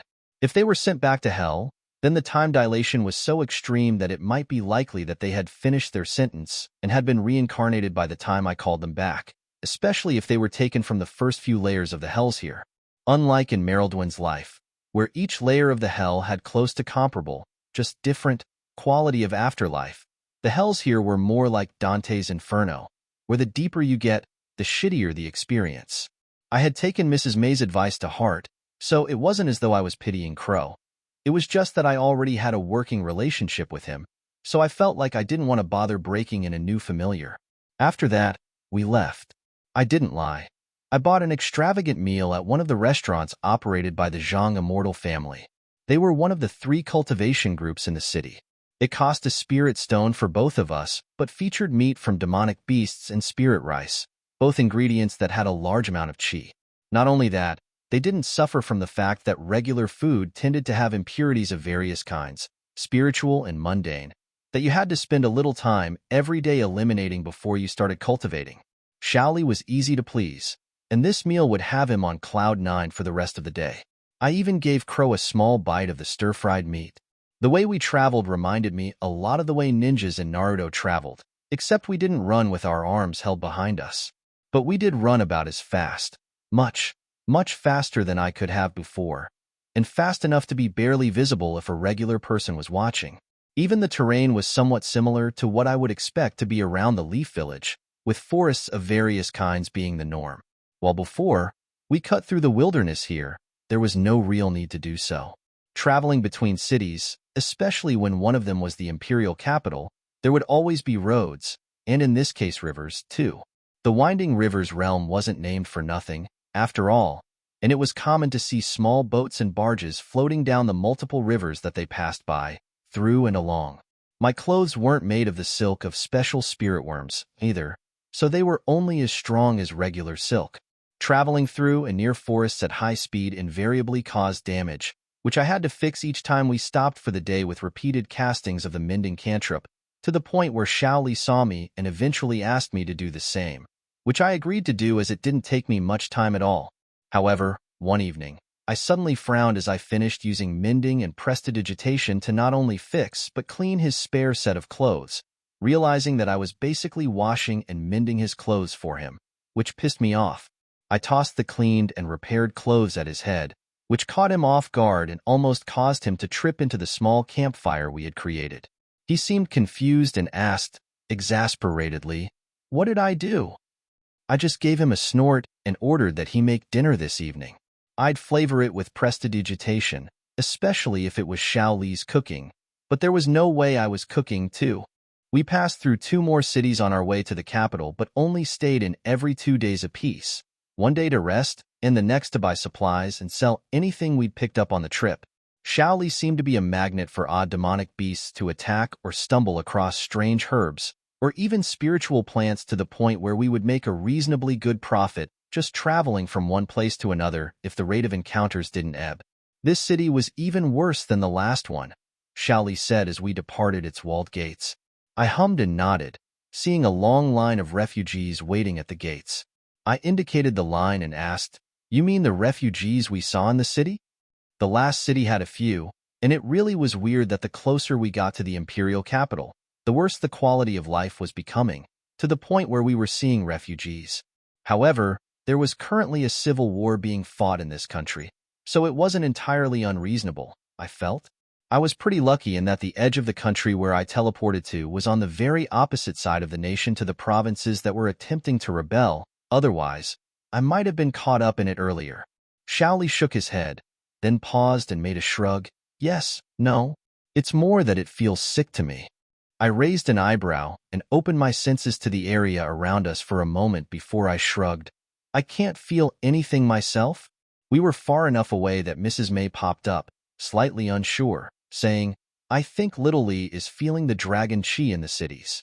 Dragon chi? What the fuck was that? Were there dragons around here? I queried the obvious question, and Mrs. May replied, "Dragon chi is the energy of a nation, a kind of metaphysical life's blood. He feels as though it is sick because the nation is in turmoil and its fate is up in the air. It's unusual that he can feel it, though. Usually, you have to become a leader of a lot of people or be born to a royal family before you can." I grinned. This sounded like an obvious plot hook. If this were a novel and not real life, It would turn out that Xiao Li's mother, who married into the Xiao family, was secretly a princess of a large dynasty. We both asked a few more questions as we ran. It turned out that if you had access to the dragon chi of a nation, you could be empowered to the point where it would be difficult to face you in the same cultivation realm. Xiao Li asked the obvious question, why don't all cultivators create some sort of country then? Because it takes a huge amount of time. It's seldom worth it. Why waste time managing a group of mortals when you can just continue cultivating and reach a higher realm with the time you would have wasted? She asked exasperatedly. I nodded slowly. That was true. It wasn't like everyone was good at leading people. In fact, most cultivators had very below-average leadership and management skills, from what I could tell. I doubted that you would get many benefits from the Dragon Chi if you were just notionally in charge or were a national mascot, either, but that was just my guess. Xiao Li noticed it first, slowing for a moment before saying, something's a matter up ahead. I can smell a lot of blood. Let's go check it out. I blinked and then sniffed delicately and admitted that I did sense the energy of death in the air. Xiao Li picked up his pace and I followed. It was no time at all before we arrived at what could be characterized as the site of a massacre. Most of the people, who appeared to be villagers and refugees, were already dead, and there were 3 men who radiated malevolence standing amidst the corpses, which had to number at least in the low hundreds. One of them was older, looking middle-aged, with dark hair with specks of gray intermixed in it. He held a war cleaver-style saber in his hand, and everything about him screamed villain. The other 2 were younger, but they were all dressed in similar Taoist robes, colored in bright crimson. I clicked my mouth closed and prepared to cast hypnotic pattern. They were all cultivators, and I was unable to see through the strength of the older one. The other 2 were in the 4th and 3rd level, respectively. I knew Xiao Li liked the honorable thing and all, but they were bunched up enough that I intended to cast hypnotic pattern as soon as they turned to confront us. Certainly, Li would challenge them before the inevitable fight. I didn't think for a second that he would do the wise thing and back up and allow me to cast invisibility on both of us so we could flee the area. I felt that since the fight was inevitable, it would be best to catch them all with my strongest crowd control ability right from the start. Then we could focus fire each one at a time, defeating them in detail. However, I was mistaken about what Xiao Li intended. Instead of stopping to confront the murderers, who were even now absorbing tendrils of blood from their victims using some sort of magic spell, he screamed and leapt at them with his sword drawn, causing me to gape in surprise. The 3 men were surprised too, enough to leap away to dodge Xiao Li, who caused a small crater when he landed. This made me feel a little bit better, as the old man couldn't have been in the Foundation establishment if he hadn't noticed Xiao Li's approach. However, the fact that Xiao Li made them scatter and ruined my CC ambush made me suck my teeth with an audible tsk. My crowd control spells hit way above their weight class, and I thought we could have instantly solved his battle if Xiao Li had kept them bunched up, but I neglected to send him a message to tell him my plan, so it was partly my fault, too.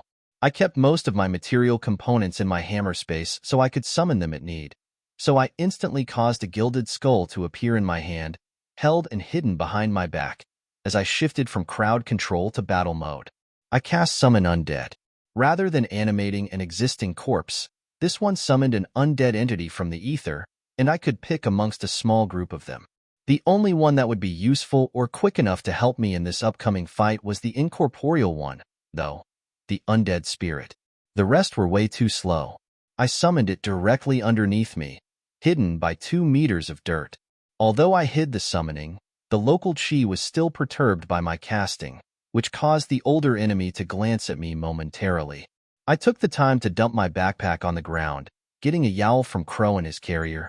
The 3 men glanced at each other and seemed more amused than anything at the interruption of Xiao Li. The older man said, "Another dog of the imperial court. I'll take care of him. Junior brothers, subdue his woman." The 2 other cultivators nodded and laughed in a malicious way that promised that I, and probably any other female, really didn't want to be subdued by them. I narrowed my eyes, sword already in my hand as well.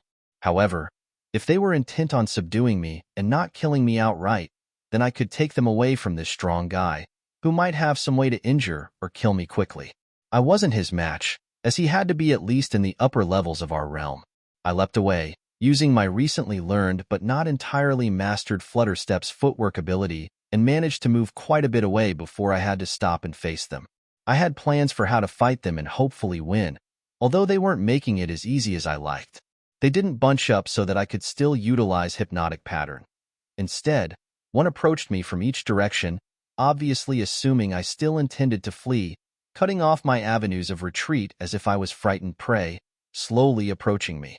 I was glad for this because not immediately attacking has allowed my summoned undead spirit to catch up with me, moving underneath the ground. Hey now, little girl, you should just surrender. Now, when I interrupted him, motioning at the approaching speaker, the third-level fighter with a sword that seemed to pulse malevolence in time to his heartbeat. It was an obvious spirit tool, even if probably a low-grade one, but it would make mince of my mundane sword if I tried to fight him. As I pointed at him and gestured upwards, I lifted my hand in an obvious order. The undead spirit I summoned came up from underneath the ground, almost on top of him, and attacked, getting a good swipe in before being fended off by the man's sword. Both men took a step back, and the seemingly unarmed fourth-level cultivator that had been approaching me from the other direction hissed, "Ghost cultivator, why the fuck are you here bothering us? We don't get involved with your business." His voice was annoyed, like a cop who set up a sting operation only to arrest another cop who then tried to arrest him. Instead of replying, I felt for a thin rod of metal in my hand and spoke the words to hold person, causing the man with the sword to freeze, paralyzed. Then, both shadows leapt out of my shadow and wrapped around him like snakes, beginning to drain his strength. I considered him a bigger threat, even if he was a stage weaker than the other man, as the other man was seemingly unarmed. That might have been a mistake, but I didn't have time to really think about it. The unarmed man didn't give me a chance to try to kite him at all, leaping at me with a snap kick. I managed to cast True Strike in time to help me fend him off for a second, getting my sword in the way of his kick, but ended up getting my sword kicked out of my hand with a crack and spike of pain that indicated a surely broken wrist. I didn't even have time to cry out in pain as the man followed up with a palm strike to my solar plexus, my breath escaping in a hiss as I flew out several meters from the strike, slamming into the ground and rolling end over end for at least another meter. The only reason I was saved from a follow-on combo, while I was momentarily dazed, was the incorporeal ghost attacked the man, and he had to spend a couple of seconds to destroy it with several quick punches that glowed with chi. However, that gave me time enough to get to my feet and, shakily, cast Rhyme's Binding Ice, which exploded outwards from me in all directions, including the approaching enemy. The sharp shards of ice cut him in several places, and he winced, backing up a step. That gave me enough space to follow on with another cast of Hold Person for the second time, and I was gratified that he was paralyzed too. I'd have been in a tight spot if he made the saving throw, probably reduced to kiting him with Web, combined with Ray of Frost or Toll the Dead. I spit out some blood, as I felt like I had several broken ribs and possibly damaged organs. Still, I had to move quickly. He wouldn't stay down long. I walked out of the ice explosion, directly for the paralyzed man, and grabbed him by the throat, casting Vampiric Touch. All of my ice spells had an outside impact and were easier to cast. It was how I was able to cast the last spell, even though I sucked at evocation. The same was true, and even more so with necromantic spells. Normally, this would have dealt some damage and healed me a little bit. However, this was the first time I had cast it on a human, and the effects on the fourth-level Chi-Gathering Cultivator were outsized, too. He wilted in real time, dehydrating like a stop-motion video of a grape turning into a raisin. My own bones and my wrist snapped back into place and reformed with the distressing sound of Rice Krispies, although it wasn't painful. Blinking, I felt in perfect health, perhaps better than perfect health. I glanced over at the other enemy, who had fallen to the ground once my concentration shifted to the new casting of the enchantment, but he seemed so weak that he could barely crawl, trying to weakly fend off the two shadows, which had already got his number. I kicked his sword out of his hand and let the shadows finish him off. One of the shadows seemed injured, so I drew it back into my amulet to recuperate while the other disappeared back home into my shadow to hide as normal. I was a bit worried about Shaoli, so I didn't have a lot of time, but I spared a couple of seconds to pull out my ritual dagger and snag the loosening souls of each downed man, before putting my understanding of flutter steps to the limit to return back from where I came. XXXXXX. Xiaoli winced as Mei Wen darted away with the two men chasing her. He wanted to help her, but he couldn't even take his eyes off this man. Otherwise, he might die right here, immediately. His enemy was 4 stages higher than him, in the 8th stage of the Qi-gathering realm, and furthermore was an obvious demonic cultivator.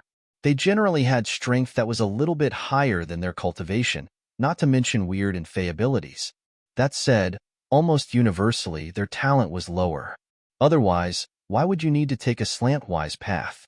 This guy looked 50 years old, for example. Don't worry about her. She can take care of herself, Grandma Mei said to him mentally. Xiaoli nodded and said, You really fucked me, stranger, by calling Mei Wen my woman. Don't expect any mercy. He wasn't intending to offer any in the first place, but he especially would not after the man had said that. Mei Wen was not likely to forget his words, and there was no way she would wash his clothes tonight with her magic. The demonic cultivator snorted and took a step towards him with that large saber raised. Xiaoli brought his sword up into the ready position for his self-created sword style and struck first, attempting to get a measure on the man. His initial thrust was beat aside, but Xiaoli didn't leave an obvious opening for his enemy to take advantage of. Xiaoli nudda, satisfia. This wasn't suicidal at all. The man's saber techniques were nothing to write home about, and he didn't have that much mastery over them anyway. He might be stronger, but Xiaoli was better. The fight then continued in earnest, with blows struck, parried, and occasionally hitting home. The enemy was just bullying Xiaoli with his larger cultivation base, strength, and speed, and it was everything he could do to avoid dying in each exchange. Already, he had taken a couple of light wounds, but so had the demonic man. The recently mastered True Strike spell was invaluable, helping not only in his attacks as was obvious, but also in defense, allowing him to make a strike with little avenue to counterattack. Xiaoli wanted to end the fight as quickly as possible, but he started to feel that his only hope was to drag it out and expose an unforced error on the less skilled man and then seize that opportunity.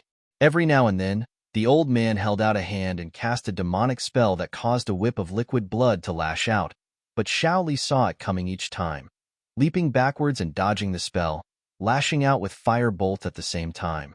He wasn't to the point of mastering that spell yet, as it took a couple of seconds to cast. Mei Wen said he should be able to cast it instantly, but the old man's blood whip was even more unwieldy. As such, every time he noticed the man casting it, which was distinctive, he had enough time to make some space and cast a fire bolt. It invariably caused the man to have to defend against the flame attack using the whip, dispersing the flame with a hiss of boiled blood. Both spells ended up being a wash, with neither doing any damage. Xiaoli was perfectly willing to continue exchanging moves this way, as dragging things out favored him, but the old demon growled and rushed at him, deciding to settle things with brute strength and speed, just what Xiaoli didn't want. After several more moves, he was on the back foot with another wound to his side that was weeping blood. However, he had finally noticed a flaw in the enemy's brutish saber techniques, so he felt good about this next clash. But before the enemy lashed out again, he suddenly briefly glanced behind Xiaoli and frowned, leaping out of the way just as 3 glowing darts would have impacted him. Xiaoli grinned, having recognized that spell. It was Mei Wen's magic missile, and he knew, unlike the old demon, that it couldn't be dodged. His enemy was surprised that the darts just shifted trajectories and started seeking him again. He lashed out with this saber twice, destroying 2 darts and grunted as the third impacted his shoulder. For Xiaoli, that was all he needed. He finished the spell form in his mind, throwing his non-dominant hand out as he cast Lightning Lure. A lash of electrical energy wrapped around his enemy and then yanked them rapidly towards him. Xiaoli was ready. The gentleman's sword, first strike. Unhurried and unbothered. The war cleaver fell from the dead hands of the old demon, impacting the ground shortly before the man's severed head. Xiaoli went to one knee, panting, and pulled a small bottle of bright red liquid out of his backpack, thumbed the cork off with a popping sound and downed it in one go. Mei Wen had shown him and Grandma Mei the alchemy that her mother practiced, including recipes for these healing potions. It had to be said that Maewyn was really, really bad at it. However, reading the recipe was enough for both Grandma May and himself to guess at what local plants they could use for the missing ingredients. Watching Maewyn ruin a cauldron of ingredients with simple errors in an attempt to show them how her mother-made potions also helped, as her errors were so obvious that they didn't impact the demonstration. This was their first attempt to replicate the potion, and it was effective. However, the ingredients were a bit too pricey, but it was just a prototype, a proof of concept. He was sure he could adjust the recipe to produce the same potions with much cheaper ingredients, cheap enough that he might make a fortune selling them. He relaxed for a moment, and then glanced up and saw Maewyn already standing near him with her hands firmly on her hips, looking perturbed. He waved his hands in supplication. "Look, nobody thinks you're my woman." He was a brain-addled demon. She made a tisk sound but thankfully removed her hands from her hips.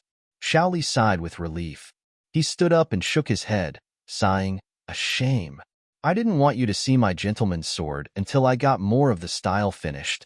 Maewyn's lips twitched and wriggled as if she was holding in laughter. She asked him, "You call your sword style your gentleman's sword? What? Was it so funny?"